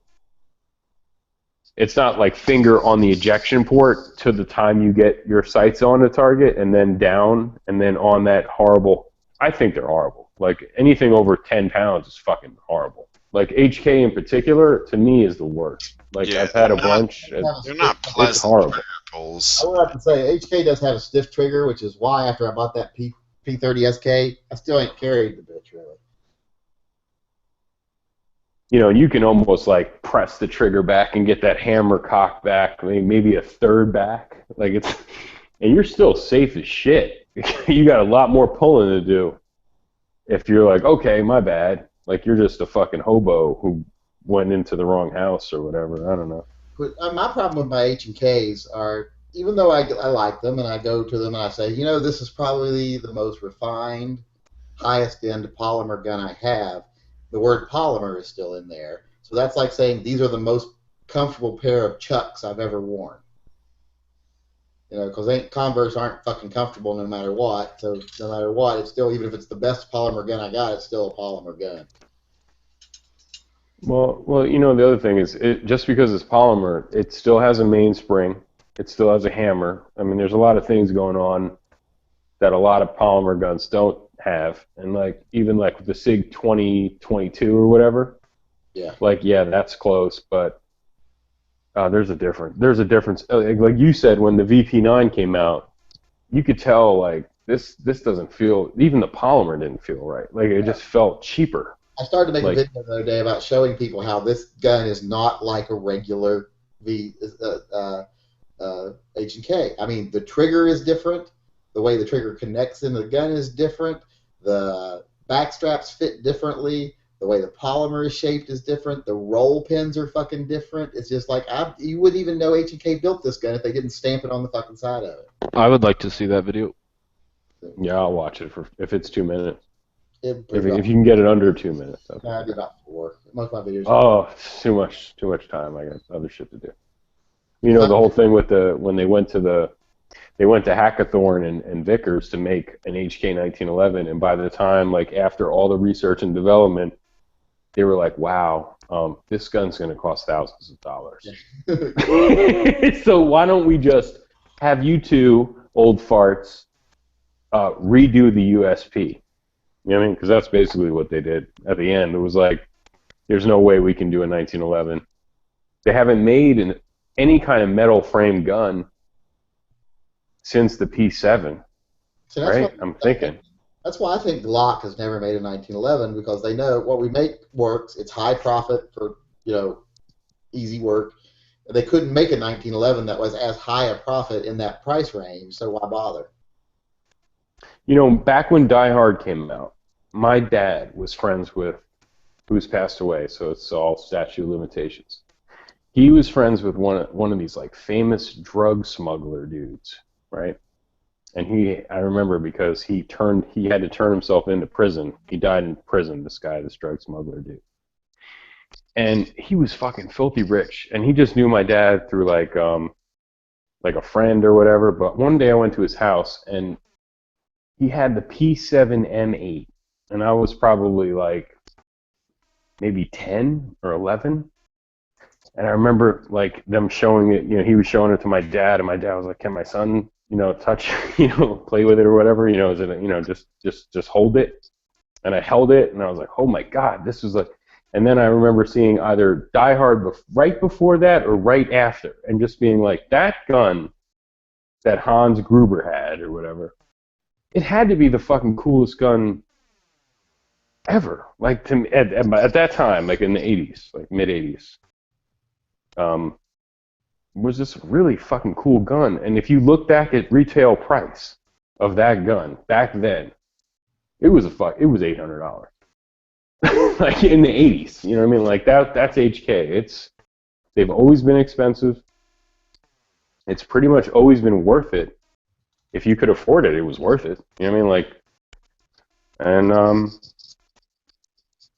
I don't know. I mean, if you look at their lineage, like HK is the direct descendant of Mauser and all that Nazi shit, and two engineers that were left out that survived basically started HK. They worked at Mauser when the war ended, and they blew up the factory over there. And they just basically restarted it up, and it's like the finest of German weaponry.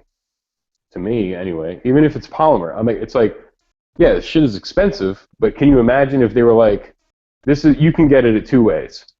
HK P30 in polymer, or the stainless, like a steel version, aluminum frame version of that gun would be like $1,400. I mean, that's just what it would be. It would probably be like, $1,400. Who wants to pay that? Well, the P30, yeah, that'd be an expensive gun and all, like aluminum frame or something. I'm sure. How hard would it be? Yeah, they could do it. I mean, if they wanted to make a metal gun again, but they just figured that people would just bitch and complain. Well, they're trying to build two things: combat guns and carry guns, and they think that right now the preference for both of those is polymer. Yeah, you can't beat the weight. No, that's when it comes into. That's when it shines. So I try to tell people. That's why I said in one of my videos. You've got to remember, this list I'm doing is carry guns. Where polymer shines is a gun that you're going to carry because it's lighter. This is not an heirloom. It's not a showpiece. It's not something you're going to hand down to your grandkids. It's something that's going to work and be easy enough to carry every day. So that's when polymer shines. If you're wanting a gun to fill your safe or hand down to your grandkids someday, polymer probably won't be your choice. Oh yeah, I agree. To me, like I went through a P7 phase, like probably like 6 or 7 years ago. I just felt like those were the safest guns. That little squeeze cocker monstrosity. Yeah, I was obsessed. I had OCD with safety, and I felt like, to me, It was like trying to shoot somebody with a staple gun. if you had the grip squeezed, and it was cocked, it had a very crisp light trigger, but the hard part was cocking that grip. And once you had it, cocked, it was probably I would say like maybe 6 pounds, 5 pounds. It was crispy too. But my whole thing was it was so safe that you could take a penny, and in the back of the slide there was a little groove and a disc around the firing pin. You'd take a penny, just push it in a little bit, turn it a half turn, and you take the entire firing pin assembly out. And at the time, I didn't have a safe, and I thought, oh, this is so cool. I had 2 of them. I had like one new in the box, and I had one that was kind of like a beater, and I bought it was a Milt Sparks like holster. I was ready. I was going to carry this fucker. This was going to be my EDC gun. That thing was a boat anchor. It fucking weighed. It was so heavy. It was heavier than a 1911. It only had 8 rounds of 9mm.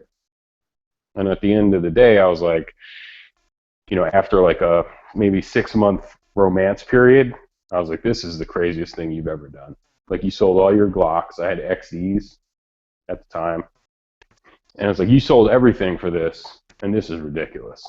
Like, you could have just, I know you're obsessed with safety, but... Bought guns before, too, that are, on paper, they're like, that's the perfect gun, in theory, and then you get it, and you're like, this is amazing for like a week, and then you're like, what the fuck did I buy this thing for? Oh, yeah. I don't know if you've seen, like, the Military Arms channel. He's upset. He's kind of, like, going through this, like, Walther CCP thing. And I don't know why he's doing it. I don't get that at all. I mean, if he says he likes it, I think I trust him that he likes it, but I don't get it. But it's based. They ripped off the P7 operating system. Yeah, and what the worst? It gets hot as shit. It gets so hot. I think he likes it. I think he likes it because it's different. Yeah, but dude, I'm telling you, after 2 or 3, after like maybe your 3rd mag, it was unbearable. The heat that was coming off the fucking trigger guard area, it was so hot. I'm betting the polymer doesn't transfer that heat as bad, so it's probably not as big a deal. But don't you think after like 4 or 5 mag, you're starting to destroy that shit? I mean, it's like... I don't know if it get hot enough to hurt it, but I mean, I think he likes that firing system. I don't like the fact they put a safety on it, so I don't like it. Oh yeah, I don't like that either. I was thinking about it for like elderly people who might have a real problem racking a slide. Yeah, it sounds good. You know what I like? People that got problem racking a slide, get them a fucking 380 Beretta. Was it Tomcat? It's got the flip up barrel. Yeah, and you just pop a round in, close that. That's awesome too. Yeah. You know what? Someone would be smart to do a 9mm, like a full-size version of that. Oh yeah, I'd love to see a pop-up barrel on a full size. That'd be kind of cool. Yeah, like a 9mm, 10-rounder or something like that. Yeah, that would be nice. Even a 380 for an old person. I don't want to get shot with a 380 by an old person. Oh, my friend's carrying a 380 now, and I was like, dude, just talking shit out. And I was like, dude, you wouldn't even attempt to kill yourself with that. Okay, so you're carrying that every day, and I'm telling you, man, would you, that round is not cool. I was just trying to tell him because he's got a 380 now and a Glock 9mm, the 43, and I was like, you need to start carrying it. He hasn't carried it one time in 6 months, the 9mm, and I knew it. I was like, you should just sell it because it might as well be a Desert Eagle.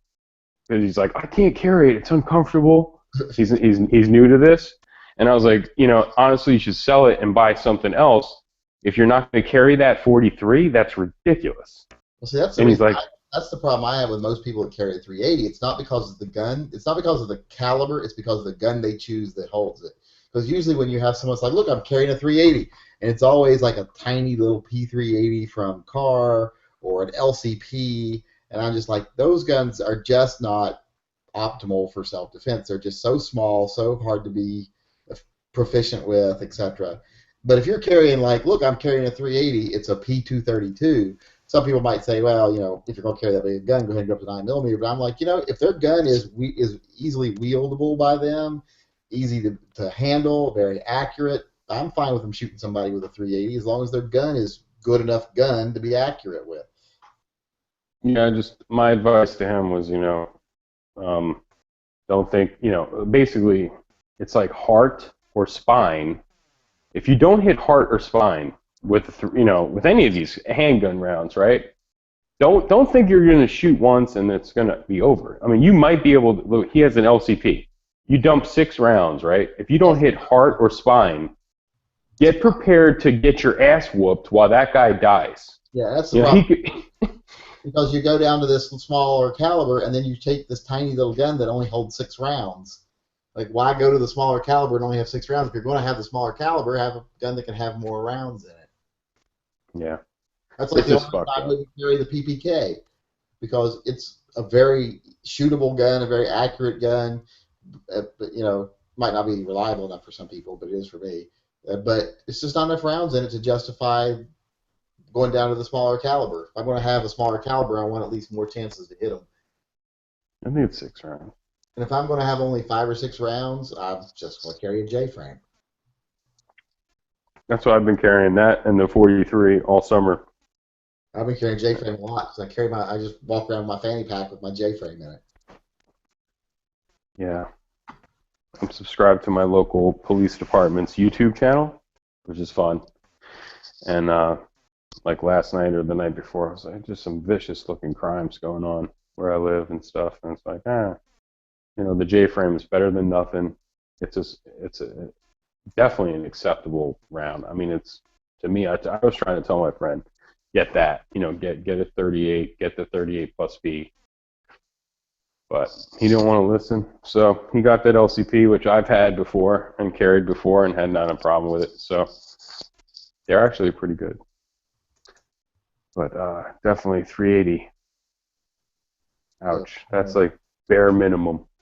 And I had the C camp, and he made fun. I carried a 22 Magnum fucking mini revolver, and he used to make fun of that. So I've got a little 22 Magnum mini revolver. I've carried that shit. Some fucking guy broke into my building, basically, was in the elevator with me. I was like, what floor are you going to? He's like, 10. I'm like, we don't have 10th floor. My thumb was on that hammer, like, where are you going? What are you doing? Like, now I'm trapped in a fucking elevator with this guy. At least I had that. I don't have to slap box this fucker. At least you got something, dude.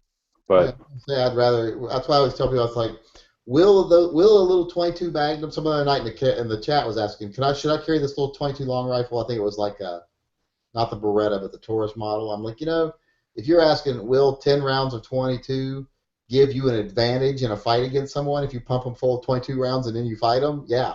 But if they have a knife or that might not give you enough of advantage. And plus, I don't want to get in a fight with someone, so I'm going to carry a gun that doesn't give me an advantage if they get to me. I want to carry a gun that makes sure they don't get to me. Yeah, I just don't want to. Yeah. Well, I don't want to fight anybody. I'm too fucking old to fight somebody. Yeah, it's kind of the thing when they got their hands wrapped around your fucking neck. That's the get off me. That's get off me. Yeah. But the 380 thing, he wants to argue because I've heard people say like they've seen 380 bounce off the metal clips that hold the target on like in an indoor range where you clip your targets on there. They've seen 380s like not penetrate that. I've seen, I'm sure out of that size barrel, 380s, come on. I mean, it's not cool. That's why I told them I wasted a lot of money. And I've done a lot of buying and selling, and I've done a lot of reading, internet bullshit, YouTube stuff. To me, like, Yeah, I'll do the 380 stuff. I'll carry a 380 if it's fucking 1,000 degrees out and I'm wearing a t-shirt and whatever shorts and that's all I can do. But come on, don't be lazy, dude. Get a J-frame. That's crazy. Sometimes I put a 32 Camp in a wallet holster in my back pocket. Sometimes that's all I can carry. Yeah, but I mean, most of the time for me, I feel just better when I got the J-frame, man. It's like, Well, I feel better if I got at least a 38 special or a 9mm on me. That's when I feel comfortable. yeah, it doesn't get better than that. I'm comfortable with 38 special, especially 38 special plus P for a short barrel. More than comfortable with that. I'm comfortable with 9mm. Oh yeah, for sure. It's awesome, man. I mean, like if I only carry RIP 9mm. Oh no, I never bought that. I went to Moss Pawn one time last summer, and they were trying to sell that shit to me. I've never bought any either. I did buy. Oh. What did I buy? All that high defense. I did buy that, but that was purely for vampires. Mm-mm. You know what's good about 38 is Spear Gold Dot has some sort of specific short barrel 38 plus B Gold Dot, and it's I got some. That's some good shit. When you read about it, it's like, okay, I get it. Yeah, I like my Spear Gold Dot. One of my favorites. Yeah. I like quantity, but I would always, if someone gave me a choice between the two in my carry gun, it's probably going to be Gold Dot. The GDA. Yeah, they did all their testing on, if it says short barrel on there or whatever, it's all their testing was done with a J frame. It even has a little tiny like logo of a J frame on the box, and that's what I've been buying. I hate to make a run for it, but I did not sleep at all last night. I got to get some sleep. Shit, I just got home, dude. I'm going to sleep too, man. These assholes kept me up till like 5 o'clock in the morning, and then I had to get my son up. All right, take it easy, man. I came in to bitch about Canic. I didn't even get there, but it's cool. Canic sucks. We'll just say that. Yeah, we know that. Peace.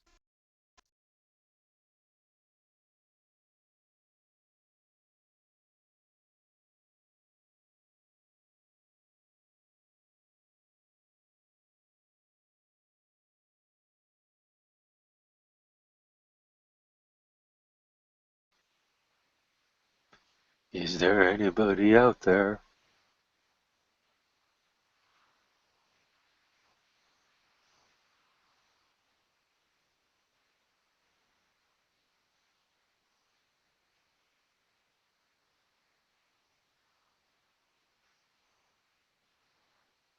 Well, no replies, and we're coming up on the 8-hour mark, so I guess we will shut it down for the night. Have a good one. Yep, see you.